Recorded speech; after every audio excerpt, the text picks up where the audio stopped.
Chapter 1178. As a precaution, the 1st Cavalry Legion sent 500 cavalrymen to protect them. Soon, they arrived at the vicinity of Tegea city. From afar, they could see tens of thousands of Sparta soldiers spreading out from the south to the southwest of Tegea city. The scene was noisy and chaotic, and the shouts and cries of "Kill" could be heard coming from the top of Tegea city. Obviously, Sparta was still unwilling to give up on the siege, and they were still making their last effort. Seeing that Clotocatax and his cavalrymen were still approaching, Sparta's formation also sent out many cavalrymen, intending to drive them away. To prevent any accidents, Printos had to order Clotocatax to retreat immediately. On the way back, Clotocatax saw that Printos was frowning and deep in thought, so he couldn't help but ask, "Is there any problem with Sparta's formation?" Printos came back to his senses and said in a deep voice, "Your Highness, did you see those real Sparta warriors? They are actually lined up on the left side of the formation." After being reminded by Printos, Clotocatax recalled the scene he had seen before. In the battle formation that stretched for several miles, thousands of Sparta warriors wearing traditional red cloaks were indeed lined up on the southernmost side.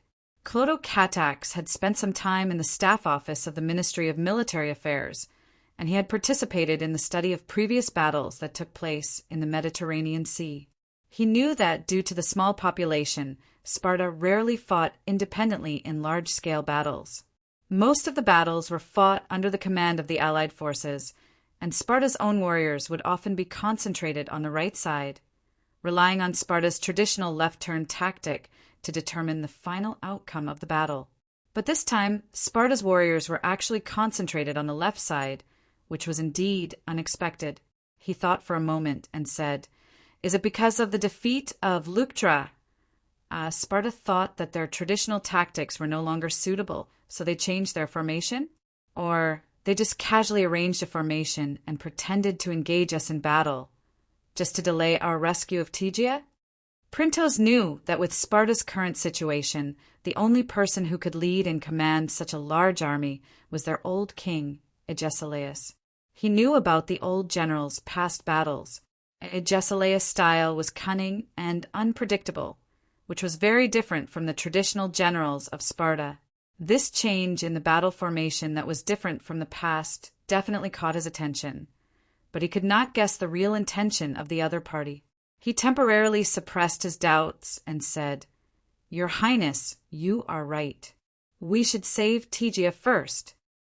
But when the Dionysian army approached Tegea, the Sparta army had all stopped attacking the city and continued to line up on the east side of the Dionysian army. It seemed that they were prepared to fight the Dionysian army to the death here. Clotocatax immediately gathered all the commanders together and told them about the battle plan that he had discussed with Printos. "Your Highness, our 1st Legion is the strongest, but you arranged us to the left wing and let Legio IV to the right wing to fight against the Sparta warriors. I think this is a little unreasonable." Tessus objected. "I think it's reasonable. Legio IV is completely capable of defeating the Sparta army in the front and establishing victory for the entire battle." Not only did Olivers refute loudly, but he also acted like a veteran. "Tessus, I couldn't tell. You've just become a commander and you're already looking down on us." "Sir Olivers, how would I dare?" Tessus complained, but did not back down. "I'm just saying the truth for the sake of victory." Seeing this, Clotocatax hurriedly stepped forward and advised, "Stop fighting, both of you. I believe that Legio IV's combat strength can completely resist and even defeat the Sparta army's attack. But the key to victory lies on our left wing. Commander Tessus, you must lead the 1st Legion to defeat the enemy in front of you as soon as possible, and then attack the enemy's flank in the middle, thereby winning the entire battle. I hope you can do it." Tessus's spirit was lifted, and he immediately said confidently, "Your Highness, please rest assured that the 1st Legion has never disappointed the commander." The conflict seemed to have been resolved, but then the commander of the 7th Legion, Tegdalos, said with dissatisfaction, "Your Highness, You're being too unfair to the 7th Legion. The soldiers guarding Myrcenia are the soldiers of the 7th Legion. The soldiers guarding the new camp are the soldiers of the 7th Legion. Now that the battle is about to begin, the reserves are the soldiers of the 7th Legion. The 7th Legion worked so hard to accompany you to the Peloponnesus Peninsula, but in the end, they didn't even win a single battle. How are they going to face their families when they go back? The more he said, the more aggrieved Tegtalos felt. His voice became louder and louder, attracting the attention of the surrounding soldiers. Compared to the 7th Legion, the other legions had, after all, benefited. The commanders quickly lowered their heads and looked as if it had nothing to do with them. Although Clotocatax was contradicted like this, he was not angry. Instead, he advised apologetically, Commander Tegtalos, the commander of the Sparta army, is King Peleus. He has always been good at using troops, and I'm afraid it won't be easy to win this battle. So, by using the 7th Legion as the reserves, I hope that you can influence the entire battle at the critical moment and win for us. Even if we defeat Sparta, our war in Greece will not end here. In future military operations, I promise you that the 7th Legion will be the first to be considered. After hearing these words, Tegtalos' expression became slightly better, and he immediately said, "The 7th Legion will perform the duties of the reserves well." Tegtalos looked burly, but he was actually very thoughtful. Before leaving Turiae, the Devers specifically talked to him, and he felt the high expectations the king of Devers had for Clotocatax. How could he risk offending the king by not carrying out the order?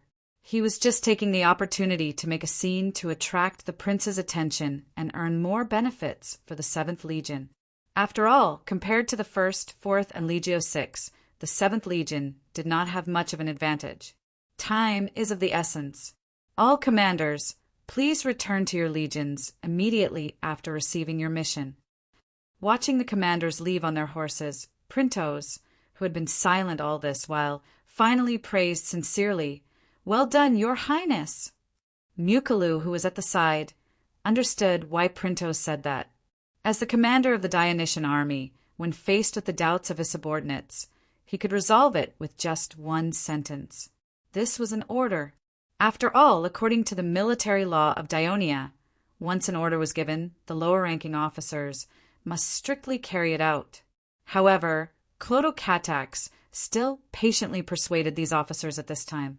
It could be seen that the saying that His Highness is humble was indeed not empty words. Under the orders of the commanders and the command of the various commanders, all the soldiers of the Dionysian army moved quickly. Although the Dionysian army started to get into formation later than the Sparta army, after half an hour, the Dionysian army's formation was basically complete. The 1st Legion on the left, Legio VI in the middle, and Legio IV on the right. The formation was 15 rows thick and about 4 miles long. The 1st Cavalry Legion was divided into 1,000 cavalrymen each, positioned at the two ends of the formation. Agesilaus, who was standing in front of the formation and observing the formation of the Dionysian army, frowned when he saw that the opponent was moving quickly and stopped making noise. He looked back at the messy formation behind him and could not help but say, "Hurry up and urge the commanders to speed up the formation." "Father," Archidamus was a little hesitant, "didn't you ask them to deliberately slow down the formation?" "I think even if they don't deliberately slow down, the Dionia army should be in formation first," Agesilaus said helplessly. "Hurry up and inform them. If the Dionians suddenly attack, how can we fight when our formation is still in such a mess?" "Yes, father." Archidamus quickly ran back to the formation. Agesilaus looked at Dionia's army formation again, but all he could see was darkness. After looking at it for a while, he still couldn't tell where the advantage of the Dionia army was. Instead, he felt his eyes turning sour. He had no choice but to give up observing the enemy's formation. He held his cane and slowly walked back to the back of the army formation under the protection of the guards. The sun had begun to move towards the west, and the warm sunlight shone on the Tegea plains. On the east side was the dazzling Sparta army's formation that was 4 miles long, while on the west side was the pitch-black Dionia army's formation that was also 4 miles long. The two armies were separated by 3 miles, and both were surrounded by green wheat fields. They looked like 2 yellow and black parallel lines drawn on a green cloth, and the northern midpoint of these 2 parallel lines was Tegea City. "Father, the formation is ready. Why aren't you attacking yet?"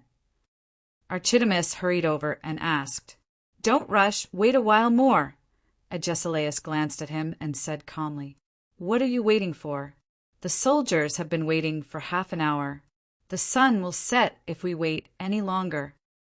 Archidamus urged anxiously. Agesilaus' face immediately darkened, and he said sternly, "You should stay with your soldiers, not come here to mess around. Hurry up and go back." Agesilaus looked at Archidamus' back and subconsciously rubbed his face with his hands. In fact, he was not waiting, but he was afraid. A veteran who had been on the battlefield for decades was actually afraid, but that was the truth. Although Agesilaus had experienced countless wars, it was his first time commanding a battle that could decide Sparta's life and death. Furthermore, the opponent was the powerful Dionia. He had just witnessed how well-trained the enemy soldiers were. Although he had made meticulous arrangements for this battle, he felt inexplicably guilty when the battle was about to start. The life and death of Sparta depended on his command, and he found it difficult to open his mouth. Chapter 11, 79. Suddenly, Agesilaus' body swayed a few times, and he almost fell. His servants quickly held him up. In order to raise morale and observe the enemy's situation, he had to stand for a long time. His old body could no longer support him, so he could only helplessly sit on the wooden chair that had been prepared. The commander of the Dionysian army, Clotocatax, was equally nervous. It was his first time commanding a battle, and he was faced with such a large-scale battle. Furthermore, the enemy was the Greek overlord, Sparta. Looking at the dazzling light walls that stretched endlessly on both sides, Clotocatax felt an invisible pressure. He knew that his command would determine the life and death of thousands of Dionia soldiers, so he had been hesitating. "Your Highness, the soldiers are almost done resting. You can give the order to attack now." Printos stepped forward and reminded him softly, Should we wait a little longer?" Clotocatax asked, feeling a little guilty. Printos intentionally looked up at the sky and said, "If we wait any longer, I'm afraid today's battle will have to be cancelled. If we miss this opportunity, I don't know when we'll be able to capture the Sparta army again. The situation will become more and more unfavorable for us." Printos' words caused Clotocatax's expression to change. He was silent for a moment, then clenched his teeth and said, "Then let's attack!" Woo! Woo! The sonorous sound of the bugle echoed in the west side of the Tegea plains. The various military flags that were originally raised high in the formation pointed to the east at the same time the bugle sounded. "Advance!" Just like the other team officers, Marquez gave the order to his team of soldiers. The group of soldiers shouted excitedly, pulled out the shields that were stuck in the mud, and carried them on their backs. In order to save the soldiers' strength and make it easier to march, the weapons merchant added a long strip of cloth to the inside of the shields according to the requirements of the Ministry of Military Affairs. With it, the soldiers could carry the shields on their shoulders. They held spears and javelins in their hands and moved forward steadily with the other groups of soldiers. The battle was about to begin, and Marquez was a little excited. However, he was not as excited as his Greek soldiers. He knew that they were eager to defeat the Sparta warriors who had dominated Greece for decades. They wanted to prove that the Greek citizens of the kingdom of Dionia were the strongest warriors in the Greek world. Therefore, Marquez was not worried about the morale of his soldiers at all. The Dionia had begun their attack. Agesilaus heard the bugle sound from the opposite side and unconsciously let out a sigh of relief. Facing the mercenary general who came to ask for instructions, he said calmly, "Don't be in a hurry to blow the bugle. Let the Dionia advance a little further."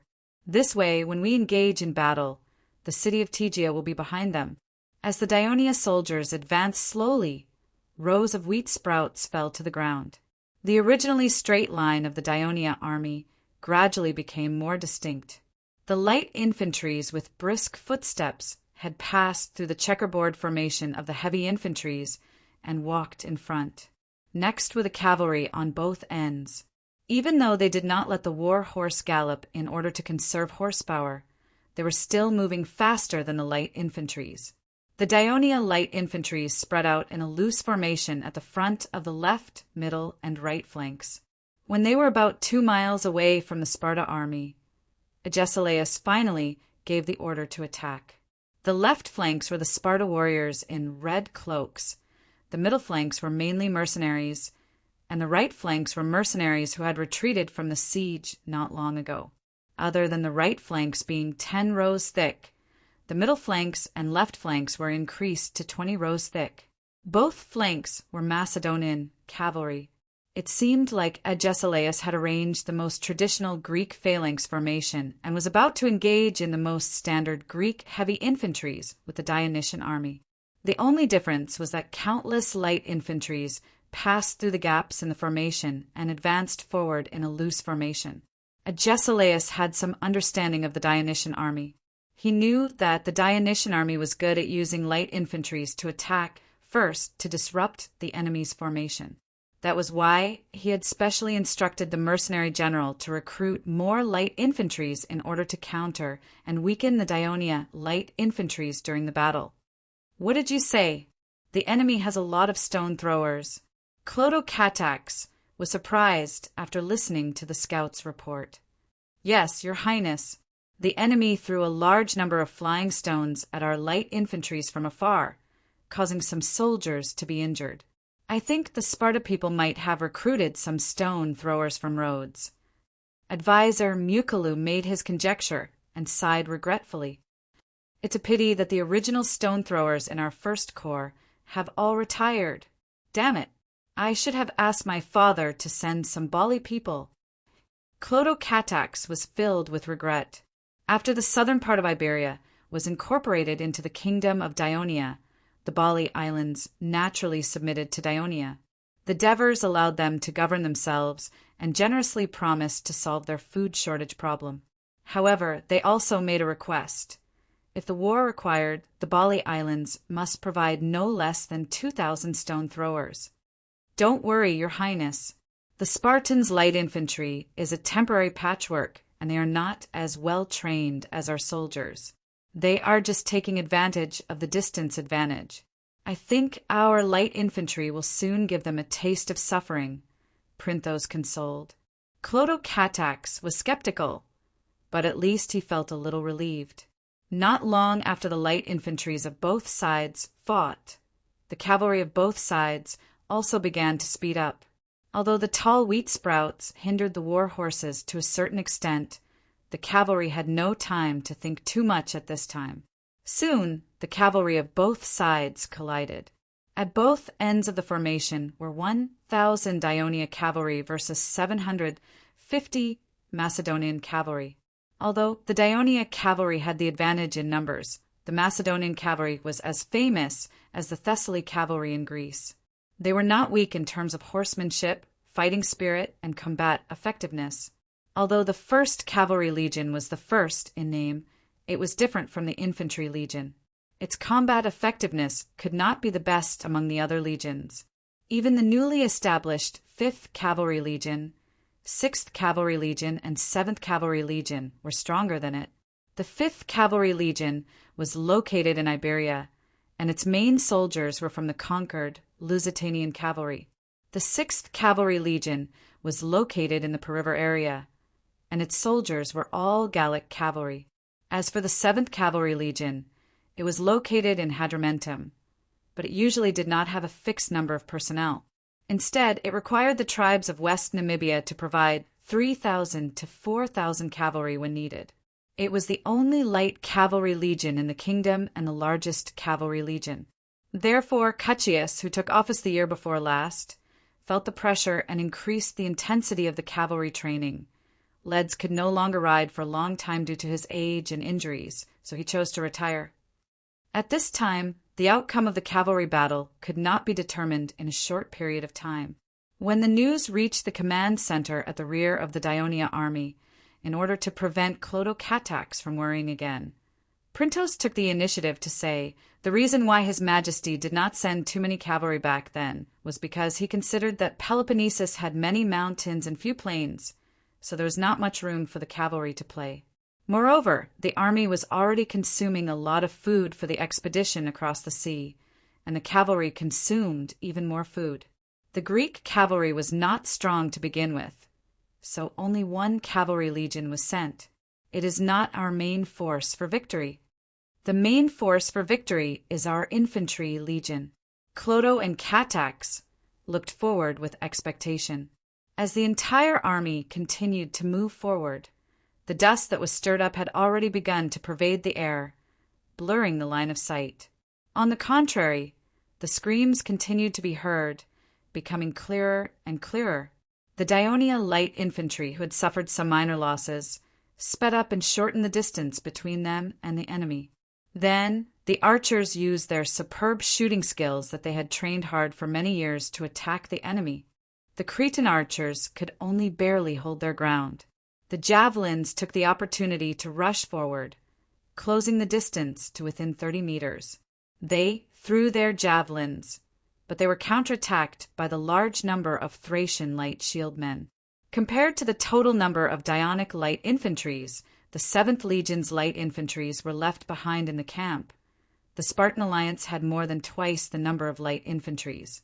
Although the individual units were not weak, they were put together at the last minute.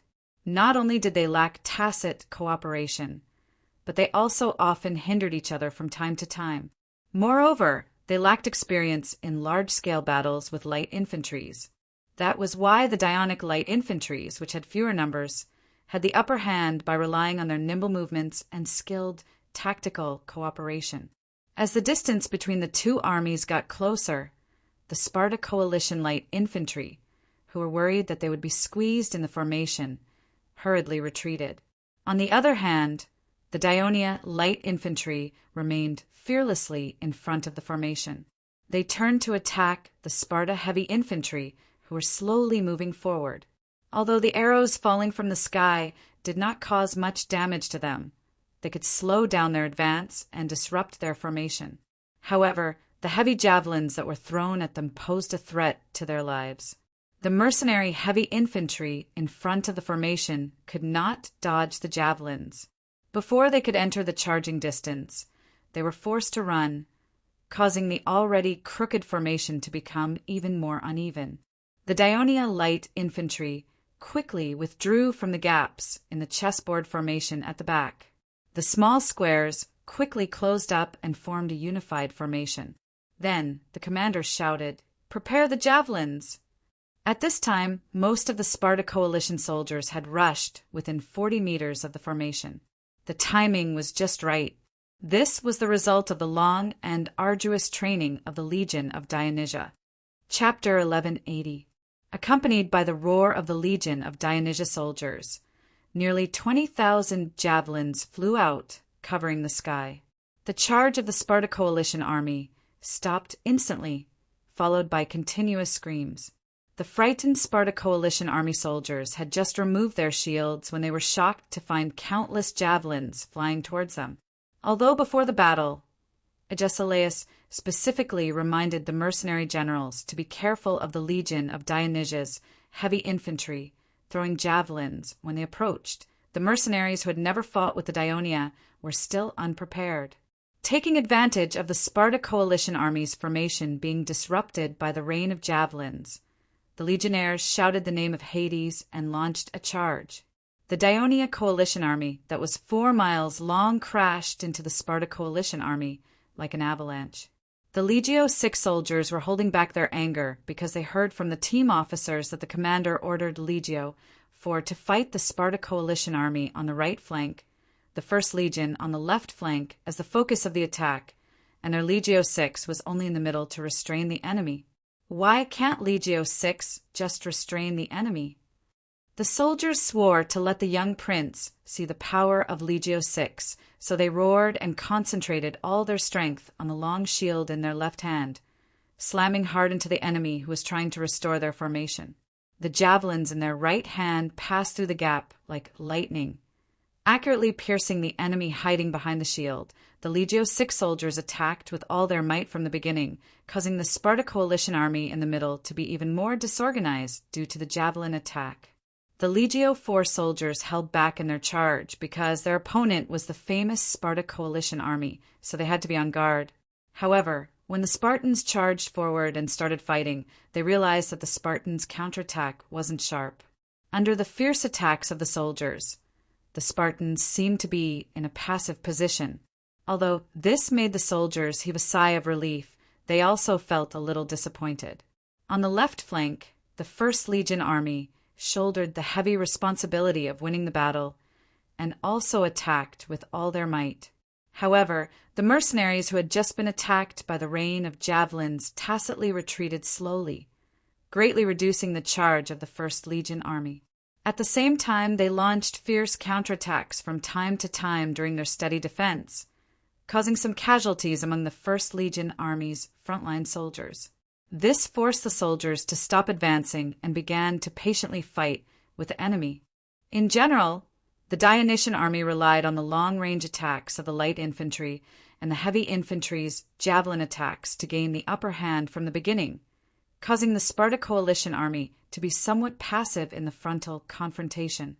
However, Agesilaus had expected this before the battle, so he thickened the columns of the left and middle armies, relying on a stronger pushing force to resist the impact of the 1st Legion army, and gradually stabilized the situation of the battle.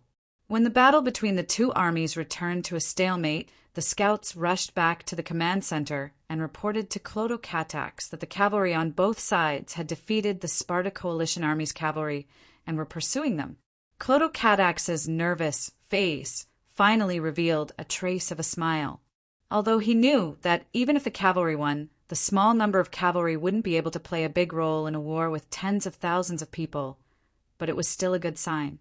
He was about to say something to Printos to ease the tension in his heart when he suddenly heard the faint sound of a bugle horn. He was stunned for a moment, thinking that he had heard it wrong. However, the sound of the bugle continued and became clearer. He subconsciously looked around at the battlefield that was filled with the morning fog, and for a moment he could not identify the source of the sound. At this moment, Printos had already given an order to Mukru with a serious expression. "This is not our bugle. Immediately send out a few strategists to investigate the surroundings and find out the source of the bugle as soon as possible." Yes, Mukru also realized the severity of the problem and immediately rushed to carry out the mission. "Sir Printos, could it be that Sparta's reinforcements are here?" Clotocatax asked worriedly. Printos turned around and pointed to the back and calmly comforted him. "Your Highness, don't worry. Even if Sparta's reinforcements are here, we can still defeat them." Behind and on both sides of the command center, there was also a relatively large square formation. Not only were there 3,000 heavy infantry from the 7th Legion, there were also 3 light armor brigades and a mountain reconnaissance brigade from other legions, totaling 7,000 people. Printos had used a quarter of the entire army as reserves. This decision was indeed a little too bold, but now it gave Clotocatax confidence. Not long after the strategists set out, a scout returned. "Sir Commander, there are about 400 to 500 soldiers rushing out of Tegea city, and they have been blowing their bugles and advancing towards the battlefield. It's the bugle of the Tegeans." Clotocatax suddenly realized, "We saved Tegea, but the Tegeans didn't send anyone out to express their gratitude. It's been a while since the battle started, and they only sent their troops out now." Mukru complained softly.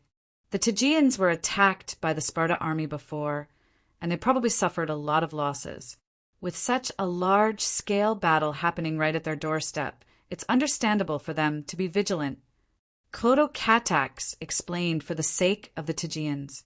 He then said excitedly Not only did they participate in the battle, but they also sent out so many soldiers. This will definitely help us win as soon as possible. Bring me the map of the current battle, Printo said. One of the strategists immediately handed over a wooden board that he carried with him.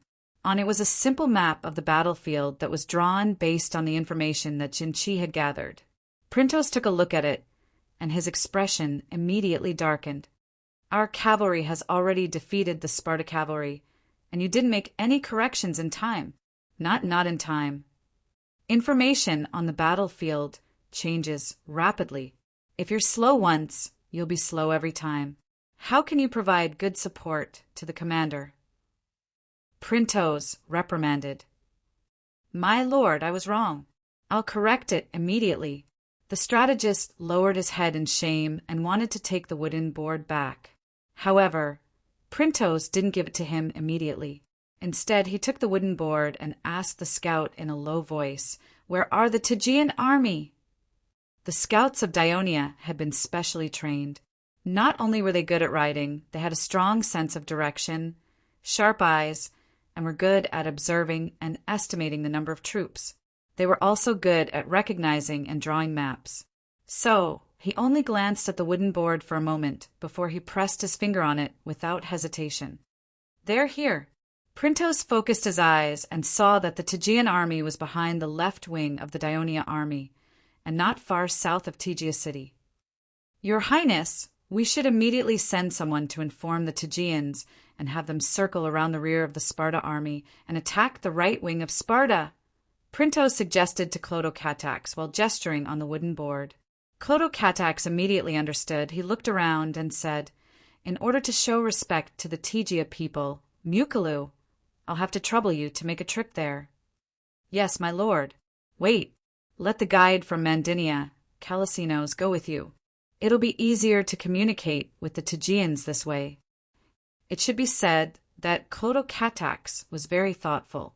Mukru accepted the order and left. Printos looked to the north thoughtfully. Due to the dust blocking his vision, he couldn't see the Tegean army that was 2 miles away. He felt a little uneasy in his heart, but he couldn't figure out where this uneasiness came from. Agesilaus also heard the incessant bugle. He stood up again and looked towards the north. His face that was as calm as an ancient finally showed some ripples. The Tegeans have finally come out. It's time for our warriors to take action. Up until now, Marquez, who was at the front of the army, was getting more and more surprised. His soldiers had already done their best. But not only were the enemies not at a disadvantage, he could also feel the coldness and bloodlust in their sharp eyes through the narrow eye holes of Corinth's helmet. It seemed that they still had some strength left. Where did the Sparta people recruit these soldiers from? So powerful. Marquez realized that the First Legion was going to have a tough battle. At this moment, he heard a roar from the opposite side, and the roar was getting louder and louder. He subconsciously tightened his shield and shouted to his soldiers, "Pay attention to defense! Pay attention to defense!" But what happened next was completely out of his expectations. The enemies on the opposite side turned around and ran in unison as they roared. Although the front-line soldiers of the First Legion were a little stunned, they immediately cheered and gave chase. As soon as Mukra left, the command center of the Dionysian army received good news. The right wing of the Sparta army had collapsed, and the First Legion was in pursuit. That's great. The First Legion is indeed the strongest legion in the kingdom. It seems that we have won this battle. Clotocatax was so excited that he danced with joy. His previous nervousness had long disappeared without a trace. He even suggested, "Lord Printos, should we send out the reserve troops? Otherwise, they won't get a single achievement, and the battle will be over." But not only was Printos not happy, he was also a little confused. Strange. According to the information reported by the scouts, the defense of the Sparta right wing was very tenacious, and the First Legion did not gain any advantage. Without any warning, how did they suddenly collapse? You suspect that they faked their defeat. Clotocatax was shocked, but then he immediately shook his head. That's impossible. In such a large battle, thousands of people faked their defeat at the same time. Even our soldiers would have a hard time controlling it. If they are not careful, the whole formation could easily collapse, not to mention those mercenaries who were put together at the last minute. Chapter 1181. Clodocatax's unintentional words were like a ray of light that flashed across Printo's mind. He suddenly widened his eyes and punched his thigh. Mercenaries do not have the ability to carry out such a large-scale feigned defeat, but there is a city-state in Greece that often uses this tactic to win. Clodocatax, who had been in the general staff before, had no lack of military knowledge. He blurted out, "You mean the Sparta?" "That's right, the Sparta.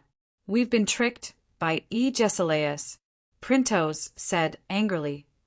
"No wonder their left wing hasn't performed well so far. They're not Sparta warriors at all. They're just wearing Sparta's attire. The real Sparta warriors are still on their right wing, which they're most familiar with. Agesilaus used this trick to confuse us." Clodocatax understood. He tried his best to suppress the anxiety in his heart, but his anxiety still seeped into his words. "Quick, quick, send a messenger to inform KTI, Commander Tessus. Tell him that the Sparta warriors are feigning defeat. Don't chase after them. Be careful of their counterattack. Send another messenger to inform Commander Trotyras and Commander Olivers, respectively. Let them seize the opportunity when the Sparta warriors feign defeat and their formation is not in order. Let's increase the intensity of their attack. They might be able to find a breakthrough in our middle and right wing." Printo's suggestion was quickly accepted by Clodocatax. At the same time, he gradually calmed down and said, "Lord Printos, thank you for discovering the Sparta's conspiracy in time. Now, it seems that as long as we respond in time, the Sparta's feigned defeat will turn the tide of the battle in our favor, right?" Clodocatax's words stunned Printos again. With Agesilaus' ability, taking such a huge risk without getting any benefits, was it worth it? He suddenly thought of something and shouted, "Bring me the map of the battlefield." Taking the wooden board from the staff officer, Printos's sharp eyes quickly scanned the map and finally focused on the blue vertical bar at the corner. Below it was a line of small words, 400 to 5000 Tegia Allied forces. Printos finally understood the source of his unease. "We received news that Tegia was attacked by Sparta's army and suffered heavy casualties. If we don't send reinforcements soon, I'm afraid the city will fall." But how could Tegia send so many soldiers to fight in such a terrible situation? Clodocatax's heart skipped a beat. He immediately had a terrifying thought, and he could not help but shiver. "You mean the Tegia lied to us and they were actually acting with the Sparta, but those corpses— Your Highness, we don't have time to pursue the details." Printos pointed at the map and said anxiously, "Now that the Tegia army has appeared behind the First Legion, I can be sure that they will join forces with the Sparta army to attack the First Legion from the front and back. This is Agesilaus' true plot. We must send reinforcements immediately." "Ah, yes, rescue." Clodocatax's mind went blank when he thought of the possible consequences. "Quick! Inform the 7th Legion to rush to the left flank and rescue the 1st Legion." Printos anxiously ordered on his behalf. The messenger who received the order subconsciously looked at Clodocatax. Clodocatax waved his hand and said anxiously, "Execute the order given by Chief Staff Officer Printos." The messenger turned his horse around and galloped to the rear. Who knew that not long after, Tegetinos would rush over on his horse and ask, "We haven't received any news of the Tegia attacking the 1st Legion. This is just your conjecture. If the Tegia didn't rebel at all, wouldn't our 7th Legion have made a wasted trip? If there are any abnormalities elsewhere, the 7th Legion won't be able to send reinforcements in time. If we receive news of the Tegia attacking the 1st Legion before sending reinforcements, it'll be too late. If anything goes wrong, I'm willing to take responsibility." Printos replied without backing down, I'm the one who gave the order." Clotocatax stared at Tegetinos. Although his voice was not loud, it left no room for refusal. "Execute it immediately, Commander Tegetinos." Tegetinos did not have much else to say. He glared at Printos and hurriedly saluted. "Yes, Commander." "May the Hades watch over us." He then whipped his horse and rode back, his roar still audible from afar. "Brothers, your chance to render meritorious service is here. Stay alert and follow me. We'll speed towards the left flank. Roar, roar, roar." Looking at the billowing dust stirred up by the soldiers of the 7th Legion, Clotocatax calmed down a little and said seriously, "Lord Printos, I believe in your judgment." "Thank you for your trust, Your Highness." Printos smiled bitterly and said softly, "I do hope that my judgment is wrong." "Congratulations, Commander.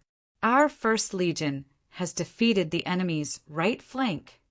The guard captain congratulated Tessus excitedly. Although Tessus was excited, he was also a little doubtful. That's strange. Previously, we felt that the enemy on the other side was not simple. The 1st Legion would probably encounter a bitter battle. There were no obvious signs, and victory suddenly came. "Putris, what do you think is the reason?" Tessus was asking his advisor. "Corps Commander, I think we should inform the companies not to chase after the defeated enemy. Instead, we should first control our soldiers, maintain formation, and cautiously chase after the enemy to prevent any accidents." Putris suggested cautiously. Tessus hesitated. After all, it was not easy to defeat a strong enemy. If they did not take advantage of the victory and instead slowed down the pace of the pursuit, it would give the defeated enemy a chance to breathe, and the previous battle would be in vain. At this moment, the scouts of the 1st Legion hurried over to report. Reporting to Commander, "The Tegia army is quickly approaching us." These shameless Tegians. They didn't come out to help us when we were fighting hard, but now that the enemy has been defeated, they come out to take credit. Bah! Tessus spat on the ground as he looked disdainfully at the back, where the bugles were blaring incessantly. Through the dusky dust cloud, he could already see the Tegia flag and the dense mass of people. Furthermore, the front of the troops was rapidly extending to both sides. Tessus, who had been on the battlefield for decades, suddenly had a very bad feeling and could not help but shout, "The Tegians are too close to us! Go tell them immediately don't follow behind us, and go somewhere else to fight the Sparta army." After the messenger received the order and left, Tessus was still a little uneasy as he muttered, "The situation isn't right. Looking at the stance of the Tegians, it doesn't look like they're here to take advantage of us, but to charge. Commander, you still have to be careful. Although the Tegians are already our allies, we don't understand them at all, and we've never fought together before." Putris was a little worried as he reminded Tessus.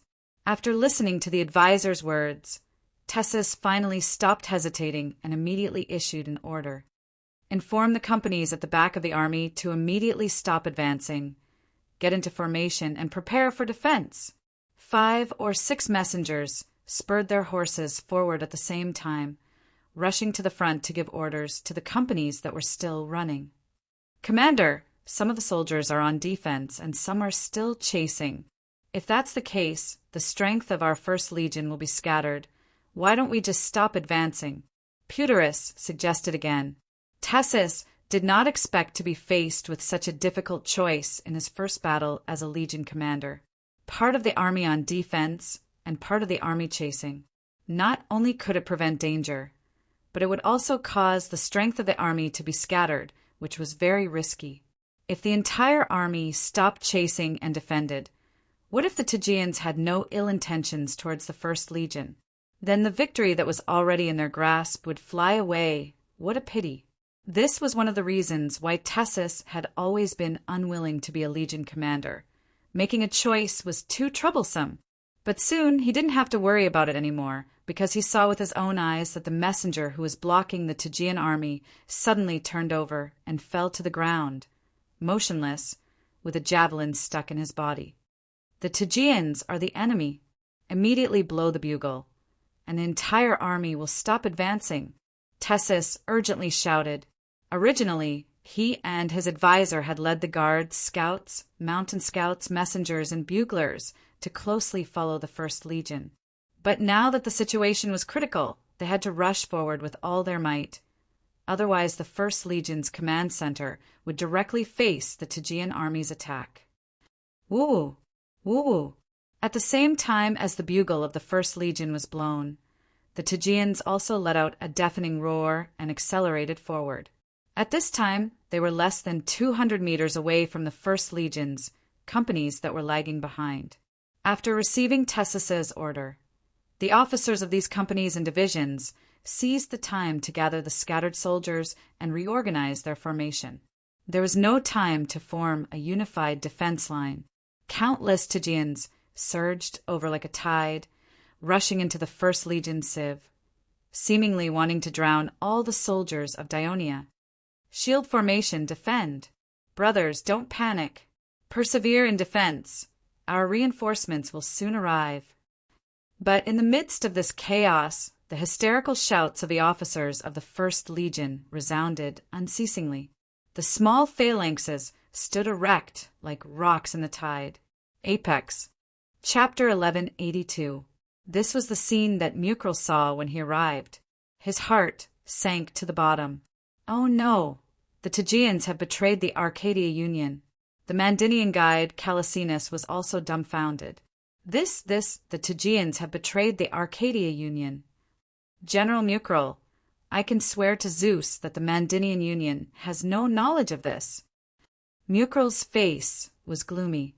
He was not in the mood to listen to Calicinus' explanation. He immediately turned his horse around, squeezed his legs hard, and galloped towards the command center. He had to inform the commander of this terrible change as soon as possible.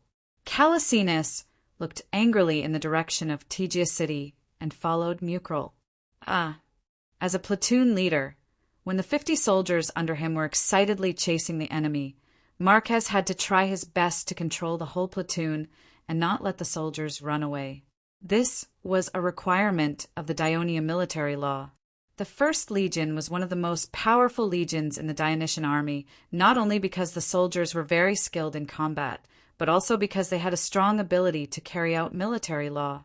However, it was much more difficult to control the formation of the platoon today. This was because the enemies in front were not slow, even though they were wearing armor and holding shields and spears. Apart from the initial advantage that the soldiers had at the beginning, when the distance between the two sides increased, the soldiers could no longer catch up with the fleeing soldiers. This made the arrogant soldiers of the First Legion very unhappy. In the annual Dionysian Army Grand Tournament, the First Legion had never fallen out of the top 3 in the armed race. But now they could not outrun a group of mercenaries. The soldiers chased with all their might, and naturally did not listen to the orders of their officers. Marquez's voice was almost hoarse from shouting, but he could only watch as the whole platoon was about to run away. Just then, he heard the sound of a bugle coming from behind. He instinctively looked back and saw the colorful military flags fluttering high in the air in the dust were waving rapidly from front to back. He did not think too much and immediately shouted, "Stop advancing. This is the order of the Legion. Stop advancing." The soldiers beside him also shouted along with him. Soon, the soldiers in front of Max stopped chasing. Although they were all panting heavily, they looked at the fleeing enemies with unwillingness in their hearts. "Assemble! Hurry and gather!" Max shouted in a hoarse voice. In fact, there was no need for him to put in so much effort. The soldiers around him automatically moved closer to him.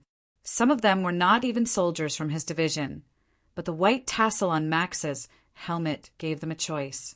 This was an instinct that they had developed after countless times of training. Just as the soldiers of the First Legion were closing in on the platoon leaders and company captains, the routed soldiers at the front also stopped running. Then they roared angrily and turned back to kill. Damn it! They were feigning defeat. Max, who was at the forefront of the army, was shocked when he saw the scene before him. He once again ignored the stinging pain in his throat and shouted with all his might, "Assemble!" At the same time, he raised his spear in the air and waved it continuously. Dorieus, a former member of the King's Guard of Sparta, was the former military commander of Messenia. Because of the invasion of the Daionia army, he abandoned Messenia without a fight and was almost expelled from his motherland by the Council of Elders and the censors. Although he was eventually convicted, his days in Sparta were not easy. The people of Sparta, who had lost their land in Messenia, glared at him when they saw him, and even cursed him loudly. He could only swallow his anger. He had always been the pride of his parents, wife, and children, and had never been humiliated like this. He did not know how he got through those days, but all his patience was for today. He was almost 50 years old, and today he was fighting on the front line as an ordinary soldier. Before this, he had been defending and trying to conserve his strength. But after that, he was wearing heavy armor and was out of breath. After all, time waited for no man, and the soldiers of Daionia were hot on his heels. This was the first time he had encountered such a situation. In the end, he decided to give up on running and stopped. He wanted to kill as many as he could while he still had some strength left. But then he saw that his pursuers had stopped in their tracks. This was a situation that Dorieus had never seen in previous battles. In the past, when they adopted this tactic, the enemy became more and more disorganized during the pursuit. In the end, they were completely scattered, and many of them had even thrown away their helmets and shields. Therefore, once they counterattacked, it was very easy to defeat the enemy. But now, through the eye-hole of Corinth's helmet, he saw that the soldiers of Daionia were all well-armed and fully armored, and they were actively retreating, trying to regroup. Dorieus was anxious. He could not allow the hard work of his soldiers to go to waste. So he lightly hit the soldiers around him with his shield and shouted, "Attack!" Then he rushed back with his spear in hand. I must not let the enemy regroup. With that conviction in mind, he leapt up and swung his spear with all his might, thrusting it towards the Daunian soldier closest to him. The soldier quickly raised his shield. Dang! A crisp sound rang out as the spearhead struck the shield's ram. Dorieus used the inertia of his forward charge to hit the shield forward. The two shields collided with a loud bang, and the body of the Daionia soldier was knocked back by the strong impact. Dorieus stabbed his spear again, and the spear stuck close to the upper edge of the enemy's shield, aiming for the exposed throat of the enemy at lightning speed. The soldier quickly tilted his head, and the spear knocked off his helmet, leaving a horrible bloody wound on his face. He screamed in pain. Dorieus did not swing his spear again. Instead, he used his shield to push the injured Daionia soldier away and continued to rush forward. He believed that his comrades would completely eliminate the enemy. After a few steps, a force suddenly hit his back, followed by a sharp pain. Under the pain, the strength that he had accumulated was rapidly draining away. He staggered a few steps and looked back in shock. He saw the injured soldier of Daionia looking at him with a determined expression. The hand that was holding the spear was empty, and he was immediately overwhelmed by the swarm of Sparta soldiers. Dorieus slowly fell to the ground. Before he died, he still had a strong sense of unwillingness. He could not kill a Daionia soldier to clear his name. When the Sparta soldiers at the rear turned to attack, the soldiers at the front would immediately turn to attack. It took a very short time for the whole army to turn from fleeing to attacking, and there was no need to use the bugle to command. This was the tacit understanding that they had developed since they were young. The frontline soldiers of the First Legion of Daionia had spread out. Faced with the surging Sparta soldiers, they could not return to their formation in time. However, even though they knew that they were outnumbered, they did not turn and run. Instead, they bravely stood where they were to block the enemy and buy some time for their comrades at the back. This was the result of long-term military training for the soldiers of the Legion of Dionysia. There were less than 50 soldiers in Marquez's team, but the situation was critical. He could not wait any longer. He immediately shouted, "Turtle shell formation!" The whole team quickly formed a column of 5 soldiers facing the incoming Sparta soldiers. The soldiers at the outermost layer raised their shields to their chests, forming a shield wall. The soldiers at the inner layer placed their shields over their heads. Then, everyone threw away their spears and drew their short swords, because in the narrow space enclosed by the shields, the spears could no longer be used effectively. Almost all the team officers gave the same order, because the hastily formed phalanx was relatively far away from each other, and there was no friendly support for the time being. The turtle shell formation was undoubtedly the strongest defense in the face of an encirclement. As soon as Marquez's temporary team was formed, the Sparta soldiers rushed to the front. Although the formation of the Dionia soldiers was strange to them, they did not stop attacking. Shield to shield, spear to stab. The 2 most commonly used methods of attack were obviously ineffective against the strange formation of the Dionia. Some of the Sparta soldiers simply used their bodies to ram into the formation, but the short swords of the Dionia soldiers darted out from the gaps of the shields like poisonous snakes, stabbing the Sparta soldiers. The Sparta soldiers who were charging at the front could not do anything to the turtle shell formation for the time being, but the continuous flow of soldiers from the back forced them to move forward. Not long after, the entire phalanx of Marquez was surrounded by the Sparta soldiers. The Dionia soldiers in the narrow and crowded space could not see what was happening outside, but they could hear the deafening roars of their enemies. They nervously used all their strength to resist the attacks coming from the shields, and at the same time carefully dodged the spears coming from the gaps of the shields. At the same time, they kept stabbing the short swords in their hands to stab the enemies who were too close to the shield formation. The small phalanx of Dionia at the front was like a small boat in a turbulent sea, swaying left and right and could capsize at any time. Every minute and every second seemed so long to the Dionia soldiers in the turtle shell formation. And for the team officers in the center of the formation, the only thing they could do was to use their hoarse voice to constantly encourage the soldiers. "Brothers, hold on! Our reinforcements will be here soon." Since the right wing of the Sparta army began to feign defeat, Agesilaus had been in a state of tension. From time to time, he would send guards to the front to carefully investigate the situation in the middle. When he learned that the mercenaries on the right end of the middle had begun to retreat and that there was some confusion, he cursed angrily. He even wanted to personally rush over to boost the soldiers' morale, but was stopped by the guards. Not long after, he received news that the Spartans had stopped retreating and started to counterattack. Moreover, they had even disrupted the Daunian formation. With a face full of excitement, he clenched his right fist and waved it. "Good job." Chapter 1183. This sentence was not only a compliment to the Dionia warriors in battle, but it was also a way to comfort himself. That night, he took the risk to sneak into Tegea alone, and through Pausanias he gathered the counselors closest to Sparta in the city. First, he told them that the entire Greek anti-Dionia alliance was about to be formed, and the Dionysian army was doomed to fail. Then he told them that the Sparta army would assist them in regaining the leadership of Tegea. At the same time, he also made a promise. Sparta would not kill a single citizen of Tegea. Because of his personal risk, the counselors finally agreed to his plan. So, on the second day, the Sparta army suddenly surrounded Tegea. Just as the Tegea soldiers were defending the city, the pro-Sparta faction quietly opened one of the city gates, allowing the Sparta army to rush into the city and massacre the counselors of the anti-Sparta faction.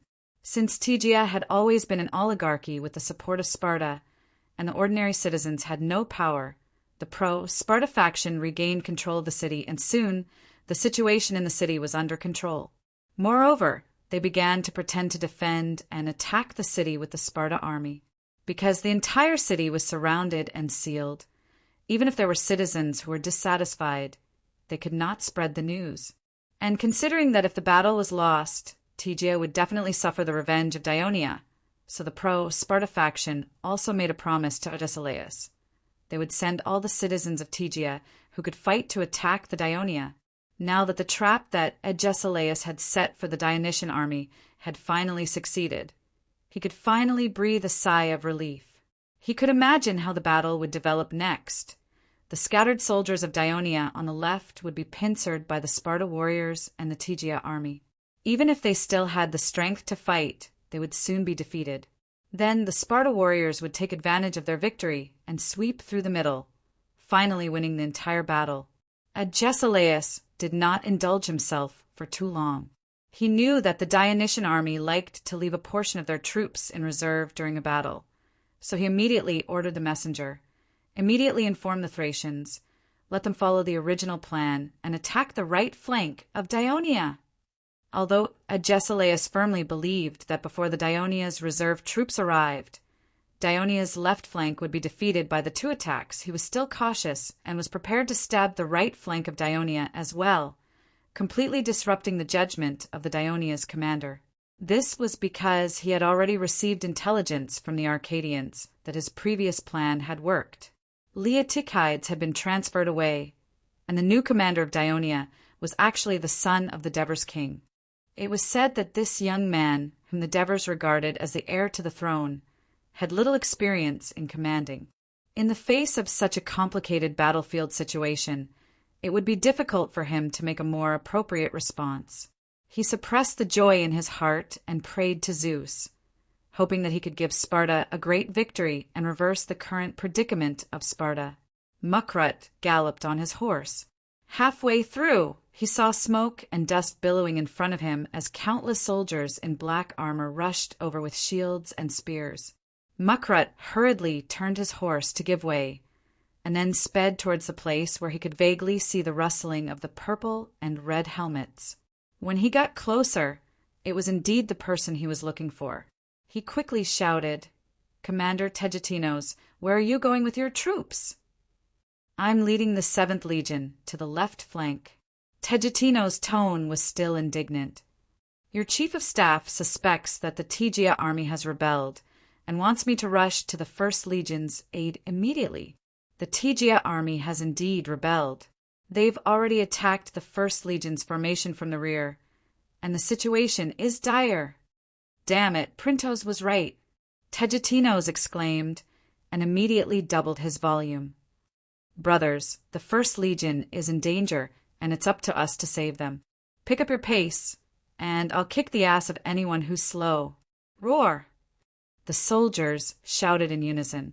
Their footsteps became louder, and the cloud of dust they kicked up grew larger. The Mandingian Callicenos looked at the Dionian soldiers who were rushing past him with excited expressions on their faces. Although he had lost all hope for this battle, he seemed to have regained some confidence. While he was still in a daze, Mukru had already left him in the dust, heading straight for the command center. Seeing Clotocatax from afar, who was wearing a black tasseled helmet, Mukru waved and shouted, "Your Highness, the Tegea army has rebelled and is attacking the 1st Legion from the rear." Although Clotocatax had been convinced by Printos, he still had a sliver of hope in his heart. Now that it was confirmed, his expression changed instantly, and he felt nervous and uneasy. Still, he tried his best to remain calm, and asked with a trembling voice, "Lord Printos, thanks to your suggestion, we've sent reinforcements in time.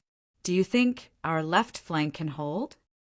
In the end, Clotocatax could not help but ask the question that worried him. Printos could read his mind, and he immediately comforted him. "Your Highness, there is a strict rule in the military law of Dionia.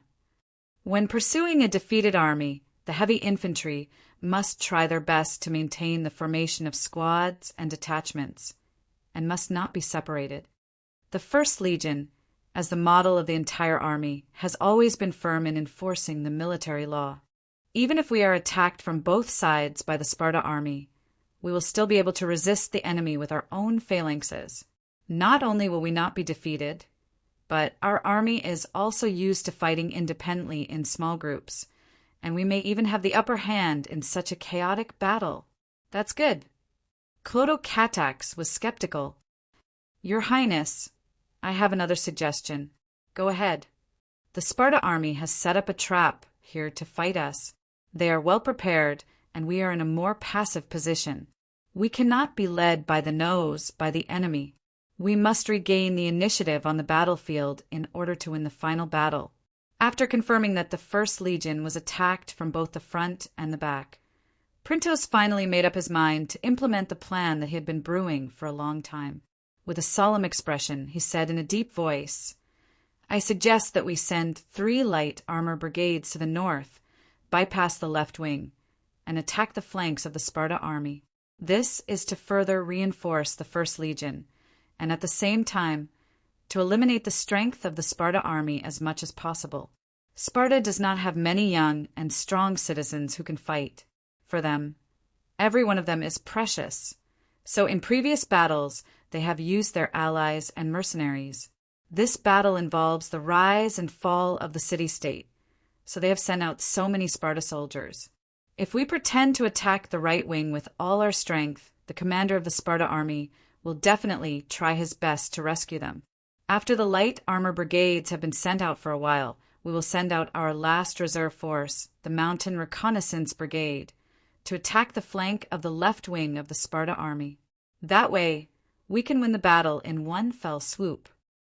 Clotocatax listened attentively, thought for a moment, and said in a firm tone, "Then we will do as you suggest." The Tygia army did not expect that they would meet up with the Sparta soldiers in the Dionia army so quickly. In their original plan, the left wing of the Dionia army would quickly collapse under the ferocious attack of the Tygia army and the Sparta army.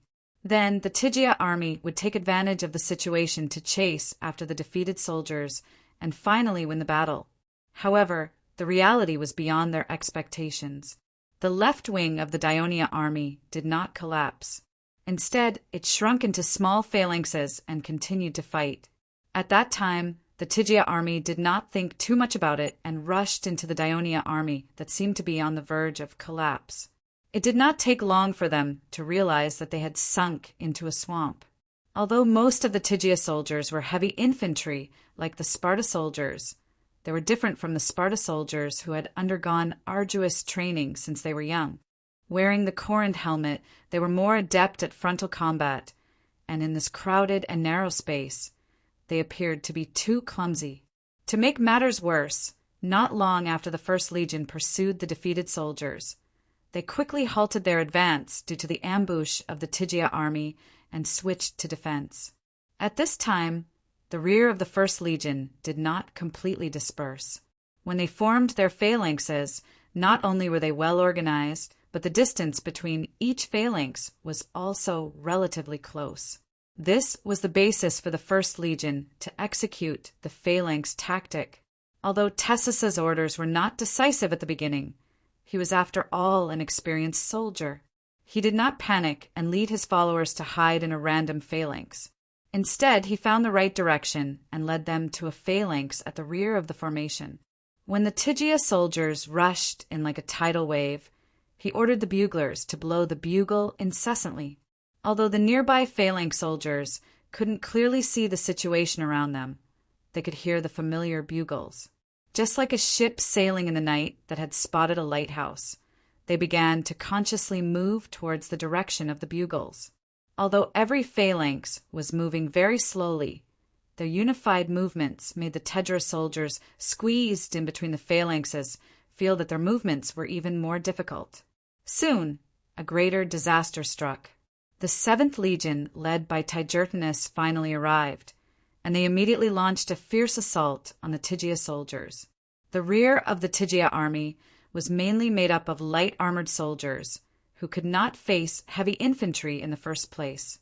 Moreover, these legion of Dionysia soldiers were charging in like wolves and tigers, and they were quickly routed. However, the 7th Legion had already spread out their attack lines and chased them into the dense crowd ahead. Not only did the Tygia army become chaotic, but the already crowded space became even narrower. Apex. Chapter 1184. In the end, the Tygia soldiers couldn't even swing their spears, while the soldiers of the First Legion, who were hiding behind the shield walls of the various phalanxes, were able to stab with their short swords. The continuous screams made the Tegia soldiers even more panicked, and with their retreat cut off, they began to rush towards their allies, the Spartans, without a care for anything else. The soldiers kept using their shields to block the external impact and stabbing with their short swords. Their shoulders and arms were sore and numb. Marquez kept shouting encouragement until his voice was hoarse. After an unknown amount of time, the enemy's attacks on the tortoiseshell formation suddenly weakened. Could it be that our reinforcements have really arrived? Marquez saw hope and was instantly overjoyed. The soldiers peeked through the gaps in their shields and vaguely saw the Sparta soldiers retreating. They breathed a sigh of relief and lightly moved their sore arms. At this moment, a loud bang, bang. 2 loud sounds rang out. The soldiers who were holding their shields above their heads felt as if a boulder had smashed into the surface of their shields. Their arms that were holding the shields were almost broken. They could not help but cry out in pain. At this moment, 2 figures fell from above. Before the legion of Dionysia soldiers could react, they pushed the soldiers beside them out of the formation. The Dionysia soldiers were all defending against the enemy's attacks from the outside. They did not expect the tortoiseshell formation to be broken from the inside. Caught off guard, several soldiers were pushed out of the formation. Marquez's eyes were about to pop out of their sockets. He shouted, "Tighten the formation!" while pouncing on the enemy closest to him. His short sword pierced through the enemy's throat. However, the enemy's hideous smile before he died sent a chill down his spine. The Sparta soldiers were already prepared. They swarmed in from all directions, and Marquez's squad had no time to regroup. They were all scattered and had no choice but to fight on their own. It turned out that after the Sparta soldiers rushed into the Dionysia's scattered formation, they found that the Dionysia soldiers did not scatter. Instead, they gathered into small phalanxes and resisted tenaciously. The Sparta warriors kept attacking, but they still couldn't break through the enemy's defense. Instead, many of them were injured. Sparta, who were very good at tactics, had to find another way to break the enemy's formation. Soon, they came up with an idea. The defense around these small Dionysia phalanxes was very strong, but there might be a breakthrough point above them. As a result, 2 brave soldiers jumped onto the tortoiseshell formation under the escort of many of their comrades, smashing open the entire formation. Facing the overwhelming numbers of the Sparta soldiers, the resistance of the soldiers was quickly crushed. Marquez, who had his thigh pierced through, did not stop fighting. He used his shield to protect his upper body and used his short sword to slash at the enemy's legs. It was only when a spear pierced through his right hand that the short sword that was full of holes finally slipped out of his hand. The Sparta soldiers used the same method to destroy a few small phalanxes at the front. Just as they were about to continue, the warriors at the front were pushed back by the terrified Dionysia soldiers. Not only were they unable to continue attacking the Dionysia phalanxes, but they were also in danger. After being unable to rebuke the terrified Tygians, they stabbed their spears at their former allies, and the situation became chaotic.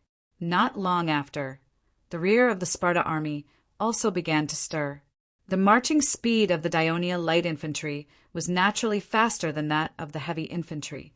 After the 3 light infantry regiments quickly bypassed the entire left flank of the Sparta army, without any rest, they immediately launched an attack on the flank of the Sparta army. The ferocious attack just happened to hit the weak spot of the Sparta army.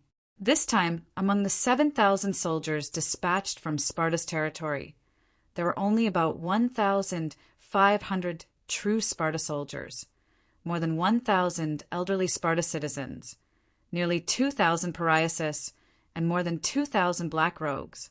In order to ensure that Agesilaus' plan could be carried out smoothly, Archidamus arranged the Sparta soldiers at the front, followed by the pariasis, and then the mix of old Sparta soldiers and black rogues.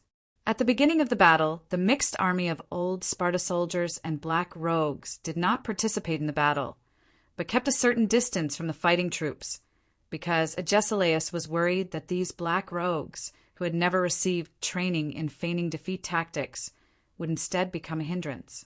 It was only when the Sparta soldiers returned that the old Sparta soldiers led the Black Rogues to follow closely behind to increase the intensity and thickness of the attack, thus defeating the left flank of Dionia in one fell swoop. But the reality was that the left flank of Dionia was not defeated, and the Black Rogues were still following closely behind the entire Sparta army. As a result, they became the target of the attack of the Dionia Light Infantry Battalion.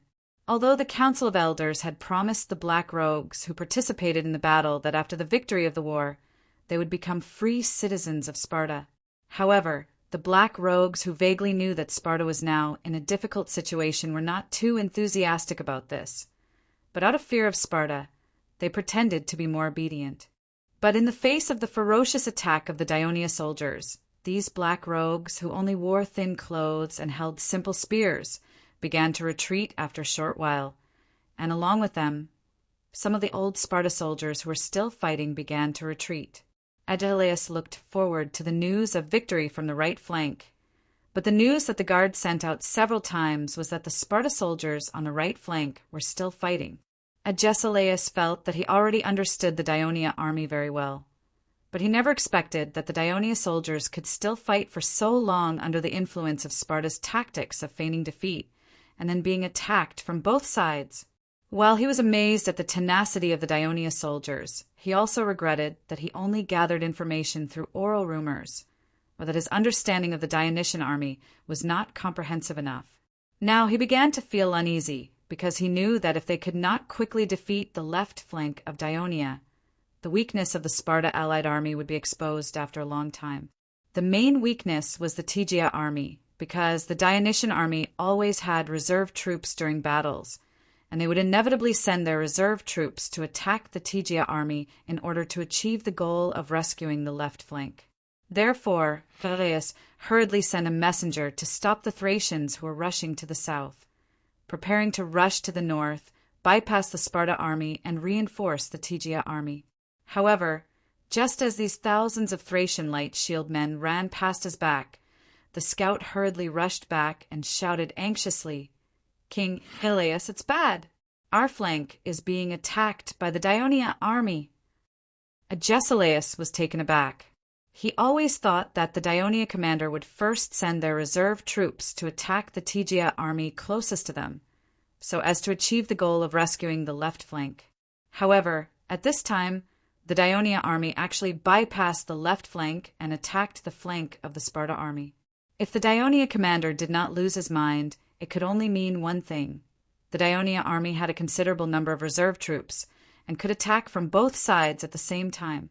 Agesilaus was secretly laughing at the young Dionia commander's lack of experience and easily falling into the trap. Now he could not help but marvel at the other party's boldness. However, the situation was very critical, and he did not have much time to think. He immediately ordered, "Hurry up and inform the Thracians to quickly rush to the right flank and repel the attack of the Dionia army. Protect the flank of the Sparta army." The Thracian troops were not far from Agesilaus, and the order was quickly passed down. However, these Thracians who came from the north of the Macedonian territory and did not know much about Agesilaus' reputation had always been known for their bravery and bad temper. Previously, they had received the order to march south hurriedly and were about to reach their destination when they were urgently called back to carry out another order. They had run back and forth for nothing, and now the order was changed again, although it was still in the same direction, and the distance was even closer. The Thracians could not help but curse and complain. Even their curses reached Agesilaus' ears. Does that crippled old Spartan know how to command? He must have lost his mind by giving random orders. I think the Sparta people are not doing well. They actually sent an old man who is about to die to be the commander. Let's just finish this battle, take the commission, and leave quickly. I don't want to suffer any more. If it was any other time, Agesilaus would have flown into a rage when he heard these words that specifically violated his taboo. However, he could only endure it now and hope that these Thracians would speed up after venting their anger. Finally, when he saw the Thracians disappear from his sight, the worry in his heart did not disappear. Instead, it increased. At this time, he no longer had any hope of winning this battle. He only hoped that he could fight the Dionysian army to a draw, and that the Sparta warriors did not suffer many casualties. He had already decided to change his next battle plan. After this battle, he would immediately disband the mercenary army and bring the Sparta warriors back to the territory as soon as possible. He would try his best to defend against the attacks of the Daionia, protect the safety of the Sparta territory, and wait for the situation to change. However, at this moment, a guard rushed over from the south. Nearly 1,000 Daionia soldiers have appeared at the rear of the right flank. They are attacking the flank of the mercenaries. Hearing this, Agesilaus felt as if he had been struck by a heavy blow, and his entire body instantly turned cold. When the guard saw Agesilaus standing there like a statue, he immediately asked with concern, "King Agesilaus, are you all right?" Chapter 1185. Agesilaus let out a long sigh. His face was pale as he said in a daze, "Quick, blow the bugle call for retreat." The guard was stunned. Where did we get the bugle call for retreat? Agesilaus snapped out of his daze and smiled bitterly. For this battle, he had made meticulous preparations and even learned some beneficial practices from the Dionysian army. For example, the commander would not be at the front lines but would be stationed at the rear in order to fully understand and control the situation. Of course, if anyone else were to be the commander of the Sparta army, they would definitely be looked down upon as cowards by the Sparta warriors. However, Agesilaus was old and weak, so it was only natural for him to be stationed at the rear. Another example would be to control the situation of the battle and respond to unexpected situations. Like Daionia, they had to have a reserve force. However, neither the Sparta warriors nor the Greek mercenaries could accept not participating in the battle and just watching from the sidelines. That was why Agesilaus had his eyes on the Thracian light shield-bearers. In fact, the Tegea army was also his reserve force. However, the Greek army, including the Sparta army, had always been the commander who personally participated in the battle. Once the army was in formation and the soldiers began to advance, the commander who was also in formation would lose control of the entire army. It was like an arrow that was shot out. It could only last until the end of the battle. How could there be a special bugle call for retreat? This was a decades of war tradition. Agesilaus could not possibly add a bugle call at the last minute, and the soldiers could not adapt to it. Agesilaus had thought of transferring some of the Thracians back to the left flank to provide support. But when he recalled the Thracians' resentment, he felt that they would likely refuse to obey such an order. At this point, Agesilaus realized that he could not do anything about the development of the entire battle. He stood there blankly for a moment before he suddenly bent down and grabbed the crutch beside the wooden chair. He said in a low voice, "Let's go. We'll go to the right flank." Agesilaus finally made up his mind to abandon the mercenaries in the middle and left flank. He rushed to stay with his own warriors and did his best to guide the defeated mercenaries back to Sparta safely. Agesilaus' judgment was not wrong. Ever since Olivers found out that the enemies in front of him were not real Sparta warriors, he felt that he had been fooled. He ordered the buglers to continue blowing the bugle call and personally walked to the rear of the formation, encouraging the soldiers to strengthen their attacks. He wanted these fake Sparta warriors to know the power of Legio IV. Under the encouragement of the legion commander, the Legio IV soldiers attacked more fiercely. The front-line soldiers even threw away their spears and held their short swords to fight with the enemy. The left flank of the Sparta army was made up of heavy infantry from Ionia and Asia Minor. It was impossible for them to integrate into one with the uniform of the Sparta warriors. They lacked tacit understanding in battle, and it was their first time fighting against the soldiers of the Legion of Dionysia. The Legion of Dionysia's skillful sword and shield attacks made it difficult for the mercenaries to deal with them. Casualties continued to increase, and the entire front line began to crumble, barely holding on by relying on the ultra-thick columns. The fierce attack on the flank, led by Tegetus, was the last straw that broke the camel's back. The traditional Greek heavy infantry had strong defense in frontal battles, but they were most afraid of attacks from the rear. Because the heavy infantry in the formation wore Corinth helmets, their vision was narrow, their hearing was weakened, and their nerves were sensitive. Even the slightest movement would cause their imagination to run wild. When panic quickly spread throughout the entire left flank of the Sparta army, the initial scattered escape did not take long before the entire left flank collapsed. Legion commander, we have won. We have defeated the enemy first, the staff officer said excitedly. There's nothing to be proud of.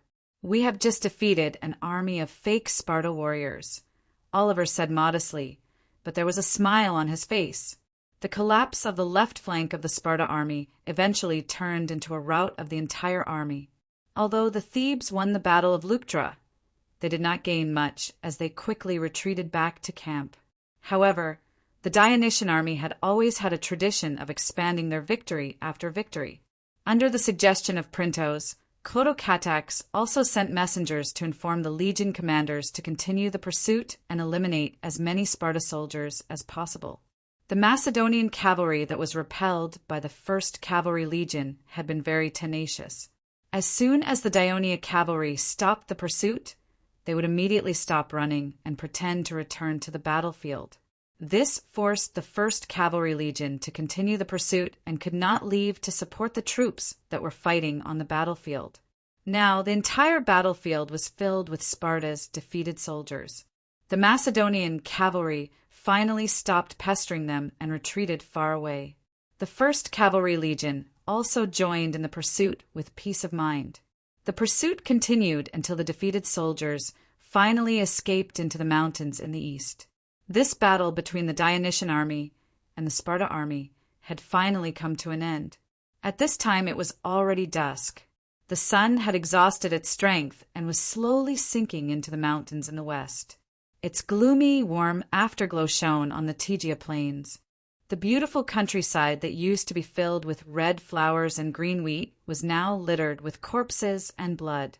The screams of the wounded soldiers on the ground and the cawing of the crows in the sky intertwined, adding a sense of gloom and desolation to the scene. Clotocatax was in a good mood. The Dionysian army that he led had won the battle. Although most of the orders came from Printos' suggestions, he smiled and listened attentively to the report of the results of the battle by his advisor, Mucilu. The Sparta army left 2,150 corpses on the battlefield, 482 of which were Sparta soldiers. How can you tell that they are Sparta soldiers? Clotocatax asked curiously. Your Highness, it is a tradition for Sparta soldiers to wear red robes and have long braids. Although they changed their attire during the battle, their braids were not removed, Printos explained. Clotocatax nodded in understanding. We also captured 5,417 captives, 2,900 of which have varying degrees of injuries. Mucilu looked at the statistics board and continued. Among them, 921 are Sparta soldiers, and more than 300 are black rogues. In other words, Sparta lost nearly 1,500 soldiers. This is not a small number. It will be much easier for us to attack Sparta's territory from now on. Although Printos said so, he did not relax his brows. Instead, he said with a serious expression, "Tell me about our losses." Ugh. Mucilu looked at the board and said softly, "Ugh, we lost a total of 1,560 soldiers, and nearly 1,500 are injured. The medics are now performing emergency treatment. So many casualties!" Clotocatax exclaimed. Most of the casualties came from the 1st Legion. When they were chasing after the retreating soldiers, they were attacked by Sparta soldiers and Tigris soldiers from both the front and the back.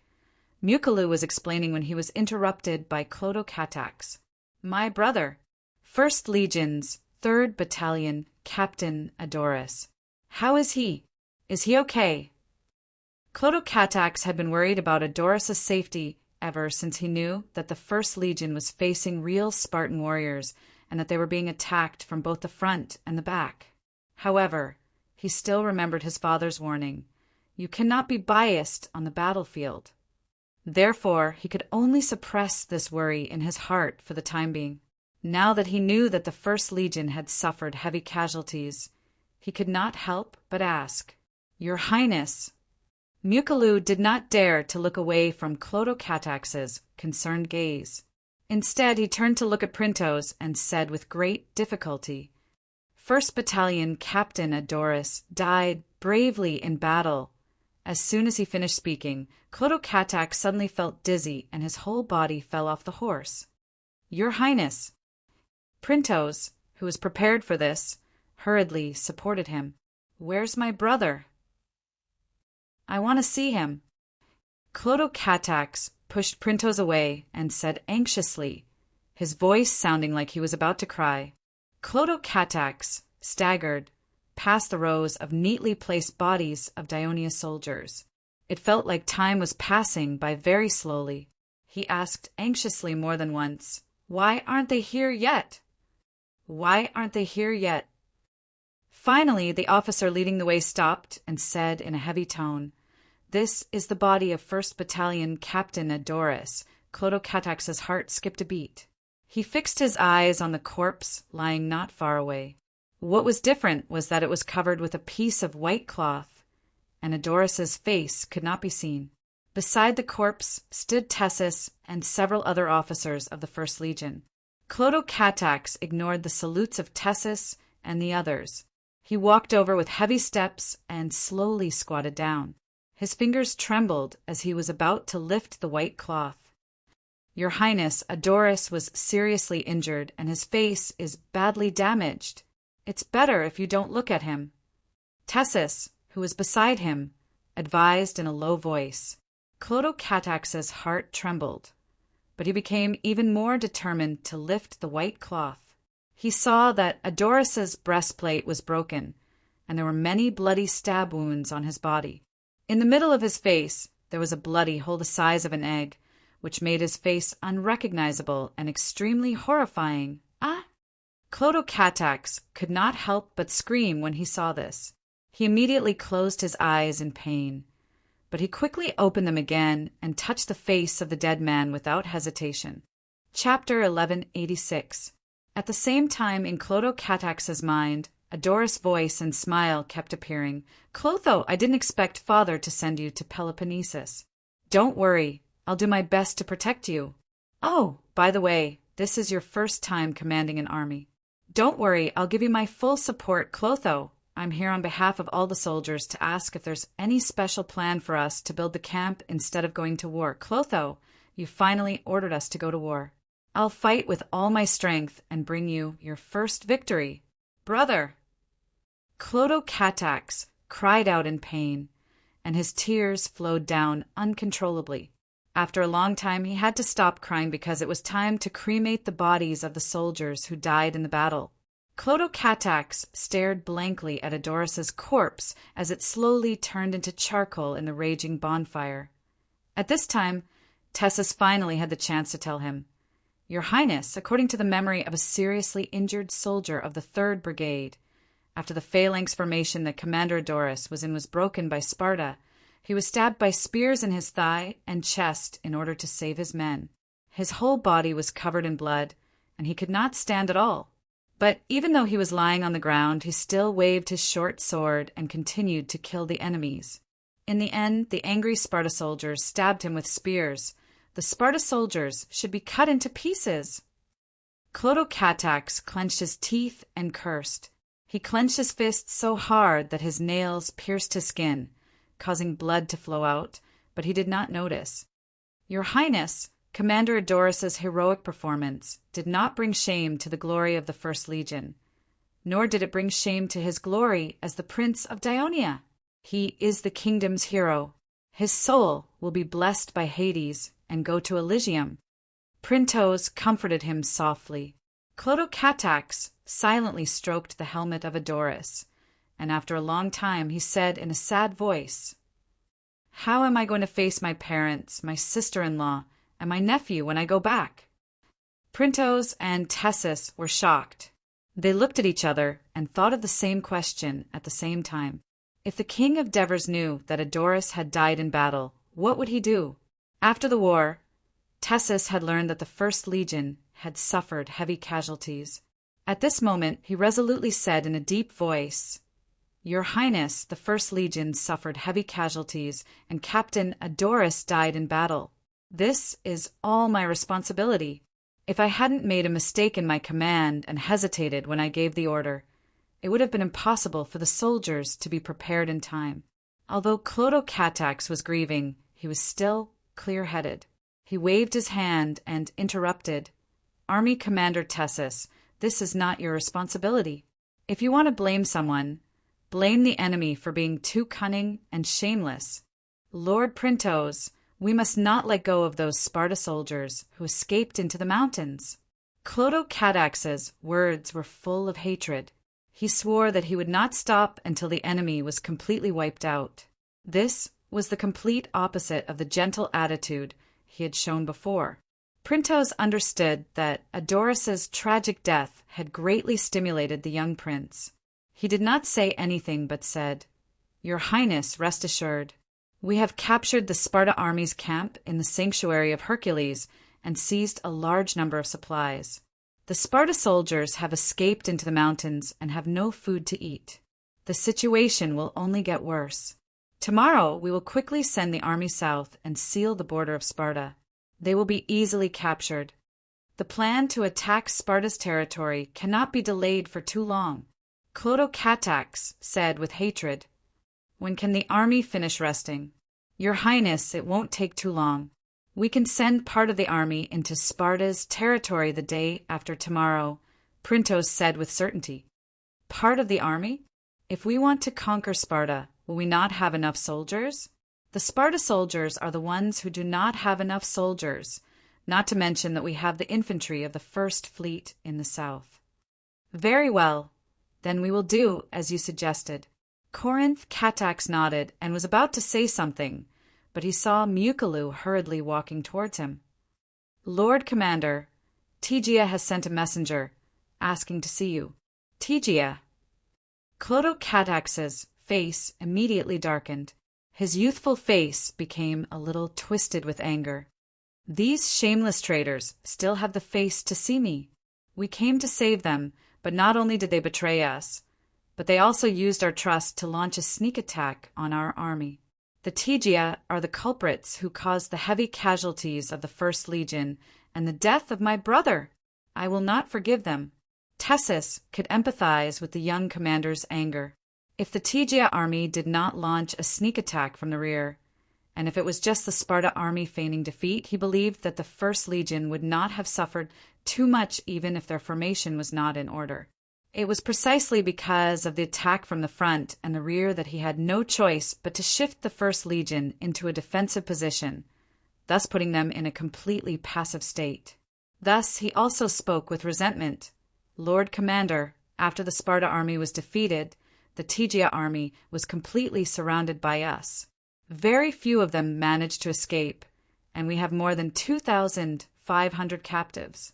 Why don't we execute all of these captives as a sacrifice to the souls of the fallen soldiers, or sell them as slaves? I have asked a few of the Tegia captives, and the Tegia Council has sent out all of their citizens who can fight in the city. It is obvious that they have malicious intentions and want to use this battle to completely destroy our army. But with the protection of Hades, Tegia has lost all of its strength, and we can easily take down this city. Lord Commander, the tradition of our Dionia has always been to treat our friends with sincerity and never to forgive betrayals. We can completely destroy the city and intimidate all of Greece, so that the city-states that want to be our enemy will think about the consequences." Tessus's words were filled with murderous intent. After listening to him, Clotocatax, who had been grieving and resentful, showed some hesitation. He subconsciously looked at Printos, who was beside him. Printos did not directly state his own suggestion, but calmly recounted a past event. "I remember that during the Western Mediterranean War, His Majesty led the army north to attack Rome. After capturing Rome, he turned to attack the Latin allies in Rome. When he attacked Gabii, he met with strong resistance. Not only did he lose many soldiers, but Gabii also joined forces with the allied forces of Rome to surround our siege forces. In the end, His Majesty led the army to defeat them and captured Gabii. Then he ordered all the Gabii people to be reduced to slaves. Since then, the Radiant people have felt fear, and wherever our army went, they opened their doors and surrendered. When Tegetinos led the 9th Legion to capture Saros, he used the same method because of the heavy casualties. After that, the conquest of the entire Sardinia island was much smoother. Although the kingdom is powerful, it has little influence on the Greek mainland. On the contrary, many of the Greek city-states treat us like barbarians, which is why Tegia blatantly betrayed us, and Elis turned from kindness to hostility. On the one hand, we need to express our goodwill to the Greek city-states, but at the same time we need to show them our great strength, which will be more helpful for the kingdom to take root in Greece in the future. Therefore, I think destroying Tegia is a very good choice. Clotocatax suddenly remembered that the commander who captured Gabii and carried out this cruel practice was Printos. Of course, he would not oppose Tessus's suggestion.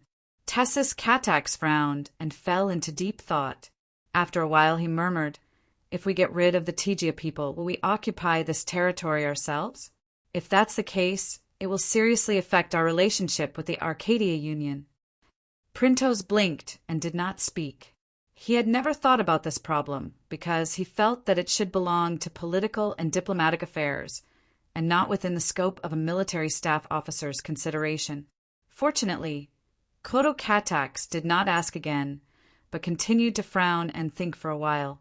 After a while he said, "Summon the Mandinian guide, Calisinos."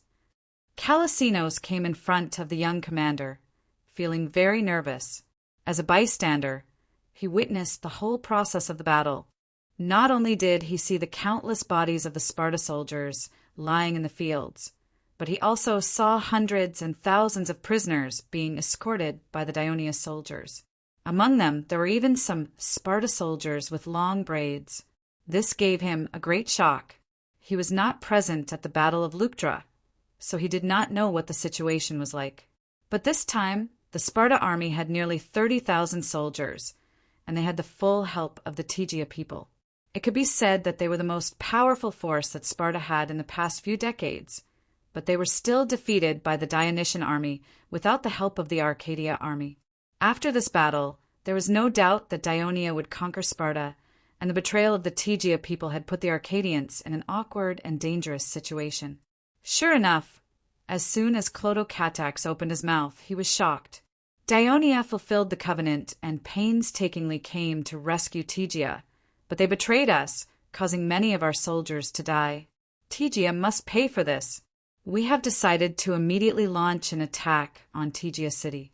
After taking the city, all the members of the Tactile Council will be executed, and all the people in the city will be turned into slaves. From now on, there will be no more Tegia people in this land. Literature Museum, Chapter 1187. This. Characinos was shocked by the young commander's aura. He did not dare to say anything to dissuade him. Then what if this fertile land is empty? Clotocatax stared at Characinos and said solemnly, "I believe that Mandinia on the Peloponnesus Peninsula is the most loyal ally of Dionia, so I've decided to gift the land of Tegia to Mandinia." Characinos' heart was beating wildly. He thought he had heard wrong. He could not help but ask loudly, "You're saying that you're giving us the land of Tegia?" It was no wonder that he was overjoyed. The land of Tegia and Mandinia was the only plain in the Arcadia region. It was narrow from east to west and long from north to south. The terrain was high in the south and low in the north. Tegia was located in the south and occupied most of the land, while Mandinia was located in the north. Every time it rained, the rivers would flood. The people of Mandinia had suffered enough from the floods and wanted to expand their land to the south. However, because Tegea was fully supported by Sparta, the people of Mandinia had some reservations and did not start a major war. However, before the War of Corinth, the people of Sparta invaded Mandinia. With the help of the Tegea, they blocked the river in the north of the plain and destroyed the city of Mandinia with a water attack. This became a permanent pain for the people of Mandinia. Now, Mandinia had the chance to own the entire plain. Not only could it obtain more fertile land to increase its strength, it would also completely solve its long-standing worries. How could Sherassinos not be overjoyed? I hope that Mandinia will give me an answer tomorrow. After tomorrow, I can only see that Mandinia has given up on this land and will use it as a military base for Dionia on the Peloponnesus Peninsula. Don't worry, General Clodocatax. I'll rush back to Mandinia right away. We'll definitely give you an answer tomorrow. Sherassinos quickly said, All right, I'll wait for your reply. Clodocatax nodded. Callisthenos mounted his horse, gripped the reins tightly, and clamped the horse's abdomen tightly. He urged the war horse to hurry north. Your Highness, I'm afraid that the other city-states of the Arcadia Union will not be happy with Mandinia if we give Tegea's territory to Mandinia, Printos reminded. Clodocatax said firmly, although the Arcadia alliance has become our ally, the internal situation of the alliance is too complicated. Tegea has rebelled, and Orchomenus is also being lobbied by others. How can we rest assured to cooperate with such an alliance? It's better to strengthen our relationship with Mandinia, which is truly willing to work with us. It was originally one of the stronger city-states in the Arcadia region. If it merged with Tegea's territory, its strength would skyrocket, and it would definitely become the absolute leader of the Arcadia Union. Besides, once Mandinia annexes Tegea's territory, not only will the city-states of the Arcadia Union be dissatisfied, but the other city-states in Greece will also want to interfere. This is the tradition of Greece. A city-state that is destroyed by its enemy will be rebuilt by the enemy's enemy a few years later. Mandinia will have no choice but to rely on Dionia more. The Lycomedes of Mandinia seems to be very smart. I'm afraid he won't agree. Clodocatax smiled. He's currently in Megaropolis. I'm afraid he won't know about this even after the Mandinians have made their decision. And even if he knows, he won't be able to convince all the people of Mandinia by himself when faced with such great benefits. Clodocatax's consideration was very thorough. Printos no longer had any doubts. For a moment, he felt like he was facing the king of Devers, and even his tone became more respectful. I understand. At this moment, Tessus walked over with a solemn expression, holding a jar. He said in a low voice, This is Adorus's ashes. Clodocatax carefully took it. When he held it in his arms, tears flowed out again. Tessus kept looking around. He suddenly felt very nervous, because this was not the General Executive Committee of Athens, nor was it the 500-member parliament of Ares Mountain. This was the citizens' assembly on Punix Hill, the highest authority in Athens.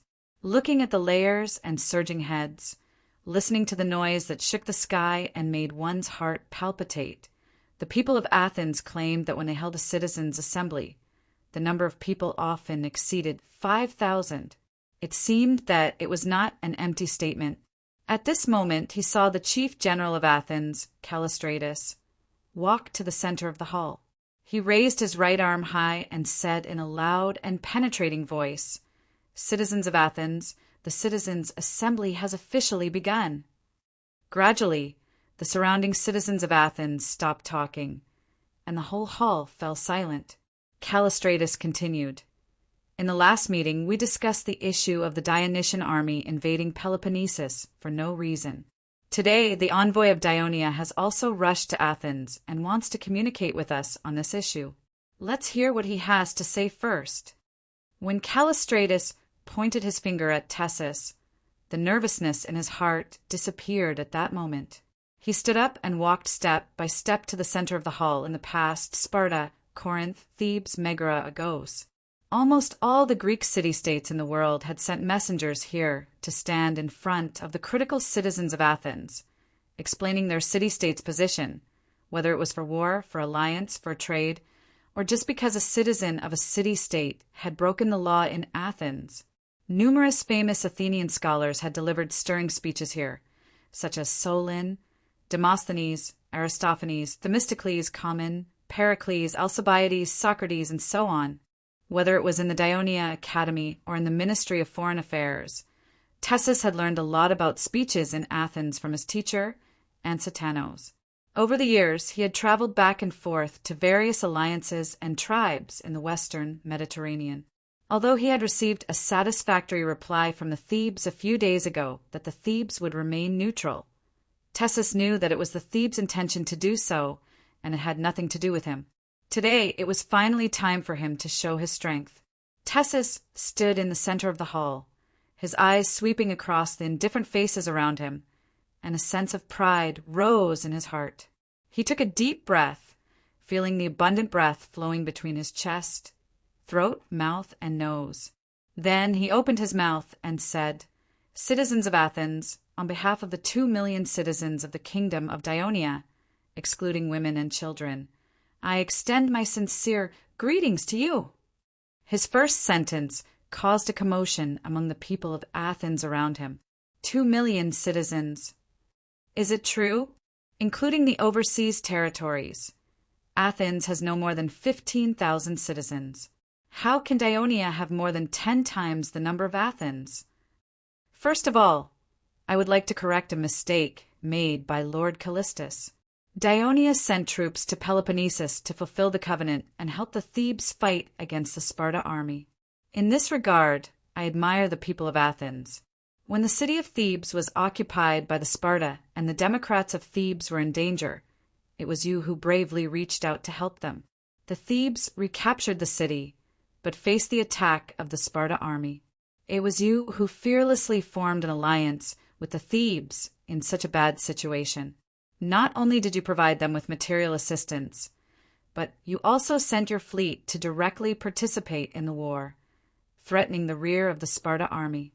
The reason the Thebes were able to persist until now, and when the Battle of Leuctra, is absolutely inseparable from your selfless help.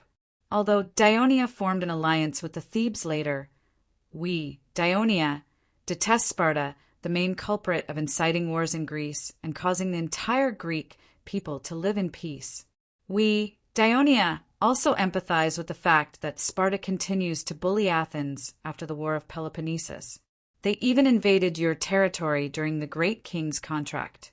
They wantonly killed and looted the people of the villages near the port of Piraeus, and they showed no signs of repentance afterwards. Therefore, even if Athens is tied up because of the new contract, you should be optimistic about Dionia's victory over Sparta. Callistratus noticed that the people's expressions had softened. He immediately interrupted Callistratus. "Thank you for your wonderful speech. But first, I want to correct a mistake you made. You can call me by my name, but you can't call me sir because all citizens of Athens are equal, regardless of their age. If I dare to call myself sir, I'm afraid my compatriots will expel me with pottery shards today." A burst of laughter rang in the hall. Callistratus continued, "However, it's no wonder that you made such a mistake. I heard that the people of Dionia are divided into many levels, from the king and ministers to the people at the bottom. The hierarchy is very strict, and it's impossible to call anyone by their name. Otherwise, you will be punished. It's no wonder that you're more reserved when you come to Athens." Callistratus smiled. "I call you sir not only because I respect you, but also because I respect the power that the citizens of Athens have given you. It's the concentrated embodiment of the will of all the citizens of Athens. As for Dionia, I would like to ask Sir Callistratus, have you been to any town in Dionia?" Chapter 1188. Although I've never been there, I've carefully studied the affairs of the kingdom of Dionia. What I'm saying is the truth, said Callistratus with certainty. Dionia is different from Athens. Its territory is too vast. To govern such a big country, of course, strict order is needed to ensure that any decisions and decrees are fully implemented, said Callistratus with a solemn expression. Thanks to the efforts of the officials of Dionia, the citizens of Dionia have enough land and are relatively well off.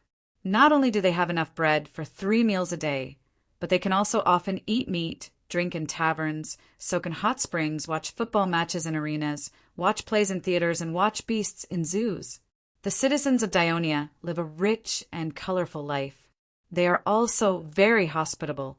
I hope that the citizens of Athens can travel to the Holy Kingdom of Dionia.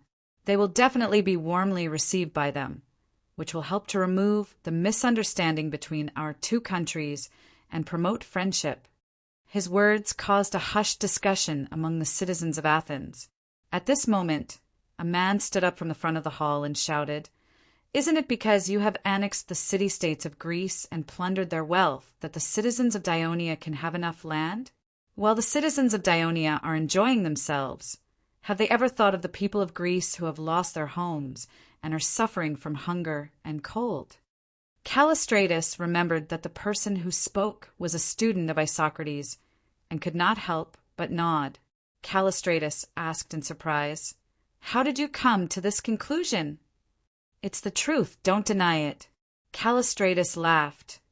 "I used to think that the people of Athens were the wisest and most inquisitive of the Greek city-states, but now I find that I'm wrong. Some people really make up rumors to deceive everyone based on their own preferences. If you really want to know the truth, you should go to the western Mediterranean Sea, to Crotone, Locri, Naples, Syracuse, Tarentum, and other towns. You will find that most of the people in these towns are still the people of the original city-states, but their situation is much better than before they joined the kingdom of Dionia, and their lives are much better." Callistratus interrupted again. "But you have just said that Crotone, Tarentum, Locri, these were once the children of our Greek city-states, but they have lost their independence and freedom. They have been annexed by Dionia and become an ordinary town under your kingdom. Even Thurii, which the citizens of Athens are very familiar with, has become the center of the kingdom of Dionia." When Callistratus mentioned Thurii, he deliberately emphasized his tone, causing a commotion in the hall. He then looked at Callistratus and asked suspiciously, "Now that the army of Dionia has set foot on the land of Peloponnesus, aren't you trying to repeat the story of Thurii, Crotone, and other Greek city-states, so that the whole of Greece will eventually become the territory of the kingdom of Dionia?" His words caused a greater commotion in the hall. Some of the citizens of Athens even cursed out loud.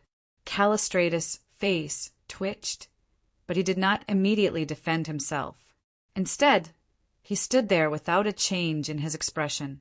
When the citizens of Athens returned to silence, he sneered and said, "Lord Callistratus, I heard that you are a respected orator, but shouldn't you respect the truth in your speech and not make things up? If you understand the situation in Greece, you should know that before the establishment of the Holy Kingdom of Dionia, the city-states in Greece were constantly at war. It was not inferior to the situation in Greece today. Even the Thurii you just mentioned was not occupied by Dionia, but burned down by another Greek city-state, Crotone. Dionia merely rebuilt this city on the ruins of Thurii. Dionia had never taken the initiative to invade any of the Greek city-states, but they were constantly provoked and attacked by these city-states. For example, Crotone launched 2 attacks on Dionia. Tyrant Dionysius led the Syracuse coalition army and crossed the sea to attack the southern city-states, dominated by Dionia. Tarentum tore up the alliance treaty at a critical moment when Dionia was defending against the Syracuse coalition army and launched a sneak attack on Dionia's rear. And after Carthage, a foreign city-state, declared war on Dionia, Syracuse actually colluded with them. Dionia finally defeated these powerful enemies through many arduous battles. When these Greek city-states joined the kingdom of Dionia, most of them were chosen by the citizens of these city-states through a citizens' assembly held by these city-states. This was because they did not want to face war every day and live in constant fear. They needed a strong backer who could shelter them from the wind and rain. As we have seen, the Greek mainland has been at war for more than 10 years, but during this period, the Greek territory has always been peaceful, and the people live a prosperous life. Facts have proven that the choice made by the Greek people was not wrong. Korea's last sentence was sonorous and forceful, and the hall suddenly became even more silent. Callistratus wanted to interrupt again. This time Koreas had learned his lesson and quickly continued. Of course, Greece is Greece and Greece is Greece. The situation is completely different. Dionia sent its army to Peloponnesus for no other reason than two reasons. The first is what I said just now, to fulfill the alliance treaty and to help the Thebes defeat Sparta, who has been incessantly waging war in Greece. The second is to help the Messenians. I remember that Athens has been kind enough to help the Messenians, who were enslaved by Sparta many times. Our king has also made a promise to the Messenians who have been exiled to Tyndaris. So, take this opportunity to let the Messenians, who are also Greeks, regain their freedom and independence. I can swear to God that when Sparta is defeated, the Dionysian army will quickly retreat to the kingdom of Greece and will never occupy a single inch of Greece. Koreas raised his hands, palms facing the sky, and finished speaking with a solemn expression. Many of the citizens of Athens were moved. Suddenly a voice sounded. The messenger of Dionia is swearing to God. Can you tell us which god it is? Koreas saw an old man standing in front of the hall. The old man had white hair, but his face was too dark, making him look a little gloomy. He hesitated for a moment, then said calmly, "The god of heaven, Hades." I heard that Dionia worships Hades as the protector of your kingdom. Is the Hades that you believe in one of the 12 main gods of Greece, Hades? The man continued to ask. Of course, Koreas said cautiously. It's just that Dionia's understanding of Hades is a little different from the Greek people. The man did not ask what was the difference, but said with a serious expression, "We Greeks believe that Hades is in charge of death and is unapproachable. Ordinary people don't even dare to call him by his name, instead calling him that god instead. There is no temple for Hades in Greece. The only temple that has no statue or name but is closely related to Hades is in Eleusis, in the Attica region of Greece. There is a bottomless cave there, which is recognized by the Greeks as the entrance to hell. For this, we Greeks have established a secret ceremony to worship Hades.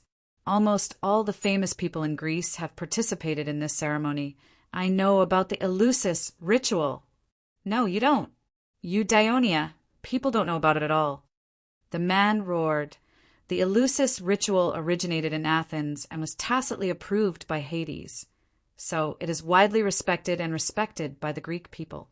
It is the most orthodox ritual dedicated to Hades in the entire Greek world. But you Dionia people build statues and temples of Hades. Not only do you not revere Hades, but you even make up lies about the descendants of Hades to deceive the people. Shut up! Koreas roared and glared at the man. The fact that our great king of Devers is a descendant of Hades is the consensus of all the people in the kingdom of Dionia. In just 30 years, he became the king of the most powerful country in the western Mediterranean from a mercenary. He turned Dionia from a small alliance into a powerful kingdom that included all the civilized city-states in the western Mediterranean. It was because of Hades' divine revelation and blessing that Hades even performed miracles at several critical times to help the kingdom overcome difficulties. These were witnessed by tens of thousands of people in the kingdom. Therefore, the citizens of the holy kingdom of Dionia were willing to worship Hades as the kingdom's protector and become devout believers of Hades. Hades is a merciful god. He doesn't care about the different ways of worship adopted by the Greek people in different regions. But if someone publicly slandered his son and insulted the devout belief of the people of Dionia and Hades, then the millions of devout believers of Hades and Dionia will not be afraid of hardship and death. They will definitely make the blasphemer pay a heavy price. Under the pressure of Korea's majestic aura, the man was a little timid. He subconsciously stepped back, completely forgetting that he was sitting on a stone staircase. If it were not for the help of the people next to him, he would have almost fallen. This man was the torchbearer of the Eleusis secret conference. He had a similar name to the messenger of Dionia, Koreas. The Peace of Koreas signed in Sparta was named after him, which showed how prominent his reputation was in Greece. But at this moment, his poor performance made Korea's frown. Hades, this is such a good topic to criticize. But unfortunately, Korea's messed it up. When the peace treaty was signed in Sparta, his performance was not good either. If I had known this would happen, I would not have expected anything from him. Chapter 1189. I've long heard that the kingdom of Dionia is very powerful in the western Mediterranean, and that some city-states have no choice but to submit to your military force. I didn't quite believe it, but today on our own land in Athens, in this sacred assembly, our respected Koreas, the torch-bearer of the Eleusis ritual, was actually threatened in public by a messenger of Dionia. This makes me believe in the arrogance of Dionia. Iphicrates stood up, pointed at Koreas, and said with righteous indignation, "Citizens, do you still remember the first sentence of his speech? On behalf of the 2 million citizens of Dionia, I greet you." Is that a greeting? No, it's a threat. He's not only threatening Koreas, but also every citizen of Athens. He's threatening that if we don't agree to Dionia's request, they will send a powerful army to conquer Athens. But on behalf of the citizens of Athens, I want to tell you that a few decades ago, Persia, which has a larger population than Dionia, also sent a messenger here to make a similar threat. But in the end, we won the war, so we, the people of Athens, are not afraid of any threat. Iphicrates is right. We, the people of Athens, are not afraid of any country, whether it's Persia or Dionia. Although Dionia has a large population, they are afraid of war with Athens. Otherwise, they wouldn't have sent a messenger here to talk nonsense. Under the influence of Iphicrates, some citizens of Athens waved their arms and loudly expressed their dissatisfaction. Koreas was still calm. After the wave of noise subsided a little, he said confidently, more than 10 years ago, Athens had promised Dionia that they would no longer perform the play, the Dionia people. But when I walked into the city, I found that many theaters were repeatedly performing this play that humiliated the people of Dionia. When the people of Athens found out that I was from Dionia, not only did they look at me with disdain, they even called me a barbarian. The reason why I deliberately added the phrase 2 million citizens in my speech is to remind all of you that Dionia is a big country, a powerful country in the western Mediterranean Sea. Regardless of whether you have a good or bad impression of Dionia, you should first show respect to Dionia. Think about Sparta, who once caused you great harm. Every time their emissaries came to Athens, how did you treat them? Even when their armies plundered the villages near the port of Piraeus, you did not embarrass their emissaries and return them safely.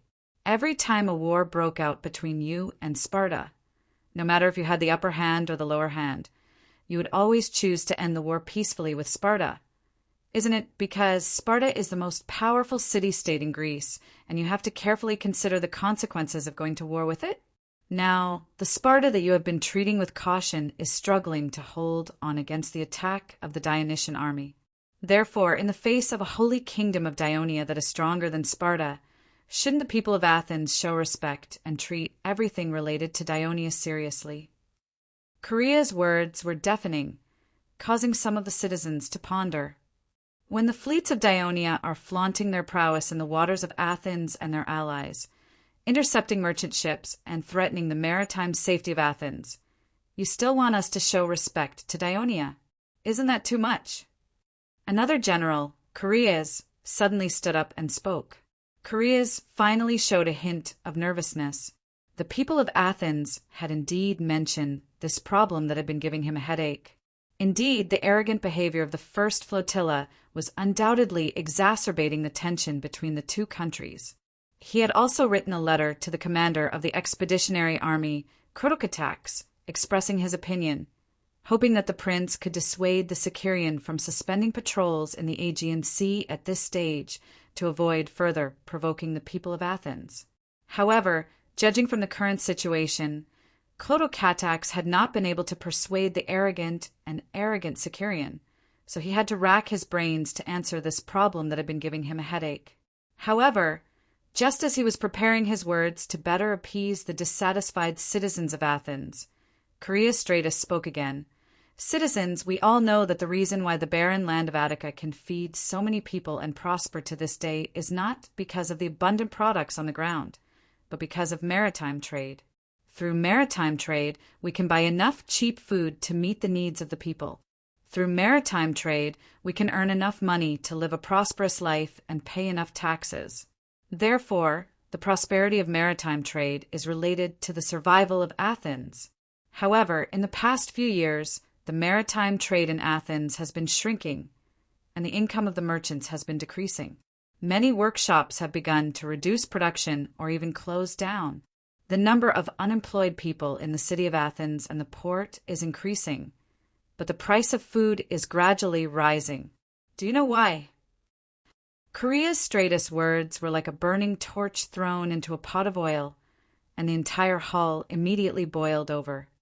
That's because the merchants of Dionia sell a large amount of cheap olive oil in various cities, resulting in very few people buying my goods. They are piled up in the cargo stations, and in the end, they rot and deteriorate. Those are all money. The price of a fine amphora has never been lower than 6 drachmas, but the merchants of Dionia can sell it for 4 drachmas. They are malicious business competition against us in Athens. If I let them continue like this, my pottery shop will go bankrupt. I am an excellent accountant. I have worked as an accountant for the great merchant of Parsons for decades, and I have always been conscientious. A few days ago, he suddenly told me that because many of his shops overseas have been in a slump and their income has plummeted, he had to fire me.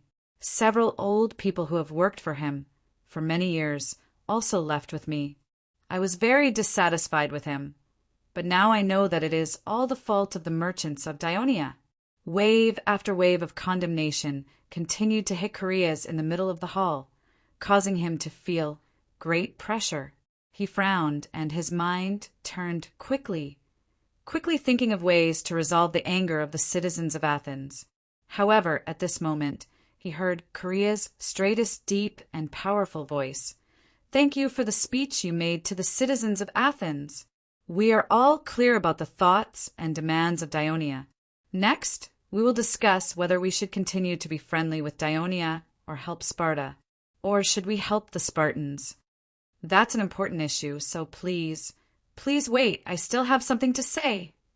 Koreas felt a strong sense of uneasiness, so he eagerly requested, "Please abide by the order of our assembly and leave the hall immediately."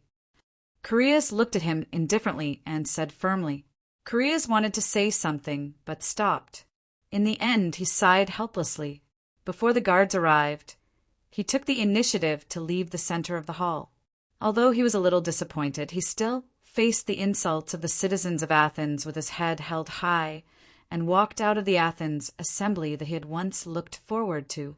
In the afternoon, he was invited to the City Hall of Athens. The General Executive Committee, headed by Koreas Stratus, was waiting for him.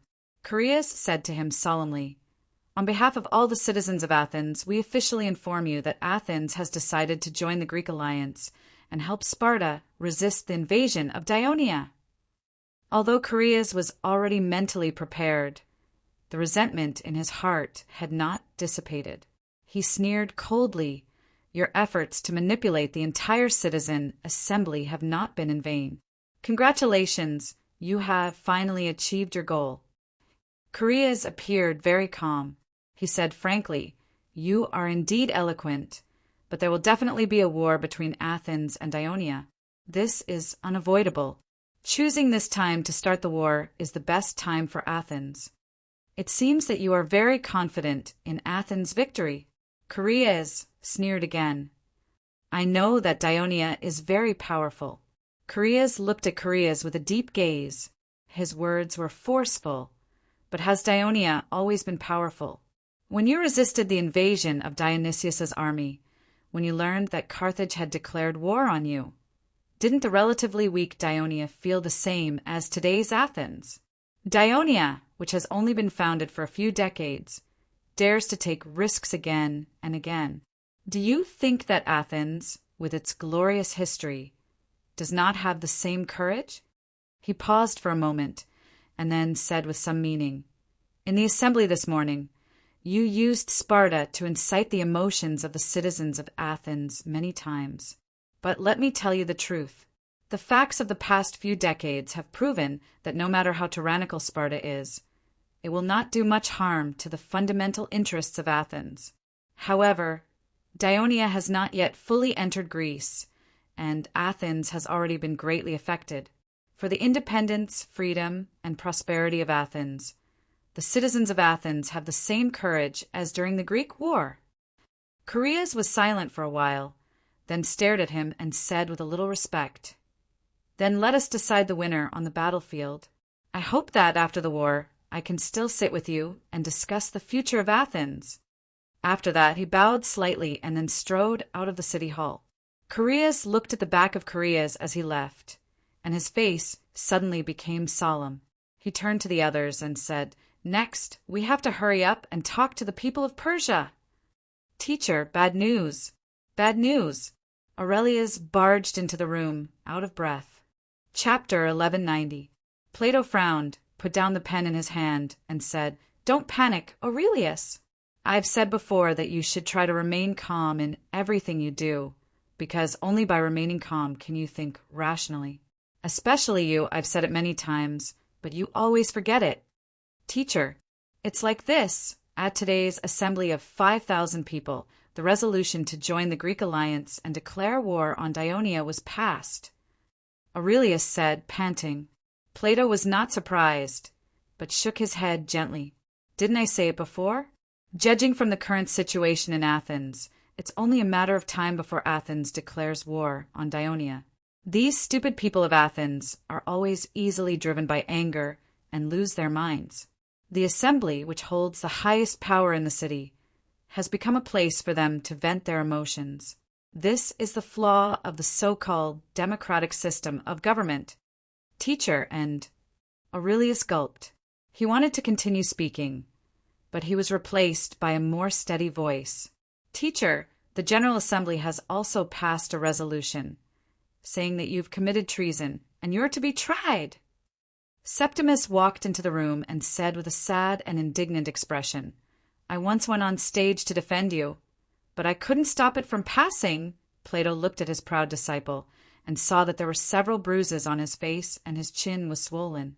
He could imagine the terrible situation at that time. He said softly with a pained voice, "Thank you for your hard work. All of you have to worry about me.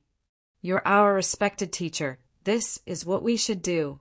Aurelius finally recovered and said indignantly, "Fortunately, you didn't attend the assembly today.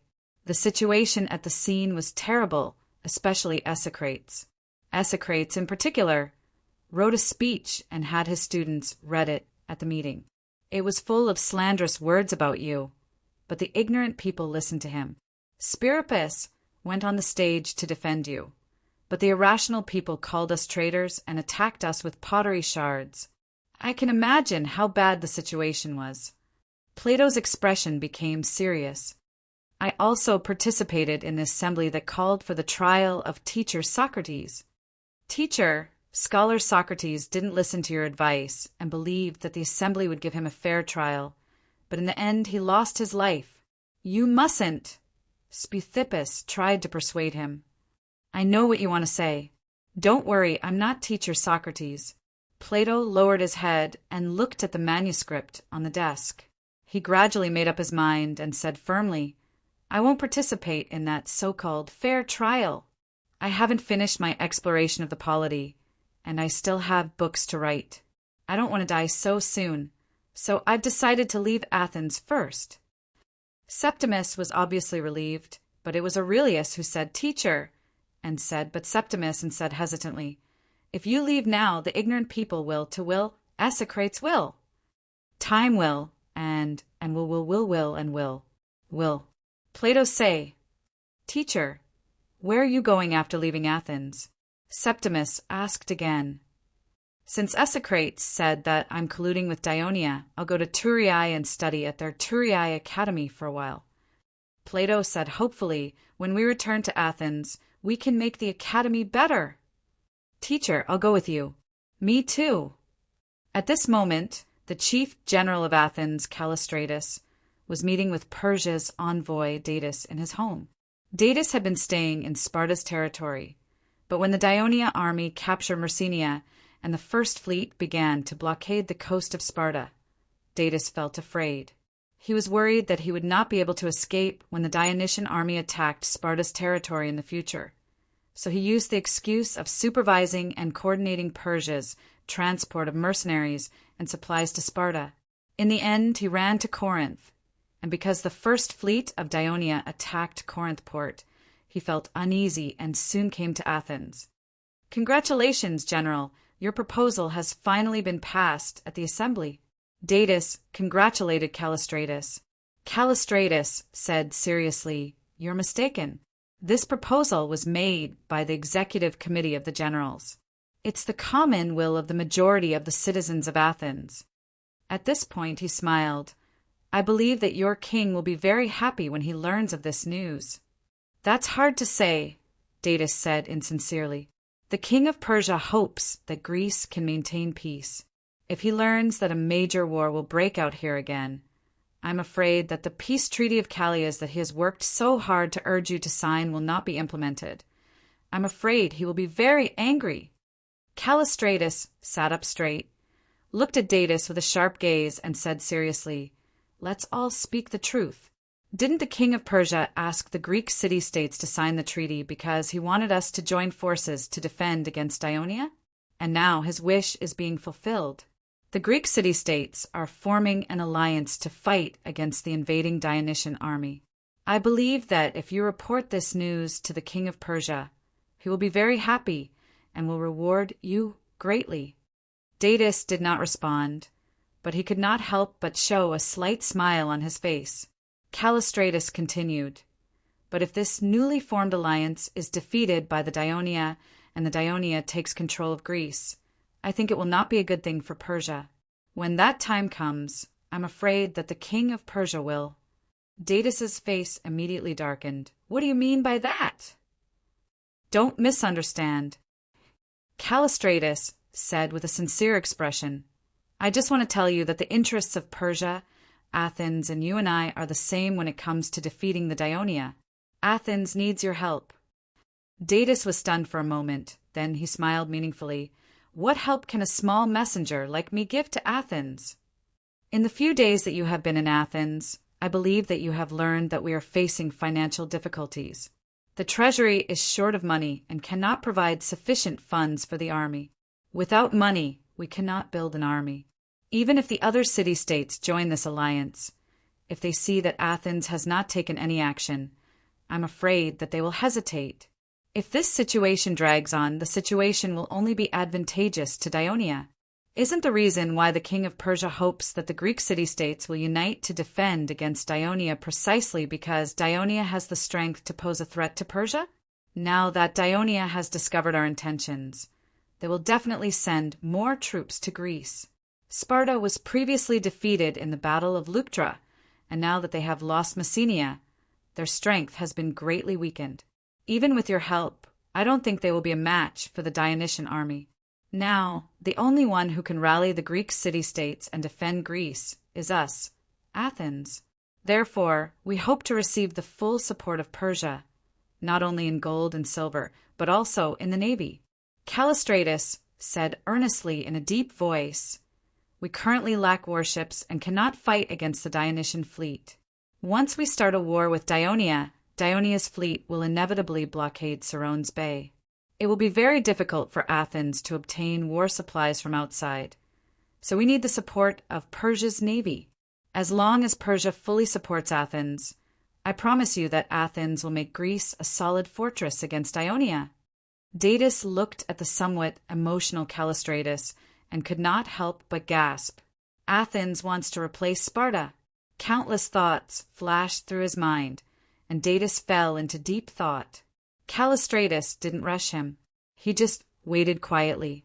After a long time, Datis said, "I will convey your request to His Majesty as soon as possible. Considering your current financial difficulties, I can first take a portion of the funds that His Majesty has allocated to Sparta so that you can build an army as soon as possible. But first, I need to see the sincerity of Athens." "What sincerity?" First, send some citizen soldiers to Peloponnesus to help Sparta. Callistratus thought for a moment, then said, I will have to discuss this matter with the other generals first, and then let the council discuss it before I can give you an answer. But I think it should not be a big problem. All right, then it's settled. I hope that Athens and Sparta will work together to defeat the Dionia and return peace to Greece. Datis said sternly. Suddenly he remembered something. His Majesty may agree to other requests of Athens, but regarding the assistance of Persia's navy, you have to be mentally prepared. His Majesty may not agree. Why? Callistratus was a little puzzled.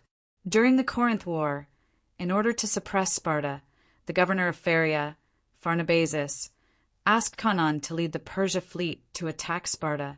Later, Canaan left the warships in Athens without permission, and the king of Persia did not seem to pursue the matter. This showed that the king of Persia was generous and understanding. He was willing to invest heavily in critical moments. Because Persia will have a major military operation soon, and we cannot do without the navy. What military operation? Callistratus's heart skipped a beat. You will know soon. In a house on the northern coast of Caesarea, the Sicarian was holding a military meeting. Chapter 1191. This outstanding officer of the First Fleet placed his hands on his hips and looked at the officers of the fleets under his command. Then he said in a deep and arrogant voice, We received a letter from Prince Clotocatax the day before yesterday. They're not in a good situation right now. The Greek city-states are preparing to unite and oppose us, Dionia. If the army on land can't defeat Sparta as soon as possible, it is likely that they will be surrounded by the Greeks. But now that Sparta has received help from Persia, their strength has increased, and the young prince does not dare to attack recklessly. That is why he wrote to us for help. Now that the main forces of Sparta have been attracted to Tegea, the defense in their territory has been greatly weakened. It is the best time for the first flotilla to re-land on the coast of Sparta, capture Sparta, and create the glory of our navy. I asked you to go back and think for a day yesterday. How is it? Have you come up with a good idea? As soon as he finished speaking, the commander of the infantry of the First Fleet, Cephodorus, stood up and said resolutely, My lord, I have a way to let our infantry successfully land on land and avenge our brothers who died last time. Tell me about it. Sicarian looked at his infantry commander with a gratified expression. He was glad that the commander's fighting spirit did not weaken because of the previous failure. I think there are a few reasons why the last landing failed. Cephodorus's deep voice was tinged with regret. First, we underestimated the enemy. Although the Spartans suffered consecutive defeats, they still have a certain level of strength. We all saw that day that Sparta had at least 5,000 heavy infantry engaged in battle. Our fleet's infantry are all in light armor. How could we fight them head-on? According to the letter just sent by the army, at least 6,000 Sparta soldiers have left their territory and gone to Tegea. Most of them are heavy infantry. This way, the next time we land on land, we will face a lot less pressure. Secondly, Sparta had set up a lot of wooden stakes near the coast, making it impossible for our warships to approach the coast. We could only use small boats to transport soldiers to land. Our entire fleet, including the clippers, had less than 100 ships, and each ship could only transport 20 soldiers at most. It was impossible to transport a large number of soldiers to the coast at once. While our infantrymen could only land on the shore in a loose formation, the Sparta army had already formed a dense phalanx and attacked the soldiers who landed on the shore. They quickly defeated us. As far as I know, the B squadrons have been collecting cargo ships from all over the place. I heard that there are more than 200 of them. This greatly increases our ability to send troops to the coast in one go. In addition, the infantrymen of our fleet have also come up with an idea. They can disembark at a place further away from the coast where the water is still deeper. Then they can wait there until the second and third batches of soldiers arrive. After that, they can rendezvous with their comrades and assemble into a phalanx. Then they can march to the coast together. But what if the Sparta attack while our soldiers are still waiting? One of the B squadrons asked. Also, the soldiers will lose a lot of stamina if they stand in the water for too long. Cephodorus smiled confidently. My infantrymen are all good swimmers and are good at fighting in the water. I can't ask for more if the Sparta want to fight in the sea. As for standing in the water for too long, it was true that they would lose some stamina.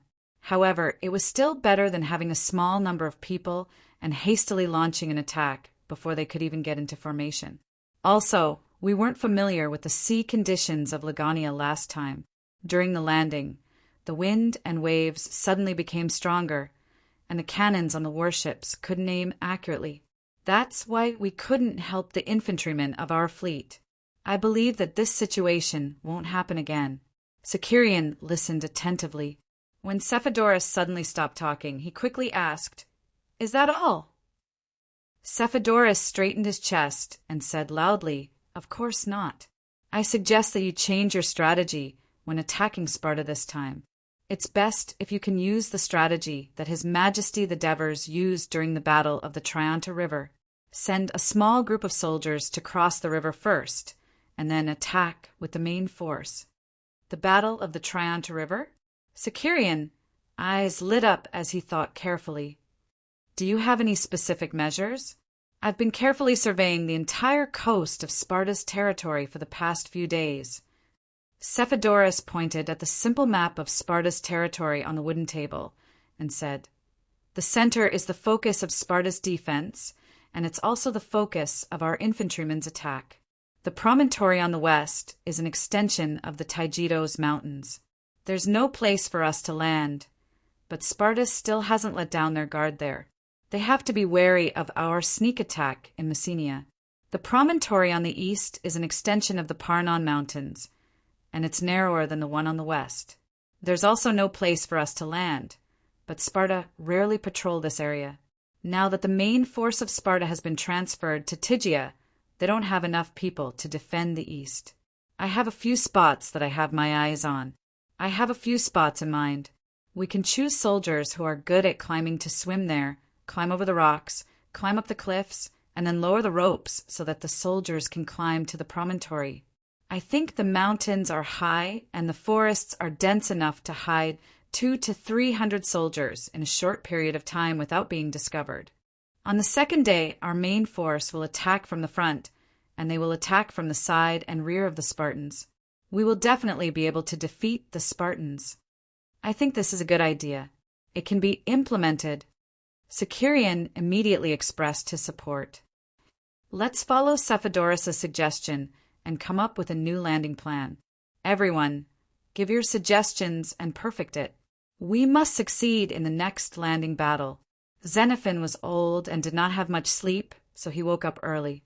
After washing up and eating the breakfast specially prepared by the servants, he left Agesilaus' mansion. The sky was just beginning to brighten, and there were already scattered candlelight in Sparta. In the past, there would be many black rovers carrying farming tools on the streets, rushing to work in the fields. However, there were very few people at this time of the day. The occasional barking of dogs was particularly clear in this quiet town. However, as Xenophon walked on this quiet street, he was interrogated 3 times by fully armed Sparta warriors who came out of nowhere. Xenophon responded by going out for morning exercises. The people of Sparta were founded on martial arts. They were proud of their strong bodies and ashamed of being fat. Therefore, the citizens of Sparta received training from a young age and continued to exercise according to their own habits when they were old. This was almost a tradition. Although Xenophon was not a citizen of Sparta, he had lived in Sparta's territory for decades and had the same habits as the people of Sparta. In addition, he was not only the hero of 2 expeditions to Persia, but he had also participated in the wars between Sparta and other Greek city-states many times, making countless contributions. He also wrote books that were filled with praise for Sparta's system of government and traditions.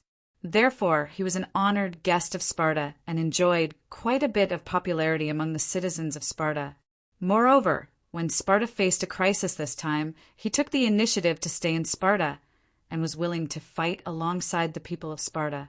This made the people even more grateful.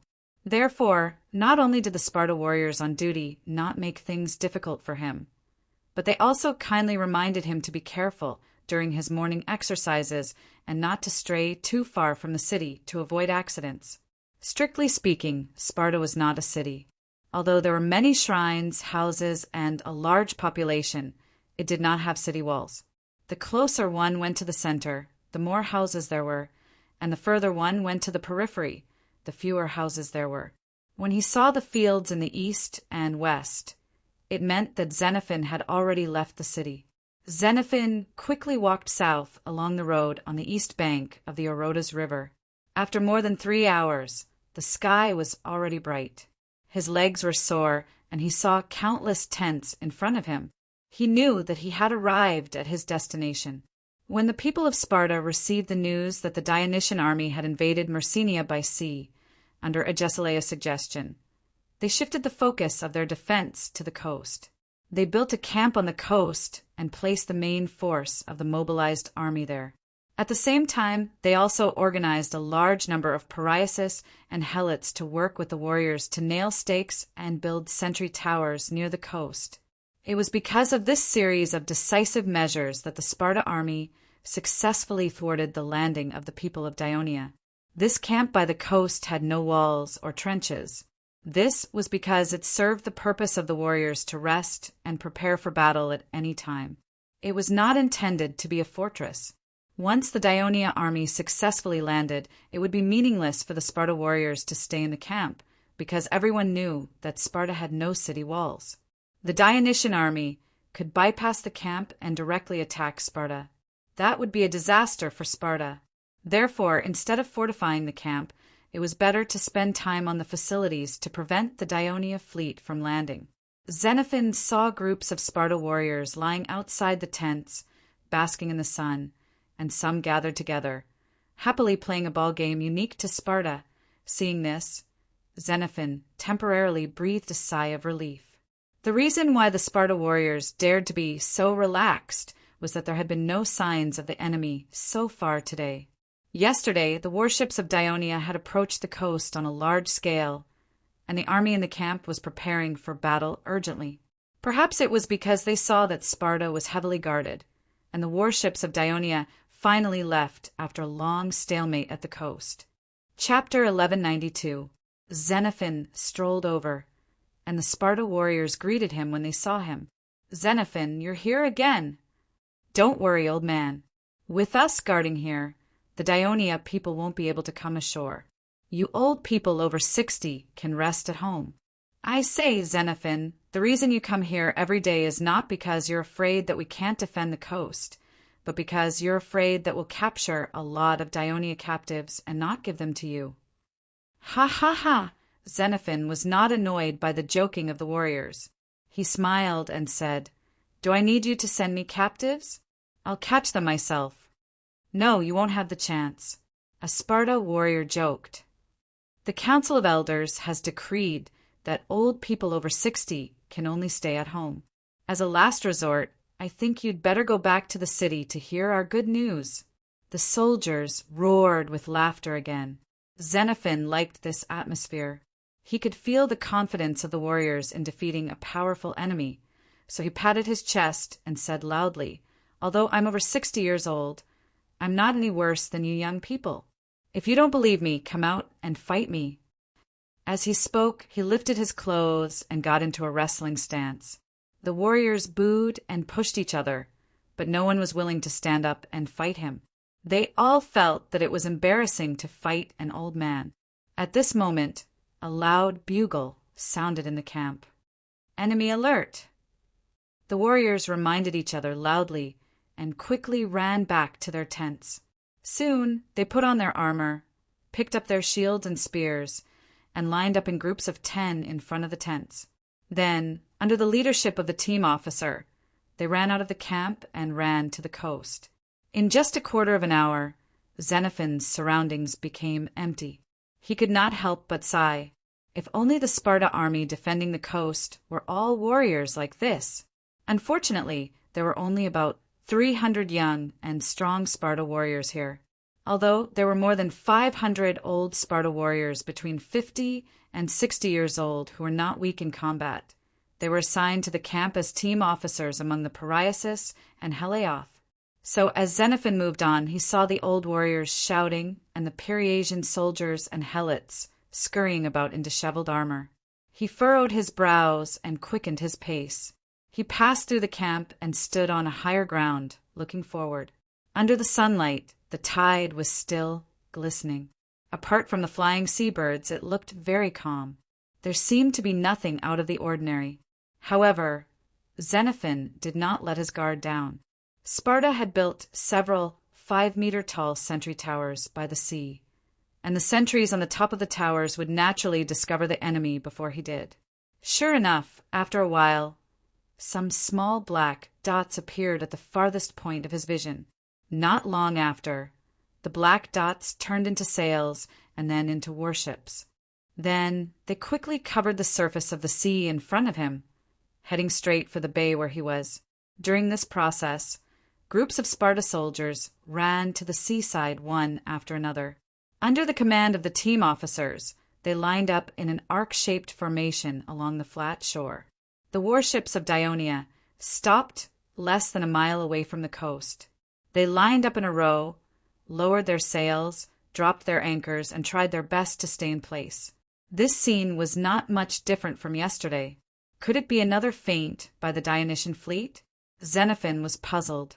Then he saw many small boats without sails between the tall, 3-decker Dionia warships. There were many soldiers on the boats.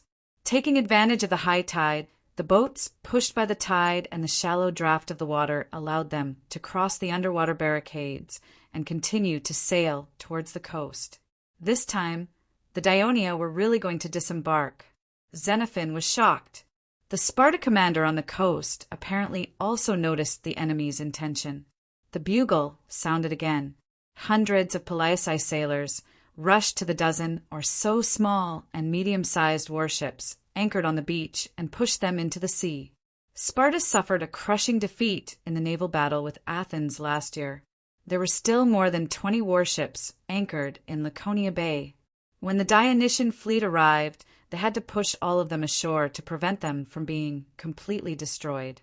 In order to prevent the Dionia warships from docking, the Sparta people deliberately set up a large number of wooden barricades in the sea, more than 100 meters away from the shore, to ensure that their warships could also participate in the defense. In the last battle to stop the Dionia from disembarking, the Sparta warships played a significant role. This time it was the same old trick. These Sparta warships were pushed away from the shore. Under the hard rowing of the sailors, they were ready to face the small Dionia boats that were sailing towards the coast. However, the Dionia boats at the front stopped about 200 meters away from the shore. The fleet infantrymen carrying leather shields, leather helmets, and short swords jumped off the boat. The depth of the sea here was more than 2 meters, but the soldiers did not need to waste energy treading on the water all the time. The dense barricades became their help. All they needed to do was to gently hold onto them, and they could stay in place to rest. The Peliaci sailors were surprised to find that after the Dionia soldiers jumped into the sea, they had been staying in place, and the small boats began to return. If they wanted to attack the Dionia soldiers floating on the sea, they would have to pass through the dense barricades, which was undoubtedly more difficult. Just as they were hesitating, they suddenly saw dozens of small black spots flying up from the Dionia warships in the distance. "It's the Dionia's ballista. Hide!" a crew member exclaimed. "Don't worry too much. It's too far away. They can't hit us at all." A crew member comforted them. The last time the Dionia landed on the shore, they used ballista cannons, but they barely caused any damage to the Sparta warships. Therefore, most of the crew members were not too worried. However, dozens of stone bullets whizzed over and landed on the top of the 2 Spartan battleships that were closest to them. While water splashed into the air, 8 or 9 stone bullets accurately hit the hull of the battleships. Boom! Boom! Amidst the loud noise, some stone bullets hit the mast, and some smashed through the deck. Wood chips flew everywhere, and the crew members screamed and screamed. Just when the two warships were in a state of panic, dozens of stone bullets whizzed over and landed more precisely around the two warships that were almost motionless. Soon, the masts were broken and the hulls began to capsize.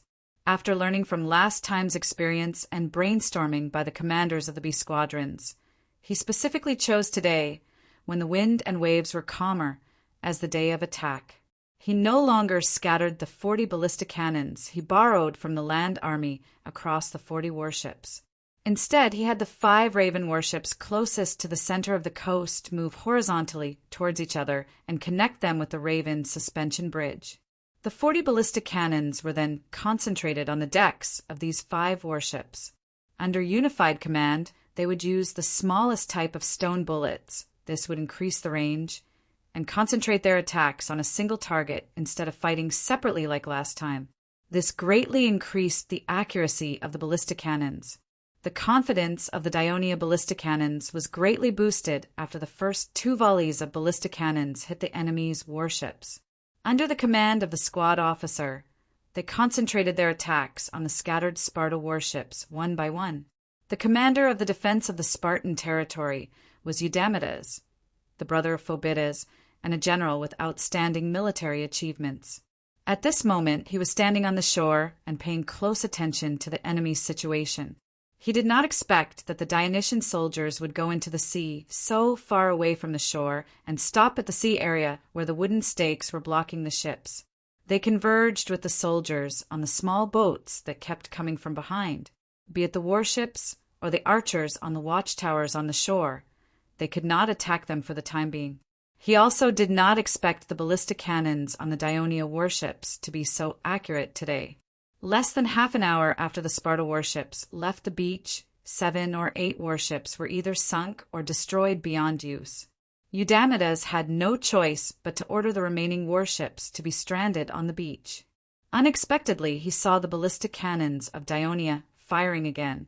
This time the target was no longer the warships, but the Sparta soldiers on the shore. He shouted anxiously, "Get out of the way! Get out of the way!" After all, they had experienced this the last time when they landed on the shore. The soldiers behaved calmly. They looked at the direction where the ballista was coming from and quickly spread out to avoid it. The loud ballista fell one after another, causing sand and sand to fly everywhere, but it did not cause any casualties.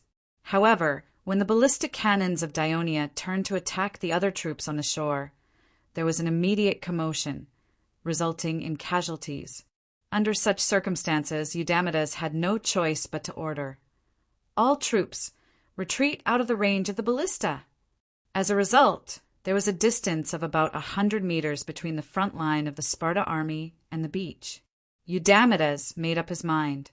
Once he found out that the enemy was about to go ashore, he would quickly lead the army to rush up and engage the enemy in battle.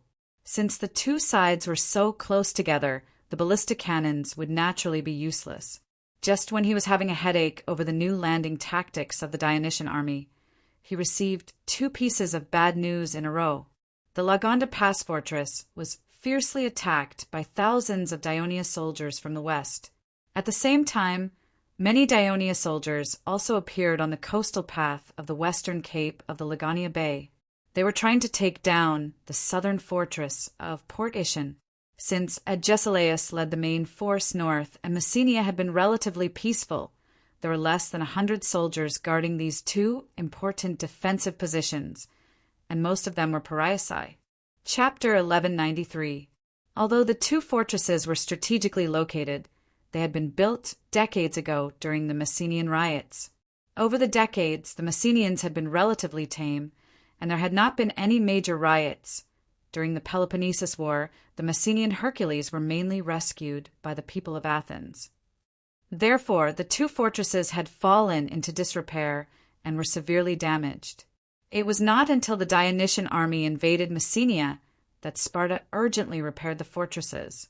However, due to the lack of time, they always felt that the repairs were not complete enough. Now that they were being attacked by an enemy that outnumbered the defenders by more than 10 times, he could not help but feel worried.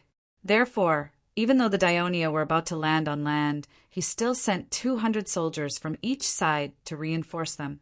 At this time, the infantry of the Dionysian fleet, which had stopped near the coast, began to move towards the shore. According to the military law of Dionia, under normal circumstances, as the commander of the infantry of the fleet, Cephodorus was supposed to stay at the rear. However, due to the various difficulties in sea conditions, transportation, and regrouping after landing, Cephodorus sent all the infantry of the fleet to the coast at once. Since it was useless for him to stay at the rear, it would be better for him to take the lead. Instead, it would boost the morale of the troops and give the army a better chance of winning in such a difficult situation. Therefore, like the other infantry of the fleet, Cephodorus wore leather armor, carried a leather shield and helmet, and swam towards the shore using the breaststroke posture. Although the Greek fishermen were all good swimmers, and most of the infantry of the fleet came from them, this standard breaststroke posture was taught by the Devers, mainly for the sake of noise and energy saving when swimming with armed forces. At this moment, the infantry of the fleet did not use much strength to paddle. Like pieces of wood floating on the sea, they were approaching the shore along the tide. In the eyes of the Sparta people on the shore, a black line across the Gulf of Laconia was quickly surging towards them. When the water was relatively shallow, the soldiers of the Dionysian fleet stood up one after another. Cephodorus was old, after all. He was a little out of breath when he stood up, and his body was a little cold. But like the other soldiers, he quickly put on his leather helmet, took off his leather shield, drew out his dagger, and shouted as loudly as he could, "Line up!"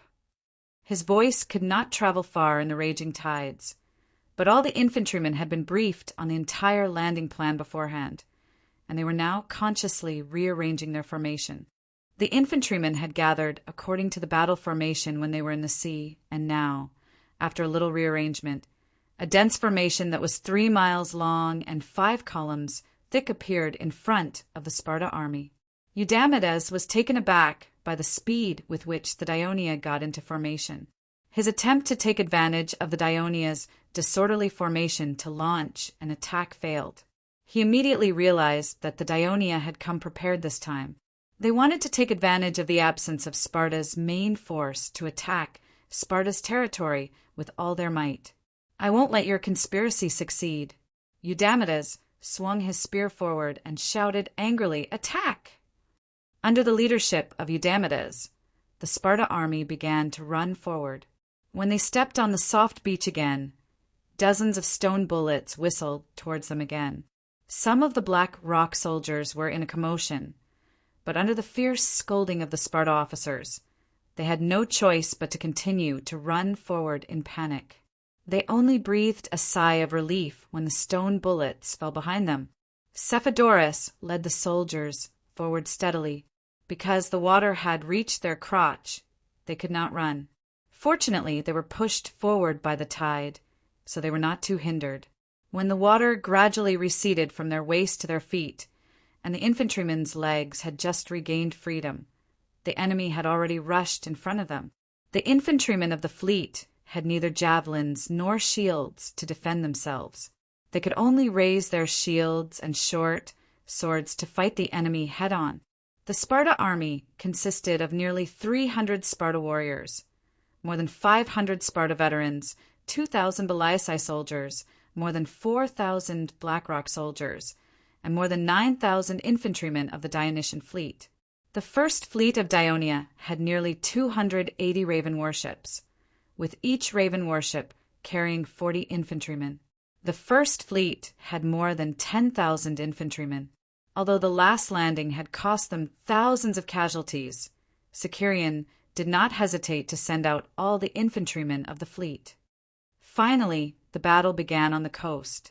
Xenophon climbed to the sentry tower at the back of the beach and looked at the battle in front of him nervously. He knew that this battle would determine the life and death of Sparta. He wished he could grab the bow of the archer next to him and shoot at the Dionia himself. After the battle lasted for a while, the situation changed significantly. The right flank, with the Sparta warriors and veterans as the arrowhead, with the ability of the Sparta warriors and the power of the heavy infantrymen, had the upper hand. The left flank of the infantrymen of the Dionysian fleet kept retreating into the sea. The middle flank, with the Baliaci soldiers as the main force, also had a slight advantage. After all, the Baliaci soldiers who often fought with the Sparta had more combat experience. At the same time, although they wore simple pointed copper helmets and leather armor, they were still stronger than the infantrymen with copper shields and spears. With the help of the archers in the sentry tower, the infantrymen of the fleet, who did not have a strong defense, suffered a lot. Only on the left flank, the Heliaci soldiers, who were basically unprotected and only had a spear in their hand, were fighting the infantrymen of the fleet, who were wearing leather armor, leather shields, and short swords. Gradually, they were at a disadvantage. Even though the veterans of Sparta were trying their best to maintain the battle line and the archers in the sentry tower behind them, the left flank kept moving backward. This caused the battle line, which was originally east-west, to gradually move northeast to southwest. While Xenophon was worried for the Sparta army, Sicarion, who was standing on the flagship and listening to the report from the lookout on the mast, was even more anxious. Where are the infantrymen of the fleet that went ashore yesterday? Why haven't they appeared yet? Maybe they've encountered some trouble. The flagship captain replied carefully, "Damn it, something went wrong at the critical moment." Sicarion cursed angrily and then said helplessly, "Then send the reserve team immediately." "Yes, sir." In yesterday's military meeting, under the encouragement of the commander of the fleet's infantrymen, the other commanders of the B fleets also made many suggestions. One of them was, considering that the infantrymen of the fleet did not have an advantage in a head-on battle against the heavy infantry, could the 2 battalions of the 7th Legion stationed in Messenia send some heavy infantry to participate in the landing battle? Later, after discussion and improvement, it was changed to invite the Dionia troops stationed in Messenia to counterattack Sparta from the east, and at the same time, ask them to send 300 heavy infantry to participate in the landing battle. Originally, Sicarion still hoped that the infantrymen of the fleet could win this battle by themselves. But now that they were at a disadvantage, they were worried about failure and had to send the reserve team. On the 5-meter square wooden rafts that the crew of the First Fleet had urgently made, there was a sailor controlling them with a wooden paddle in the middle, and 3 or 4 soldiers of the 7th Legion in black armor and helmets passed through the gaps between the warships. Because the wooden rafts had a shallower draft than the small boats, they smoothly passed through the area where the wooden stakes were blocking the ships and rowed toward the left flank of the fleet's infantrymen.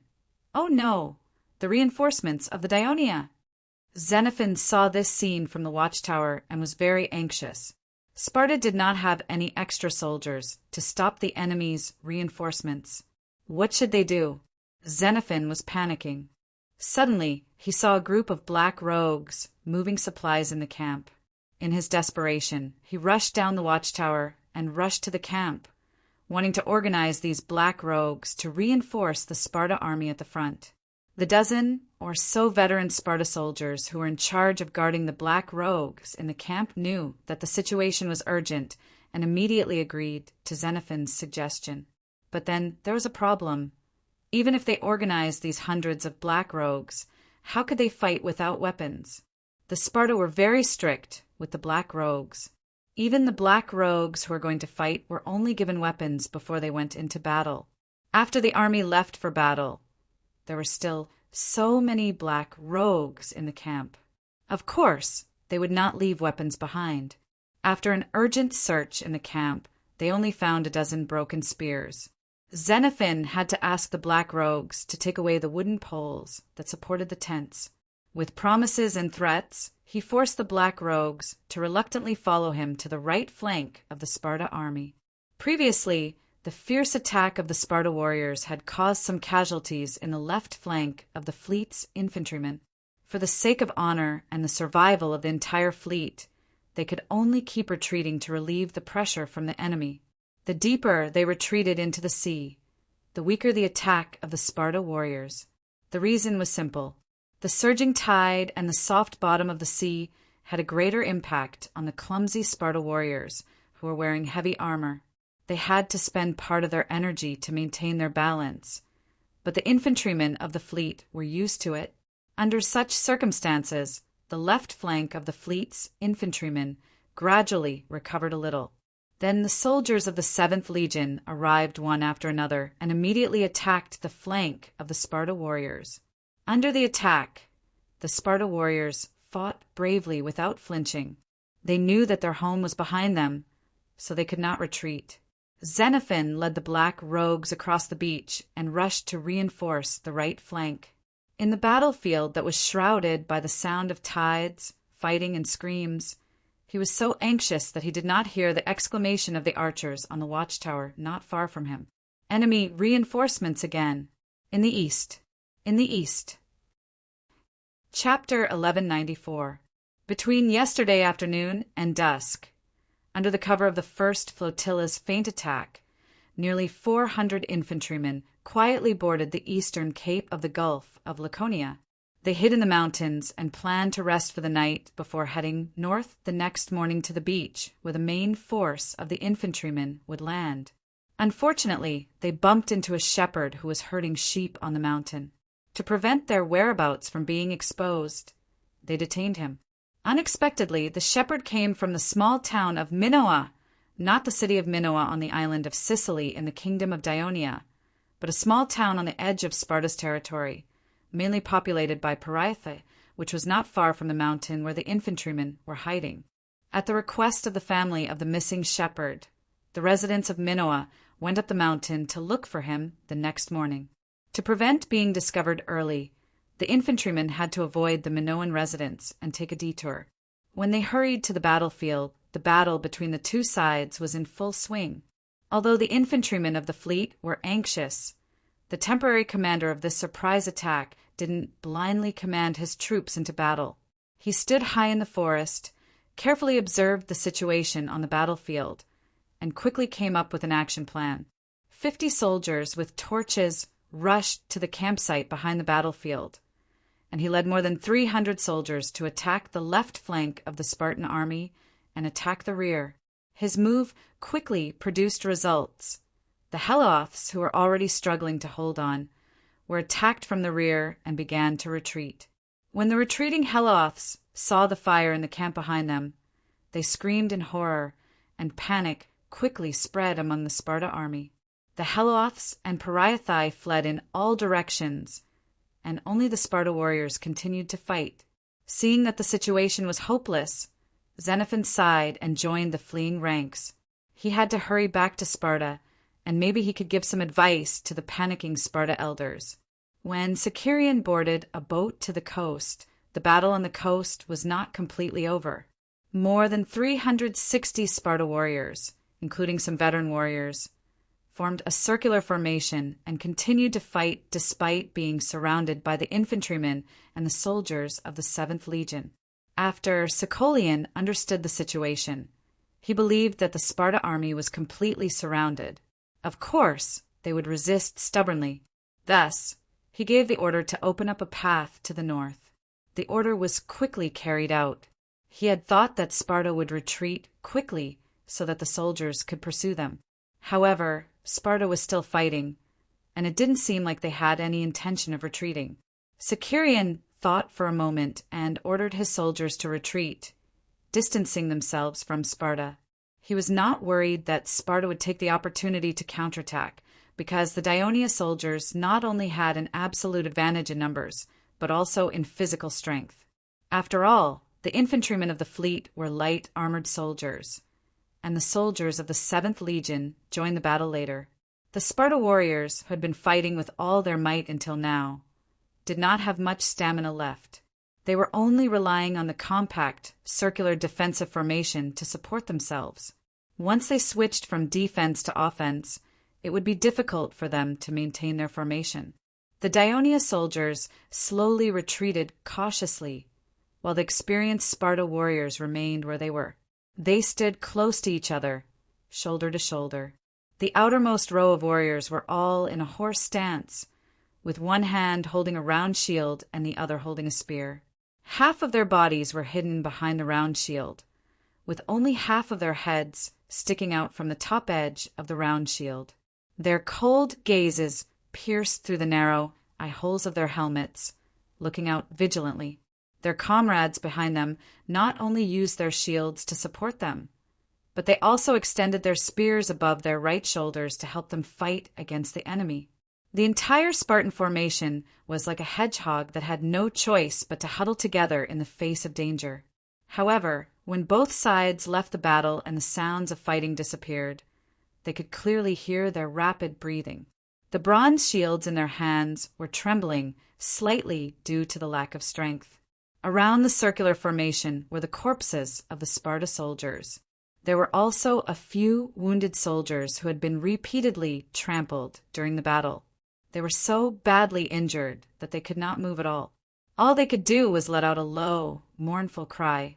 Seeing this, Sicarion was even more confident. He walked out of the formation of the Dionia soldiers and proudly said, "I'm the commander of this Dionysian army, Sicarion. Sparta people, you have failed. Surrender now, and I will spare your lives." The entire circular formation did not move. The Sparta warriors did not seem to hear Sicarion's words.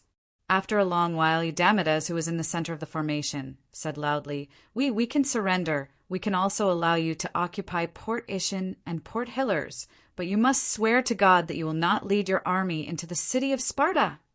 After hearing this, Sicarion laughed and said mockingly, "Sparta people, you are still dreaming. Now is not the time for you to dominate Greece and show off your power. We, Dionia, have conquered Messenia and will soon conquer Sparta. Perhaps it will not be long before your families become slaves, and the Helos who were once slaves will become their masters. I just see that you are all brave warriors, and I can't bear to see you die in the wilderness and become food for the wild wolves and seabirds. That's why I pity you and allow you to surrender. Of course, I can understand why you choose to die, because after you die, you will no longer have to face the reality that Sparta no longer exists." While Sicarion was talking, he suddenly saw a Sparta soldier in front of him roaring and throwing his spear at him. Sicarion was taken aback and hurriedly stepped back. He was about 40 meters away from the circular formation of Sparta, and the opponents were all heavy infantry. He thought that this distance would be safer, but he did not expect the opponent to suddenly make such a move. The soldiers on both sides quickly rushed forward and used their leather shields to protect him. Logically speaking, the well-trained Sparta soldiers could throw javelins more than 40 meters away, and the leather shields used by the fleet's infantrymen were not good enough to defend against the javelins. However, the Sparta soldiers did not have enough stamina after fighting for so long. The javelins could not penetrate the leather shields and were easily blocked. It was just a false alarm. But Sicarion was enraged. He retreated from the formation with a gloomy face, but he did not give the order to attack. The two sides were in a strange stalemate.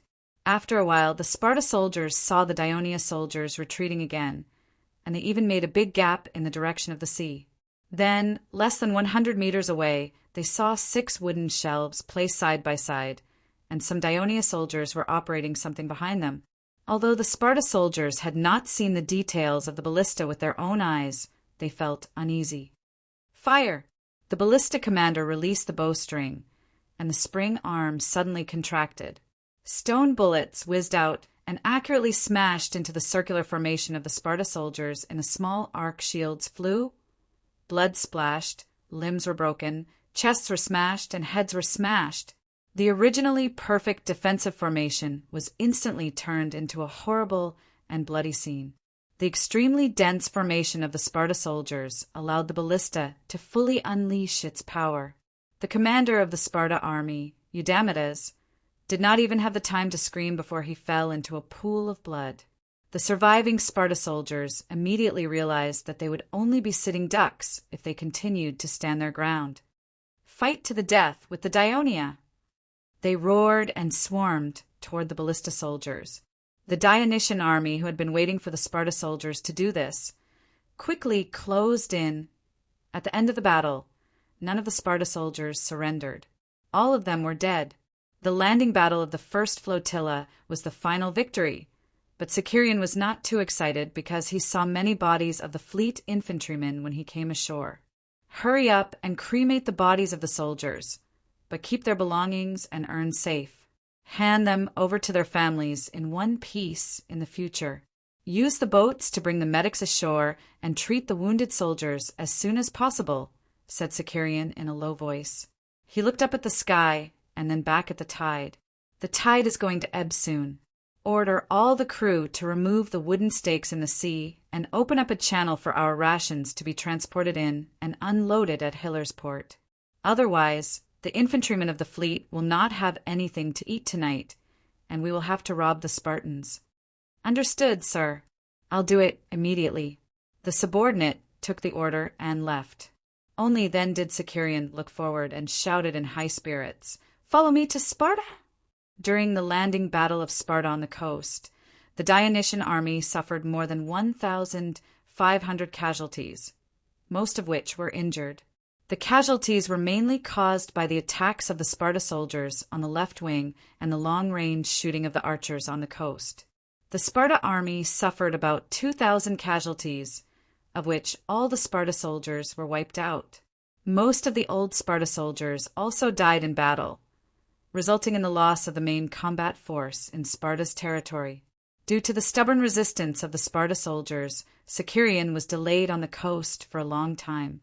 He led 300 soldiers of the 7th Legion and 1,200 infantrymen north. Along the way, he did not see his own troops, nor did he see any fleeing enemy soldiers. He only saw corpses being pecked by crows from time to time, and defeated soldiers lying on the ground, wounded and howling after traveling for almost 3 hours. The outline of densely packed houses in the distance could be seen in the distance. Sicarion also saw the large fleet of infantrymen resting in a wheat field, and soon saw its commander Cephodorus. Seeing that Cephodorus' right arm was wrapped in bandages and stained with blood, Sicarion asked with concern, "You're injured, is it serious?" Chapter 1195. Cephodorus moved his right hand slightly and pretended to be relaxed. "I was accidentally stabbed by a spear. Fortunately, my muscles and bones were not injured, and the bleeding has been stopped. I'm fine now, but I can't salute you for the time being. When the medical camp arrives, I'll let them treat you seriously. You're the hero who defeated Sparta. Don't let your wound get infected because of your carelessness and cause a serious illness. If that happens, you won't be able to enjoy any glory. Sir, are you worried about me or are you cursing me?" Cephodorus said with dissatisfaction. Sicarion was more casual when interacting with the senior officers of the First Fleet. He laughed and said, "You don't have to salute me for now. I'll do it later. What's the situation now?" "Sparta sent a messenger, asking for peace talks with us. I can't make the decision, so we've completely defeated the Sparta army. They have no more power left. Our soldiers can easily occupy the city of Sparta. They want peace talks at this time? They must be dreaming. Chase this messenger away, and we'll bring the army into the city." This messenger said that he's Xenophon, a good friend of His Majesty, who went to Persia with the Devers. A good friend of His Majesty? Sicarion finally showed some respect. He thought for a while and said, "I don't think His Majesty will give up the most beneficial move for the kingdom because of a personal friendship. How about this? Go tell that.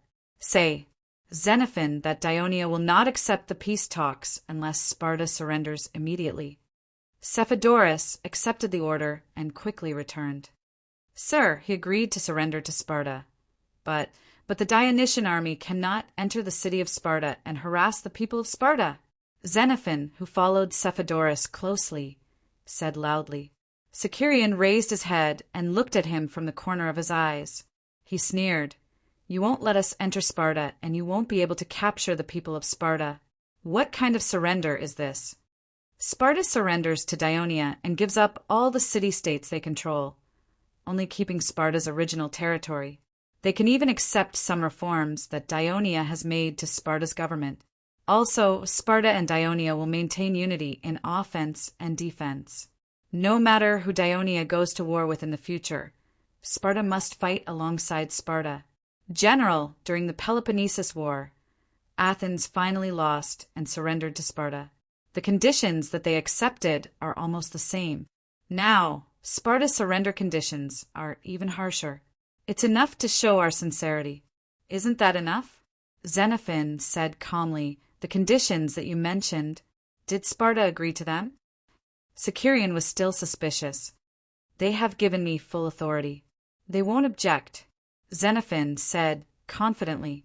Sicerion sneered again. He stared at Xenophon and said directly, to be honest, I don't believe in your so-called surrender, because the main forces of Sparta are still in Arcadia. You only need to delay them for a day or two, and they will return soon. So whether it's the Sparta commander on the beach or you now, both of you suggested that we should not enter the city of Sparta so that they can rush back to save us. General, since the people of Sparta have agreed to surrender, they will keep their promise. They will never go back on their word. Xenophon said loudly, as if he was insulted. They are the descendants of Hercules. They swear in the name of Hercules that they will never go back on their word. You make it sound like the people of Sparta are as good as the people of Ionia. But I don't believe you. Sicerion shook his head and said sarcastically, back then, many of the cities in Greece signed the so-called Great King's contract together. They swore to the gods.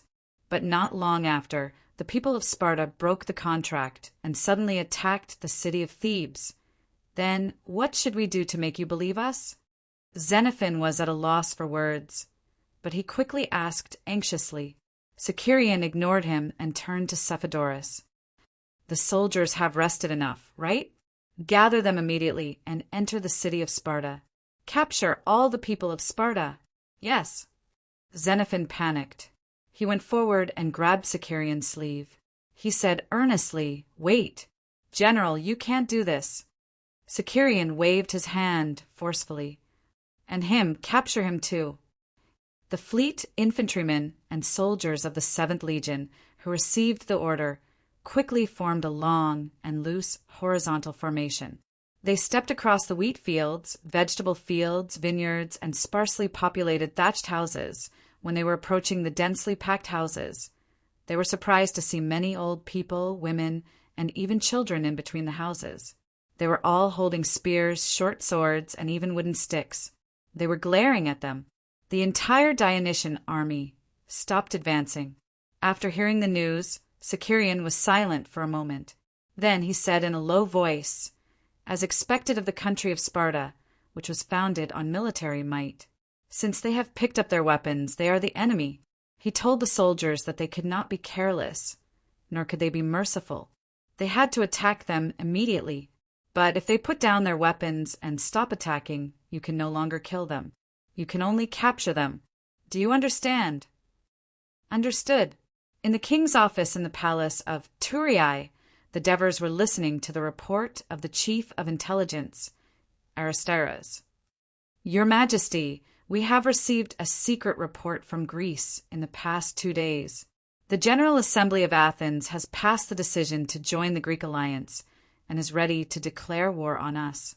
Currently, the entire Attica region is mobilized and has begun to prepare a large number of military supplies. At the same time, they are also cooperating with the priest of Delphi to send messengers to the surrounding city-states in an attempt to unite these city-states and declare war on us. After listening to these, Divers frowned slightly for a moment before relaxing again. With a calm expression, he murmured, Don't be fooled by the fact that the Athenians always talk about freedom, equality, and resistance against tyranny. In fact, compared to the Spartans who were burdened by Heloth and had to focus more energy on stabilizing their own territory, the Athenians are much more ambitious. They want to control the Aegean Sea because it is the source of their wealth. They also want to control the Oak Sea because it is the source of their food. They also want to control Great Greece so that they can threaten the alliance of Sparta and Peloponnesus. They also used to be an ally of Egypt, helping it to resist the invasion of Persia. Athens wants to build a kingdom that controls the entire Mediterranean Sea. This idea has not changed since Pericles to the rulers of Athens today. It will inevitably conflict with the interests of our kingdom and eventually lead to war. This is within our expectations. However, our army is still fighting against Sparta in Peloponnesus. If Athens chooses to launch an attack at this time, it will add a lot of trouble to us, Aristira's could not help but say. The Devers did not respond directly, but asked, "Other than Athens, which Greek city-states have joined this alliance?" Elis has received the promise from the priests of Olympia and Pisa and has decided to join this alliance. Corinth and Megara seem to feel the threat of our fleet and have also joined this alliance. Agos is still hesitating, mainly because their people do not want to help the people of Sparta. The people of Phocis have also joined this alliance under the influence of the priests of Delphi. After Phocis and Athens joined, the people of Locris also joined. The people of Thebes have announced that we are their allies and have helped them during their most difficult time. They cannot violate the oath they made to God and declare war on us.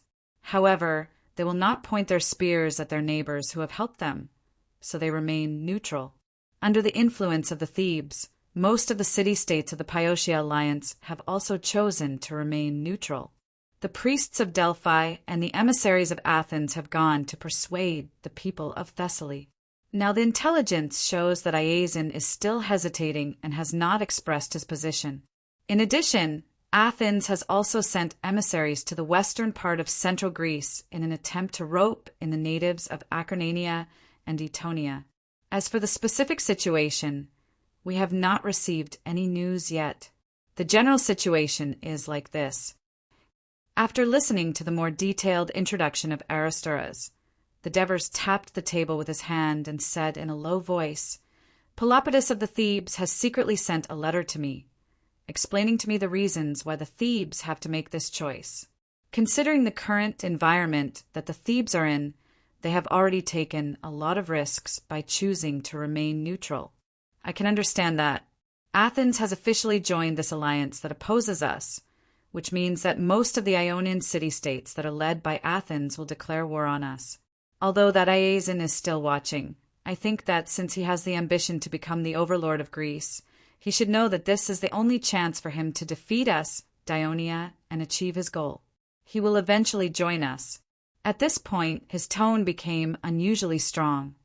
"These Greek city-states that oppose us have gathered together to fight against us. It is also a good thing that they are fighting against us.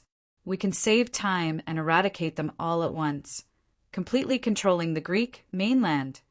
Then, a trace of kindness appeared on his face. Now that the situation in Greece is becoming complicated, this will be a good training for Clotocatax. I believe that with the assistance of several senior generals, such as Printos and Sicerion, the army that he leads in Peloponnesus will not be in too much danger. Chapter 1196. "Yes, Your Majesty," Aristira's replied. He had already given them a reminder.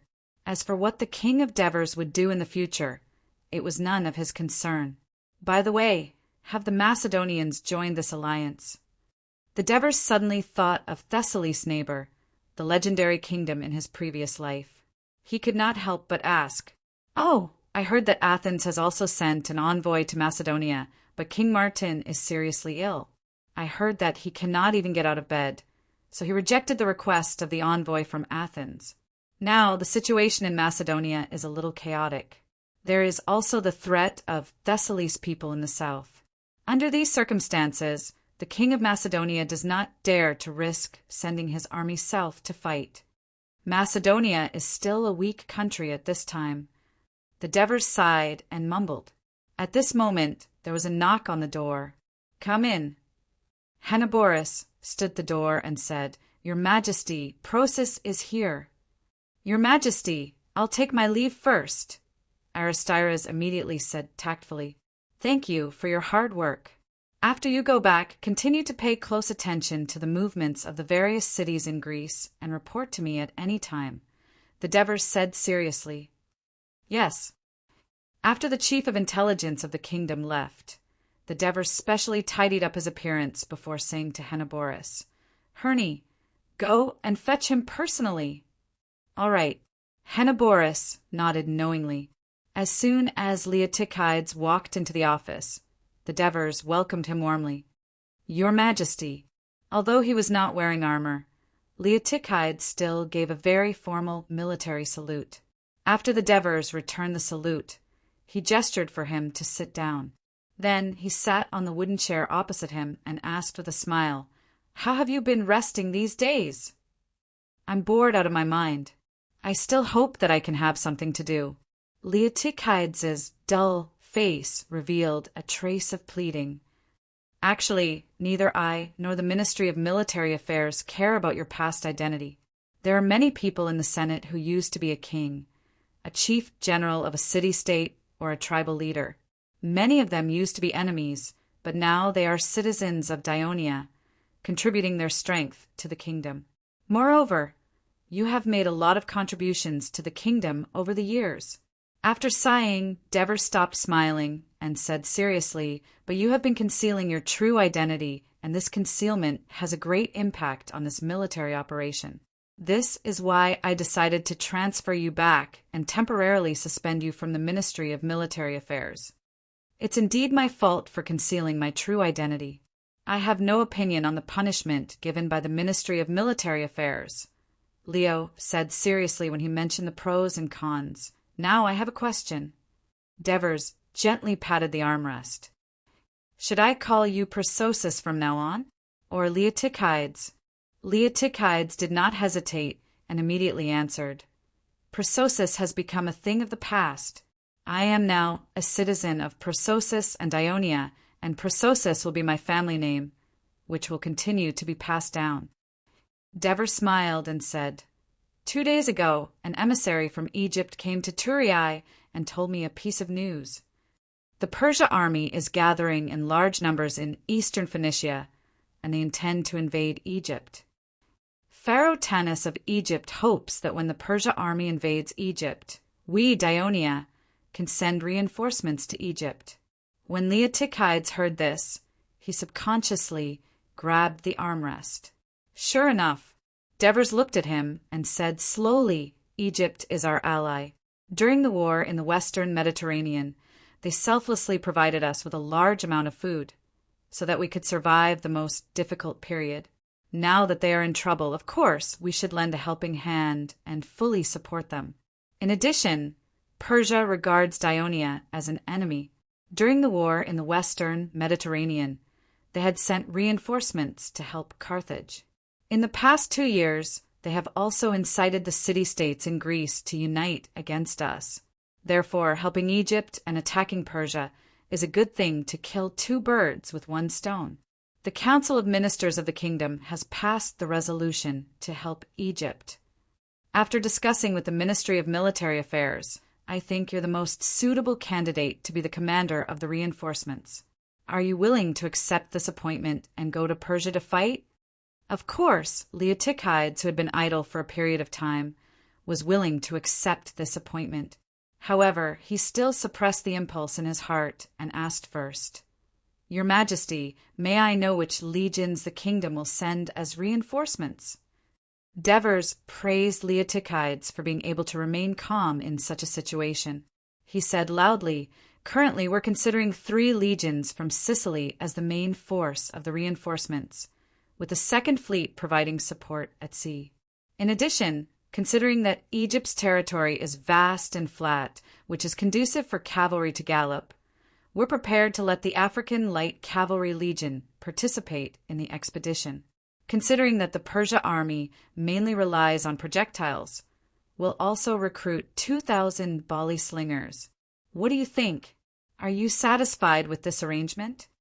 "Your Majesty, I am willing to accept your appointment," Leotychides responded decisively. "Persia is not our Dionia. Their military mobilization will not be so fast. I'm afraid it will take some time before they actually attack Egypt. You don't have to be too anxious. Go to Sicily first and familiarize yourself with the legions you'll be commanding. Among these troops, the 8th Legion has the strongest combat power and you're the old commander of the 8th Legion. You've led it to win a lot of glory. I believe that when you take over this reinforcement army, you'll quickly gain the support of the soldiers. However, don't assemble the troops on a large scale yet to avoid consuming the military rations prematurely. After all, the army in Peloponnesus also consumed a lot of military rations. Hearing this, Leotychides could not help but ask, when I lead the army to Egypt, what about the military rations? Pharaoh Tanis of Egypt has already made a promise in the letter that all the military rations for the reinforcements will be provided by him. Devers said calmly, Egypt has always been the main granary of the Mediterranean. In recent years, its political situation has been relatively stable. It's said that the food reserves are abundant, so you don't have to worry. Of course, the Ministry of Military Affairs will also send some supplies to you at the right time as a supplement. Leotychides nodded and did not say anything for a while. Devers looked at him, but continued, I heard that when you left Myrcenia, you reminded Clotocatax. Don't let your guard down against the other Greek city-states other than Sparta. They have always been fickle. Now, your worries have become a reality. Many Greek city-states, led by Athens, are forming an alliance against Ionia. This will undoubtedly bring great difficulties to our strategy of controlling Greece. Moreover, if our war in Greece can't end in a short time, we'll have to reinforce Egypt here. There's no doubt that we'll fall into a dilemma of fighting on two sides. You know Greece better. Do you have any suggestions? Listening to Devers, Leotychides thought about this problem in his mind. As a commander, he certainly did not want the war in Greece to affect the reinforcement to Egypt. After a moment, he said, Your Majesty, a few years ago, the Italian Gauls were regarded as scourges by the Etruscans, Latins, and other races in the north. They were numerous, fierce, and aggressive. Even the kingdom saw them as a great threat. But, Your Majesty, you gathered an army of 100,000 at once, and it only took you a few months to defeat the Gauls. Now their territory has been annexed to the kingdom. Leotychides briefly mentioned the conquest of the Gauls. After all, he was the commander of the northern expedition to Gaul at that time. Saying too much would undoubtedly make him look like he was boasting. The war in Greece is actually a little similar to the war in Gaul. It looks like there are many city-states, the situation is complicated, and its citizens are also very good at fighting. But in fact, the Peloponnesus Peninsula, central Greece, northern Greece, and even the Ionian Islands are far smaller than the kingdom's territory. The population is also much smaller, not to mention weapons, equipment, and logistical supplies. Your Majesty can completely concentrate most of the kingdom's troops in the same way you conquered the Gauls and launch an all-out attack with a military force that far exceeds the Greek mainland. You can definitely complete the conquest of Greece in a short time. Devers stroked his chin thoughtfully. After sending Leotychides off, Devers asked Hannibores to bring a wooden map of Greece. He looked at the map alone and fell into deep thought. Acidamas walked into the mansion of the governor of Phyllis and saw Thessaly's Tarchus Iazon pacing back and forth at the entrance of the living room. He walked up to him and asked, Sir, what brings you here? Iazon recovered from his deep thought and held Acidamas' arm respectfully. He walked into the living room and invited him to sit down. Then he said with a solemn expression, I just received news that the Dionysian army defeated the 30,000-strong army of Sparta in Tegea with the support of Persia. Sparta suffered another defeat in the battle. Acidamas was shocked by the news. For a politician who spent most of his life under the rule of Sparta, it was a little hard to accept. Yes, I heard that not only did the Deianinea defeat the Sparta army, but they also occupied Sparta's camp and captured many soldiers. They drove Sparta's defeated soldiers into the mountains and took the opportunity to capture Tegea. Iazon said emotionally. Acidamas sighed and said with some emotion, From this, even with the support of Persia, Sparta is no match for the Deianinea. Their decline is inevitable. Sir, what's your plan? Iazon sat down on a chair next to him and said, I want to hear your suggestion first. Chapter 1197.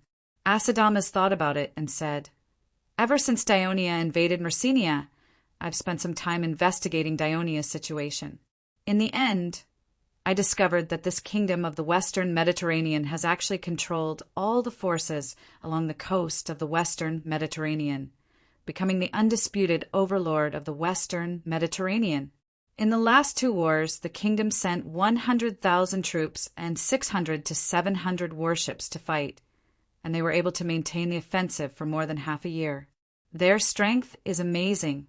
Moreover, Dionia developed from a small city-state into a kingdom 20 years ago through constant wars and annexation. It is impossible that they came to Greece to fight Sparta just to help Thebes. Their ultimate goal must be the whole of Greece. My opinion is, either you send an envoy to Thurii to seek an alliance with Dionia to preserve Thessaly's independence, or you call the envoy from Athens who is staying in the city and ask him to join the Greek alliance. This way, we can gather the strength of the whole of Greece and defeat Dionia." At this point, Asdamas's expression became solemn. "I'm inclined to the former suggestion because I don't think a temporary alliance can defeat a kingdom that has grown stronger through constant battles." "Asdamas, you're always cautious." Iason suddenly stood up and said loudly, "I choose the latter suggestion. You're right. Dionia wants to conquer all of Greece. It's impossible for us to stay out of it and preserve our strength. The flames of war will eventually burn the land of Thessaly. It's better to take this opportunity to gather the strength of the whole of Greece and fight Dionia with all our might. During the Greek War of Hippo, only half of the castles in Greece united to defeat Persia. This time, we, Thessaly, have joined them. Dionia is not as strong as Persia. Do you think we can't defeat them? Let's first unite with the city-states in the south and defeat Dionia. After that, we will compete with Athens and Thebes for the hegemony of Greece. What do you think?" Asdamas looked at the excited Iason and was not surprised by his choice. Based on his understanding of Tarchus, Iason, who had always been aggressive, would hardly adopt the strategy of forbearance and retreat. But he had to remind him, if we want to form an alliance, we must distinguish the primary and secondary forces. Just like in the Greek War of Hippo, Sparta was the leader. Of course, I, Thessaly, will be the leader. I will command the entire alliance." Iason said resolutely, not hiding his ambition. "Sparta has declined, and Athens' army is not strong enough. Although the Thebes won the battle against Sparta, they do not have enough soldiers." He did not know that the Thebes were neutral. "Only I, Thessaly, can form an army of more than 40,000 strong. We also have more than 100 warships, more than Athens. If we don't become the leader of this alliance, who would dare?" Although becoming the leader of the Greek alliance was only temporary, as long as they won this battle, Thessaly's status in the Greek city-states would be greatly improved. The people of Thessaly would feel proud. In the past, the people of Athens and Sparta called Thessaly barbarians. Therefore, not only did Iason have this desire, but Asdamas was also happy to see it happen. So he suggested, "Sir, we can use this as a precondition to join the alliance and negotiate with the envoy from Athens. But first, invite him to inspect our army of Thessaly." "Asdamas, you and I have the same idea again." Iason applauded with confidence. "I will gather my army now. In the afternoon, you will bring the envoy from Athens to the barracks outside the city." On the second day of the Battle of Tegea, Cotocatax led his army to the southeast of Tegea, near the sanctuary of Hercules, formerly the encampment of the Sparta coalition army. At the same time, he sent 5,000 soldiers to escort tens of thousands of captives back to Messenia. Most of them were citizens of Tegea. They would be sent back to Thurii, either as slaves, minors, or sold publicly. Native Greek slaves were more popular in the Thurii slave market. Firstly, they were cultured, intelligent, and easy to communicate with. Secondly, they could satisfy the colonial desire of the Greek citizens of Dionia to show off their motherland. As a result, the city of Tegea was almost empty, temporarily garrisoned by 1,000 Dionia soldiers. In addition, at the request of Tegetinos, the 3,000 soldiers of the 7th Legion, who had barely suffered any losses, quickly headed south early in the morning to seal off the border between Tegea and Sparta, intercepting the retreating Sparta soldiers. In the afternoon, the 2,000 soldiers and a delegation sent by Mandinia finally arrived at the new barracks of Dionia. They eagerly expressed to Clotocatax that Mandinia was willing to accept his proposal to take over Tegea. At the same time, they also hoped to sign a secret agreement with Dionia, forming a closer alliance and fully supporting any military operations of Dionia in Greece. The people of Mandinia were not fools. Although they coveted the land of Tegea, they knew that they were weak. If they made such a move, they would inevitably be ostracized and suppressed by the other Greek city-states, and there might even be a war. Looking at how Dionia had always maintained a good reputation for its allies, so if they wanted to completely annex this land, they had to cling to Dionia's thighs. Therefore, 500 of the 2,000 Mandinian soldiers were prepared to stay in Tegea, while the remaining 1,500 were to listen to the command of the Dionysian army and participate in the subsequent military operations to show the sincerity of the people of Mandinia. Clotocatax's goal was achieved, and he was very happy to negotiate with the Mandinian envoy. Soon, they signed a secret military alliance that excluded the Arcadia Union and limited it to only between Dionia and Mandinia. At the same time, Aegeus, the king of Sparta, was still trudging through the mountains with the remnants of his army. Before the battle, teacher Aegeus had mentally prepared himself for the possibility of losing the battle. He had made 2 plans. The first was that the Dionysian army would retreat after winning the battle, just like the Thebes. In that case, he could retreat to the camp first, reorganize a little, and then lead part of the army, with the main force of the Sparta warriors, to quietly retreat to his territory under the cover of the night. The second was that the Dionysian army would take advantage of the victory to pursue and force the routed army of Sparta into the mountains. Judging from the past battles of Dionia, this was very likely. Therefore, he had secretly informed the Sparta warriors, who were familiar with the terrain, that if such a situation occurred, they should meet at the Paragus forest and retreat to their territory. But he never expected that after the Dionysian army won the battle, after forcing the routed army into the mountains, they would still separate part of their army to continue the pursuit. These Dionia soldiers, actually the mountain scouts, ran in the mountains as if they were walking on flat ground, and they were good at hiding and ambushing, forcing the defeated Sparta soldiers to scatter in the mountains, including Agesilaus himself. If it weren't for the king's guards desperately trying to rescue him, he would have fallen into the hands of the Dionia soldiers. Not long after, night fell. It was difficult to tell the direction in the mountains, and they had to avoid wild beasts. Therefore, it was not until noon on the second day that the routed army of Sparta gathered near the Paragus forest. In the afternoon, there were less than 1,000 soldiers gathered, and most of them were Pariasi. After all, during the battle, the Sparta warriors fought on the first line. Later on, the entire right wing was attacked by the Dionia's reserve troops. It was undoubtedly much more difficult for the Sparta warriors to successfully escape from the encirclement.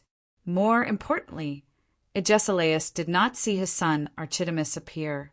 He was indescribably worried, but he knew that he could not wait any longer. Otherwise, without food, the soldiers would starve to death in the mountains before they could return to their territory. Therefore, he resolutely gave the order to move out and refused the help of the guards. With the help of a cane, he hobbled to the front of the team. Under his encouragement, the tired and hungry soldiers could only follow closely. Because they did not retreat in time last night, they did not dare to march near the Tegea plains in their current condition. Otherwise, if they were discovered by the Dionia scouts, it would be a disaster. Therefore, they could only trek in the mountains, which meant that the time needed to return home would be greatly extended. On the third day, the impatient Clotocatax left behind 2,000 soldiers to guard the camp, while more than 2,000 wounded soldiers were treated and recuperated in the camp.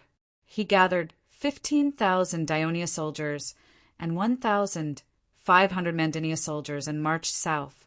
Not long after they left the camp, they met the messenger sent by Tecthenus. What? The first flotilla has occupied Sparta. Clotocatax repeatedly read the battle report that was personally signed by Sicilian, and his face was full of amazement. It turned out that after Tecthenus led 3,000 soldiers to the border of Sparta yesterday, he did not capture many defeated soldiers. Later, after repeated requests from the legionnaires who were eager to gain merit, he finally decided to send 2 companies into Sparta's territory to scout out the situation. Between Tegea and Sparta was a continuous mountain range, and the best path to take was a narrow passage formed by the Irota's river valley. Ever since the Dionysian army took over Messenia, Sparta had felt a great threat. Under Agesilaus' suggestion, the Sparta people not only concentrated all their efforts on building defensive facilities on the southern coast, but also built small defensive camps in the Irota's river valley in the north and on the other 2 routes. Chapter 1198. Initially, Agesilaus planned to strengthen the defense on both the north and south, completely stopping the Dionysian army outside the country's gates. This was a passive military defense due to the lack of military strength. Agesilaus knew very well that it could not last long. Sparta, which could only be beaten passively, would inevitably be spurned by their allies and lose their supremacy. Therefore, when Persia's reinforcements landed in Corinth, he saw a chance to defeat the Dionysian army. That was why he took the risk to lead the main force north. He was originally prepared to retreat and defend if the battle failed, but things did not go as he wished. Previously, when the Dionysian army was building a camp in Arcadia, the Mountain Reconnaissance Brigade had sneaked into the northern part of Sparta's territory and had a preliminary understanding of Sparta's defense in the north. Therefore, 2 companies of the 7th Legion carefully explored along the valley. As a result, when they arrived at Sparta's defensive camp, they found that it was empty. The company captain was both puzzled and surprised. He immediately occupied the camp, and at the same time he continued to explore the south curiously. Coincidentally, they bumped into a team of fleet infantrymen sent by Sicilian to the north to report the good news to the main force of Dionia. Now that Clotocatax saw this battle report, his mood was somewhat complicated. He had finally won a major battle with great difficulty, and would soon be able to take the great glory of conquering Sparta into his arms. However, he did not expect that this glory had already been snatched away by the First Fleet, even though the First Fleet was nominally under his command. As the chief of the General Staff Department of the Ministry of Military Affairs, Printos did not care much about sectarian views and military achievements. He was more used to thinking from a strategic level. He saw through Clotocatax's thoughts and comforted him softly. From the battle report, the first flotilla's landing operation was meticulous and ingenious, but even so they paid a huge price. It shows that the Sparta's remaining forces are not weak. Based on our previous investigation, Sparta's defense in the north is also very tight. Moreover, the northern side is filled with mountains and ridges, making it difficult for our army to attack. It's easier for Sparta to defend themselves. If we want to invade Sparta from the north, we'll have to pay a heavy price, and the battle might even drag on for a long time. The situation in Greece is complicated.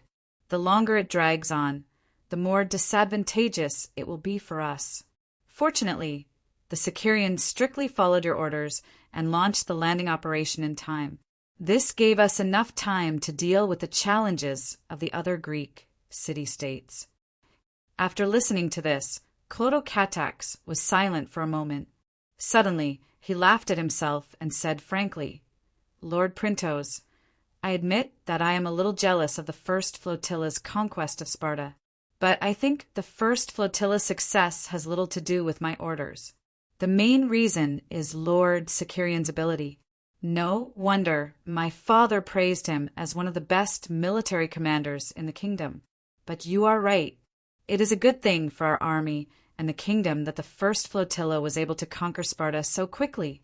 So we should happily accept the invitation of the Sicilian, rush to Sparta, deal with the post-war affairs as soon as possible, and face the new challenge." Printos was surprised that the relatively young prince could change his mentality so quickly. During the time he spent with Clotocatax, Printos was impressed by the steady, unassuming, tireless, willing to listen to opinions, and good at getting along with others. But he was still a little surprised that the young prince could change his mentality so quickly. He was more optimistic about his future. At the same time, he said to him, "I suggest that your highness tell the soldiers this news now. Although it will cause them to be dissatisfied with the First Fleet, they may have adapted to it by the time they arrive in Sparta and will not have any conflicts with the soldiers of the First Fleet." Clotocatax agreed with Printos' suggestion and immediately passed the news on. Not long after, there was a commotion in the army. Although the military law and the officers did not affect the march, the soldiers of the legion kept cursing the first flotilla along the way. This made Clotocatax deeply aware for the first time of the conflict between the army and the navy of Dionia, and the deep desire of the soldiers for glory. When they were about to reach the southern border of Tegea and meet up with Tigertinus, the army encountered the members of the Arcadia Union. After the battle, Clotocatax was busy dealing with the post-war affairs and did not send anyone to inform the Arcadia Union.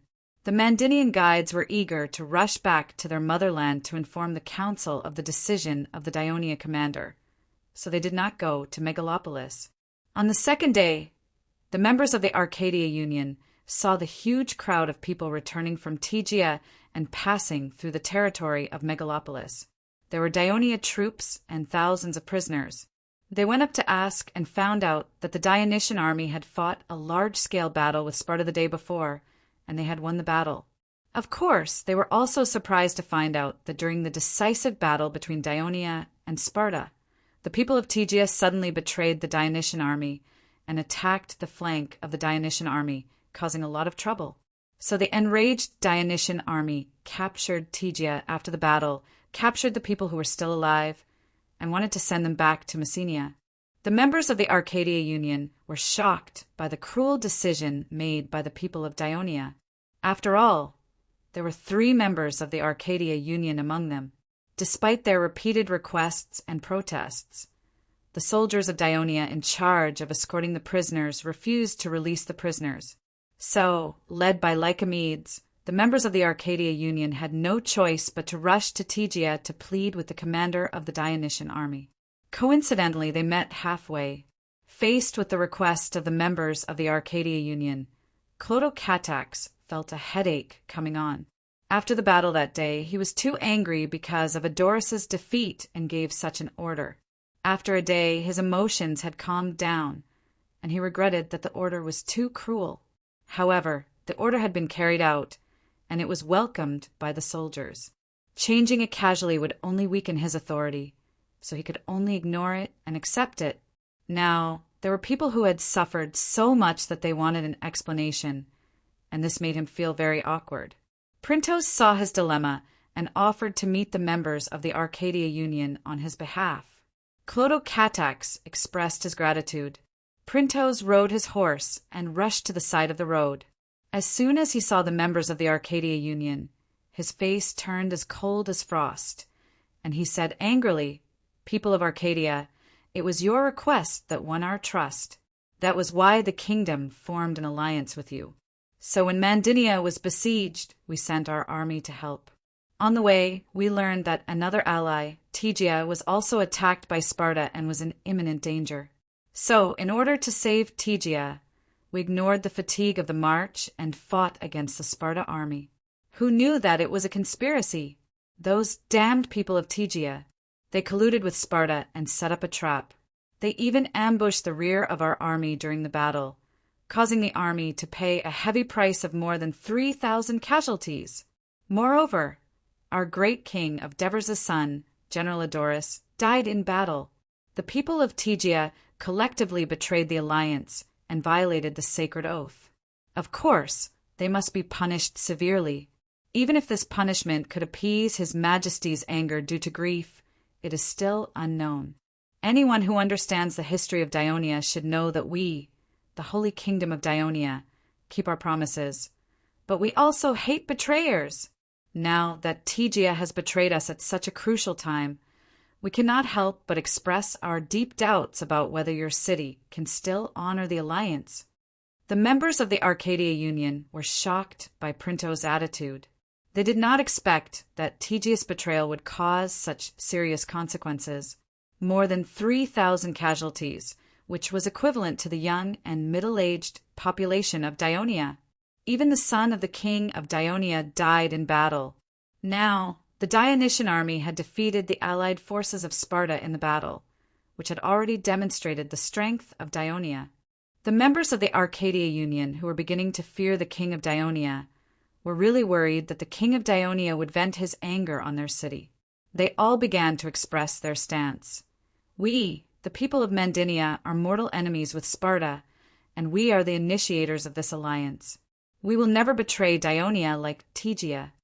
The mercenaries of Sparta destroyed our villages and destroyed our fields. Our people hate the people of Sparta to the core and will never cooperate with the people of Sparta. Since we, the people of Oconus, have sworn in the name of the gods and signed the alliance agreement with Dionia, we will definitely honor this agreement within the time limit and will never go back on our word. The members of the Arcadia Union were eager to defend themselves and prove their innocence. They had completely forgotten the purpose of this trip. Only the people of Tegia were pleading loudly, "General, we admit that the people of Tegia have committed a grave mistake, but I'm afraid that many of them did not do it voluntarily. They were forced by the people of Sparta and the nobles of Sparta. They had no choice but to do so. I hope that you can forgive their sins. The people of Tegia will definitely be grateful and will do their best to assist the alliance of Dionia in the future." Printos looked at the people of Tegia with an unusual look of pity in his eyes and said softly, "You still don't know, right? Before our army arrived at Tegia, the people of Sparta colluded with the people of Sparta and incited the people to massacre all the people of the anti-Sparta faction and their relatives in the city. After we broke into the city, we only found a few survivors. They were the only ones who were not punished, and they are currently receiving treatment in the city. May the Hades bless you. Your relatives are among them." Chapter 1199. Upon hearing this, the 3 Tegia counselors' expressions changed drastically, and they immediately galloped towards the north. The protagonists who had come to demand an explanation suddenly left. The other counselors of the Arcadia Union looked at each other, not knowing what to do. Printos immediately said in a deep voice, "The Sparta coalition has been defeated. Taking advantage of this opportunity, our army will soon invade Sparta's territory and completely eliminate this scourge that has caused decades of war in Greece, returning peace to the Greek people. So we can't waste any more time here. After the war is over, we will come back to celebrate the victory with you." After saying this, he even gave a military salute and then turned his horse around. After hearing Printo's words, the counselors felt as if they were in a dream. Their ally for decades, Sparta, which had dominated Greece for hundreds of years, was going to be destroyed just like that. At this time, Printos turned around again, and his eyes fell on Lycomedes. He said, "By the way, I forgot to tell you that the Tegia people tore up the alliance and ambushed our army. They are no longer allies of the Holy Kingdom of Dionia, but our enemy. The captured Tegia city is naturally the spoils of war of the Dionysian army. In order to show that we, the Dionia, have sent our army to Peloponnesus this time to fulfill the alliance and assist the Thebes in defeating Sparta, and not to covet the Greek land. At the same time, to thank the Mandinians for giving our army a lot of help in this battle, our commander has given the spoils of war to the Mandinians, and they have gladly accepted it." After saying this, Printos left like a cloud of dust, leaving behind the confused counselors of the Arcadia Union. "What do you mean by this? Don't you understand? The Mandinians want to occupy the land of Tegia." "What?" A group of people quickly surrounded Lycomedes, who was also confused about the situation and kept asking questions. After meeting up with Tegthenus, Clotocatax led almost 18,000 soldiers into Sparta's territory. After passing through an uneven mountain road, they arrived at the Eurotas River Valley. Following the winding and narrow river valley, they finally arrived at the defensive camp built by Sparta at dusk. The small encampment was unable to accommodate so many soldiers, so the various corps and brigades had to find their own places to camp. Fortunately, no accidents happened that night. The next day, the soldiers who hadn't slept well set off early and continued to move forward. Finally, when the sky was bright, they walked out of the river valley and entered the open hilly area. After this arduous trek, Clotocatax had a deeper understanding of how helpful the first flotilla's conquest of Sparta was to the army. When it was almost noon, the army finally approached the first town in Sparta, Salasia. Knowing that Sicarion was welcoming them with the high-ranking officers of the First Fleet, Clotocatax led Printos and a group of high-ranking officers over on horseback. Before waiting for Clotocatax to dismount from his horse, this dark-skinned and famous hero of the kingdom, who was dressed in a velvet suit, took the initiative to welcome him and solemnly gave a military salute. Sir Commander, the commander of the First Fleet, Sicarion reporting for duty. Clotocatax immediately dismounted and returned the salute solemnly. He then praised loudly, "General Sicarion, congratulations on occupying Sparta's territory and creating great glory. Relying only on the infantrymen of the fleet, you successfully landed on the heavily defended coast of Sparta and defeated the defenders. This is very impressive. It has also provided great help to the entire expeditionary army, which is conducive to the implementation of the next step of our plan."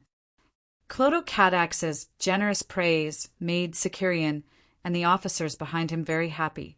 Sicarion laughed and said seriously, "Commander, to tell you the truth, the reason I didn't go to sea when you took office in Messenia was actually because the first flotilla's failure to land on the coast of Sparta last time and nearly 1,000 soldiers were killed or injured. It was my mistake in commanding, so I really didn't have the face to see you. This time, I've finally gotten what I wanted. Regardless of whether it's glory or not, I've finally let go of the burden that has been weighing on my heart. That's why I dare to come and ask for your forgiveness." Why did Sicarion, who had always thought highly of himself, put down his pride this time and took the initiative to show goodwill to the young commander? It was mainly because he had been in a high position for years and had some political wisdom. He gradually realized the reason why the king of Devers, who had been on the battlefield for a long time, let the young Clotocatax be the commander-in-chief in such an important war. For the sake of the rest of his life and the future of his children, he had to remain humble to make up for his previous mistake. As soon as his voice trailed off, a heavy snort came from behind Clotocatax. Since the first flotilla is so powerful and can fight on both land and sea, if there's a war in the future, we might as well let the first flotilla handle it alone. Sicarion fixed his eyes on the speaker. It was Oliver's, a very experienced veteran in the army. Although Sicarion was not afraid of him, there was no need to offend him and leave a bad impression on Clotocatax.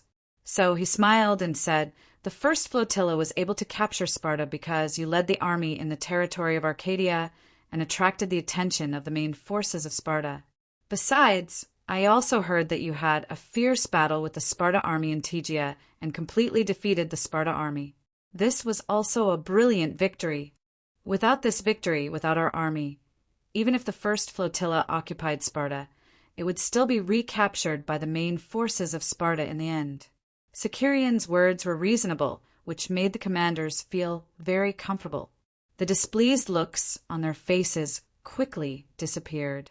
This also greatly changed Clotocatax's impression of Sicarion.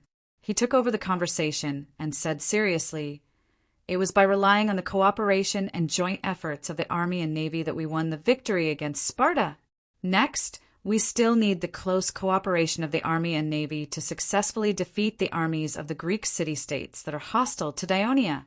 But now, we have to deal with the aftermath of the defeat of Sparta as soon as possible so that we can deal with the challenges of the other Greek city-states. Sir Sicarion, how is the situation in Sparta now?" Sicarion glanced behind Clotocatax and felt a little strange. He was a little familiar with Tessus, the newly appointed commander of the First Legion. He was a very active guy, but now he seemed a little quiet and a little uneasy. However, he had no time to think about it now. He first answered the young commander's question. "We have imprisoned all the people in Sparta." Now the entire city of Sparta, including the surrounding villages and towns, has been occupied by my fleet infantry and soldiers of the 7th Legion. I'm afraid you didn't expect that when our landing troops approached the city of Sparta, the main defensive force of Sparta had been destroyed. They actually organized the elderly, women, and children in the city to fight us. You didn't kill too many people, did you? Clotocatax blurted out. Sicarion glanced at him and said, "No, because we know very well that the people of Sparta are more useful than the dead." At that time, I launched an attack with the soldiers of the 7th Legion and quickly defeated the people of Sparta. But in the process of capturing them, some people resisted strongly and injured many of our soldiers. Now, many Heloths have fled to the mountains, and the Priasi are hiding in their own villages and towns. We are all watching. I don't have many troops under my command. It's not easy to control the villages and towns of Sparta, so now I'm eagerly looking forward to your arrival. Sicarion's frankness made it difficult for Clotocatax to say anything more in this regard. He just asked, "Have you found any defeated soldiers from the north these days?" No news in this regard for the time being. Sicarion's answer made Clotocatax frown slightly. "Don't worry, Commander. We have the people of Sparta as hostages. The defeated soldiers of Sparta can only surrender. I used this method to force the dozens of Sparta soldiers stationed in the northern defense camp to surrender." Sicarion comforted him. Clotocatax pondered and said, "General Sicarion, before coming to Peloponnesus, my father told me that he does not intend to annex the land of Sparta, but to change the political system of Sparta and turn it into a friendly ally of the kingdom." Sicarion was surprised to hear this. After all, he was not very good at government affairs. He could not help but remind how although the elders and inspectors of Sparta have become our captives, they are very stubborn and will not surrender easily. What should we do to make them obey us? Previously, with divers' advice during this period of time in the Boroponnesian Empire, Clotocatax had also repeatedly pondered and brewed according to the actual situation. He already had some plans in his heart. He said, confidently, "We can first." The group of people talked as they walked in the direction of Sparta. After more than an hour, they saw 2 tall bronze statues standing on both sides of the road in front of them. They only wore Corinth helmets, revealing their strong bodies. They were holding shields, spears, and sabers in their hands. They were in a charging posture while roaring, as if to deter any strangers who wanted to enter the center of Sparta. "Sparta is in front of us," Sicarion said. Everyone was excited. After going around the bronze statues, they began to see sparse, thatched houses in front of them. They were no different from most of the houses they saw in Myrcenia. Clotocatax knew that these were the houses where the Helots lived. Chapter 1200. As they moved forward, the number of thatched houses decreased, and the number of traditional Greek courtyards increased. However, the outer walls of these houses were not decorated with any fancy decorations. Instead, they looked very simple. Each house was built according to the terrain and the stream, and it did not feel crowded at all. Trees, wildflowers, and weeds were planted in front of most of the houses. In this season of spring, birds were singing, streams were flowing, and flowers were in full bloom. Bees and butterflies were flying.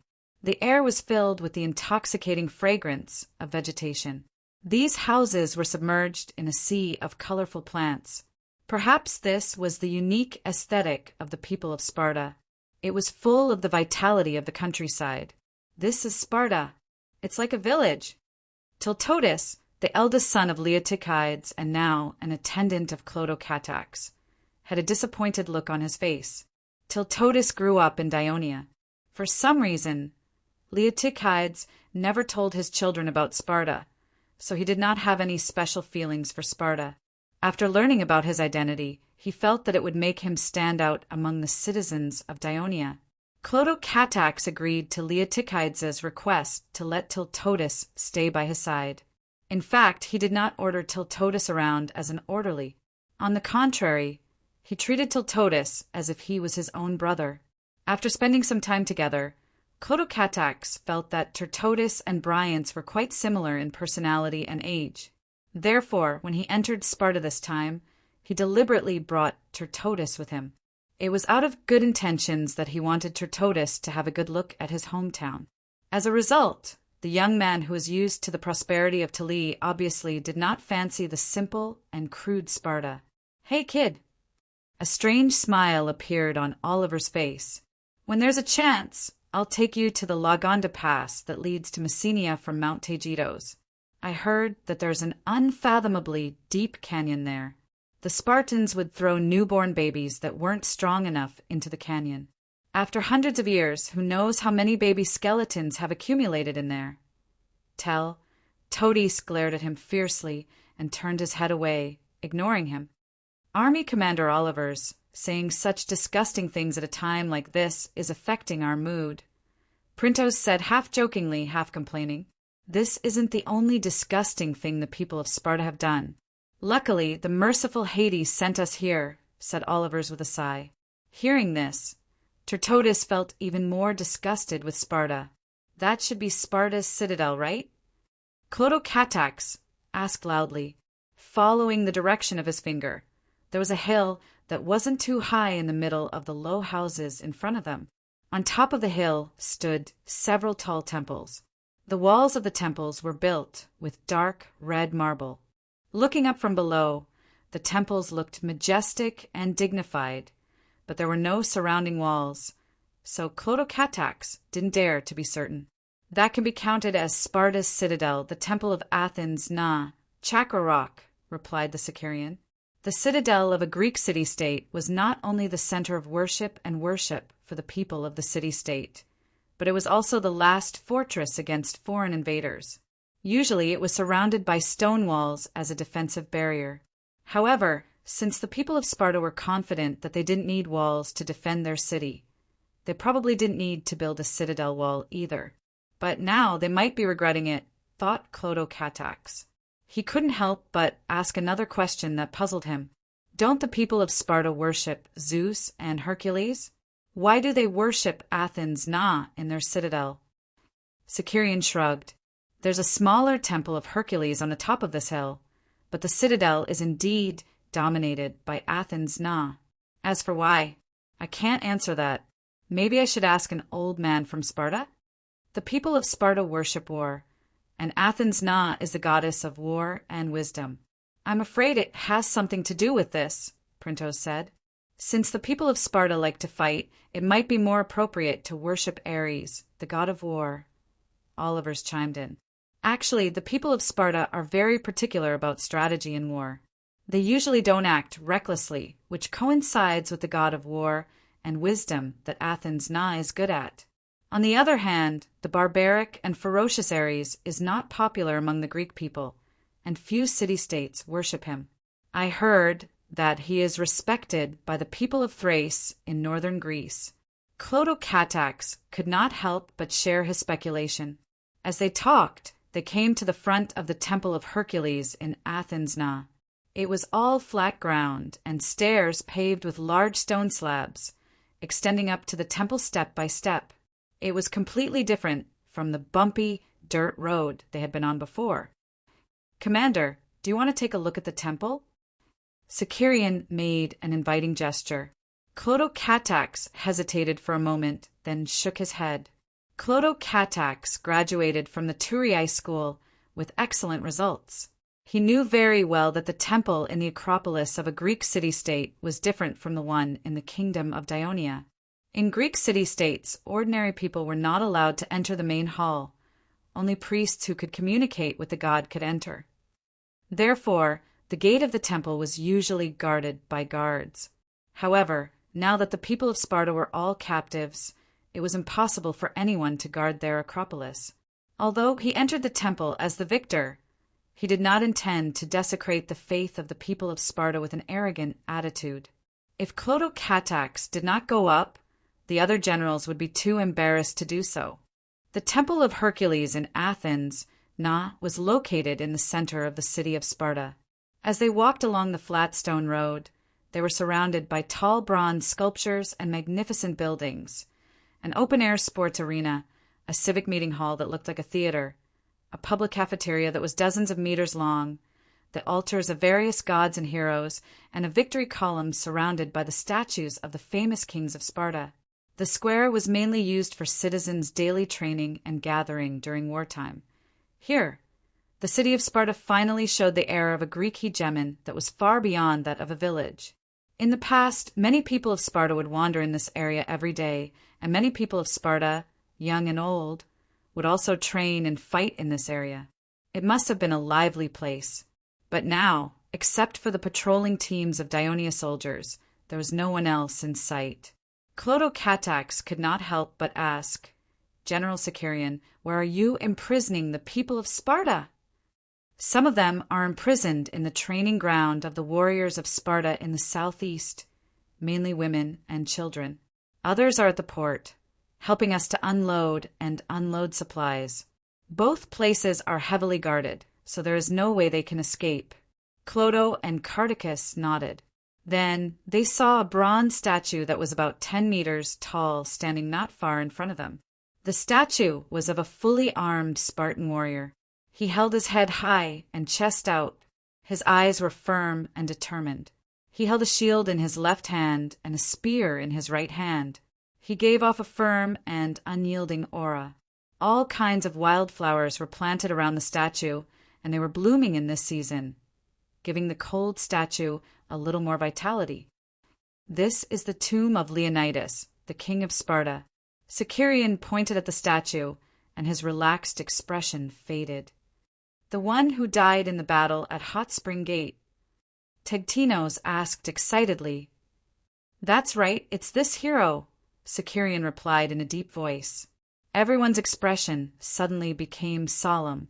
Leonidas, the king of Sparta, led 300 warriors to defend Hot Spring Gate and resisted the hundreds of thousands of Persia's army, stopping them from advancing even an inch.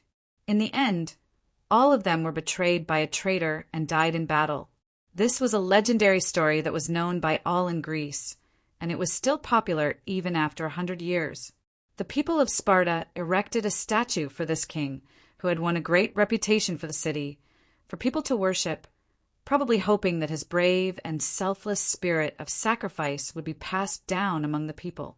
Although Clotocatax and the others were enemies, they also paid respect to this hero of Sparta from the bottom of their hearts. After a while, everyone turned to leave, and Sicarion suddenly sighed proudly. "Unfortunately, the era of Sparta is about to end. Maybe in the future, the stories of our heroes of Dionia will be passed down among the people of Greece. Many of these stories must be about you, Sicarion," Olivers joked. "I think that day is not far away." Clotocatax immediately took over and encouraged everyone. Under Sicarion's lead, everyone strode with longing towards a grand building not far away that was also built with red marble. This was the highest authority of Sparta, the council hall. It was the office of the council of elders and the 5 censors, but now it would become the place where Clotocatax and the other generals would discuss how to deal with Sparta. A few hundred years ago, a group of Dorians who came south from the north of Greece occupied the plains of the Trotas River and built many villages.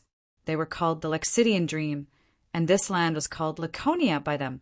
As time went by, one of the villages rose and won the right to rule over the other 4 villages nearby. From then on, they united and built a town called Sparta, and they had their own king. Not long after, they began to wage war against the other villages of Lacidic Dream. However, at the same time, several towns were also rising in other parts of Lagria. Sparta did not have enough power to conquer the entire region. Instead, it allowed the other villages to unite and fight against it.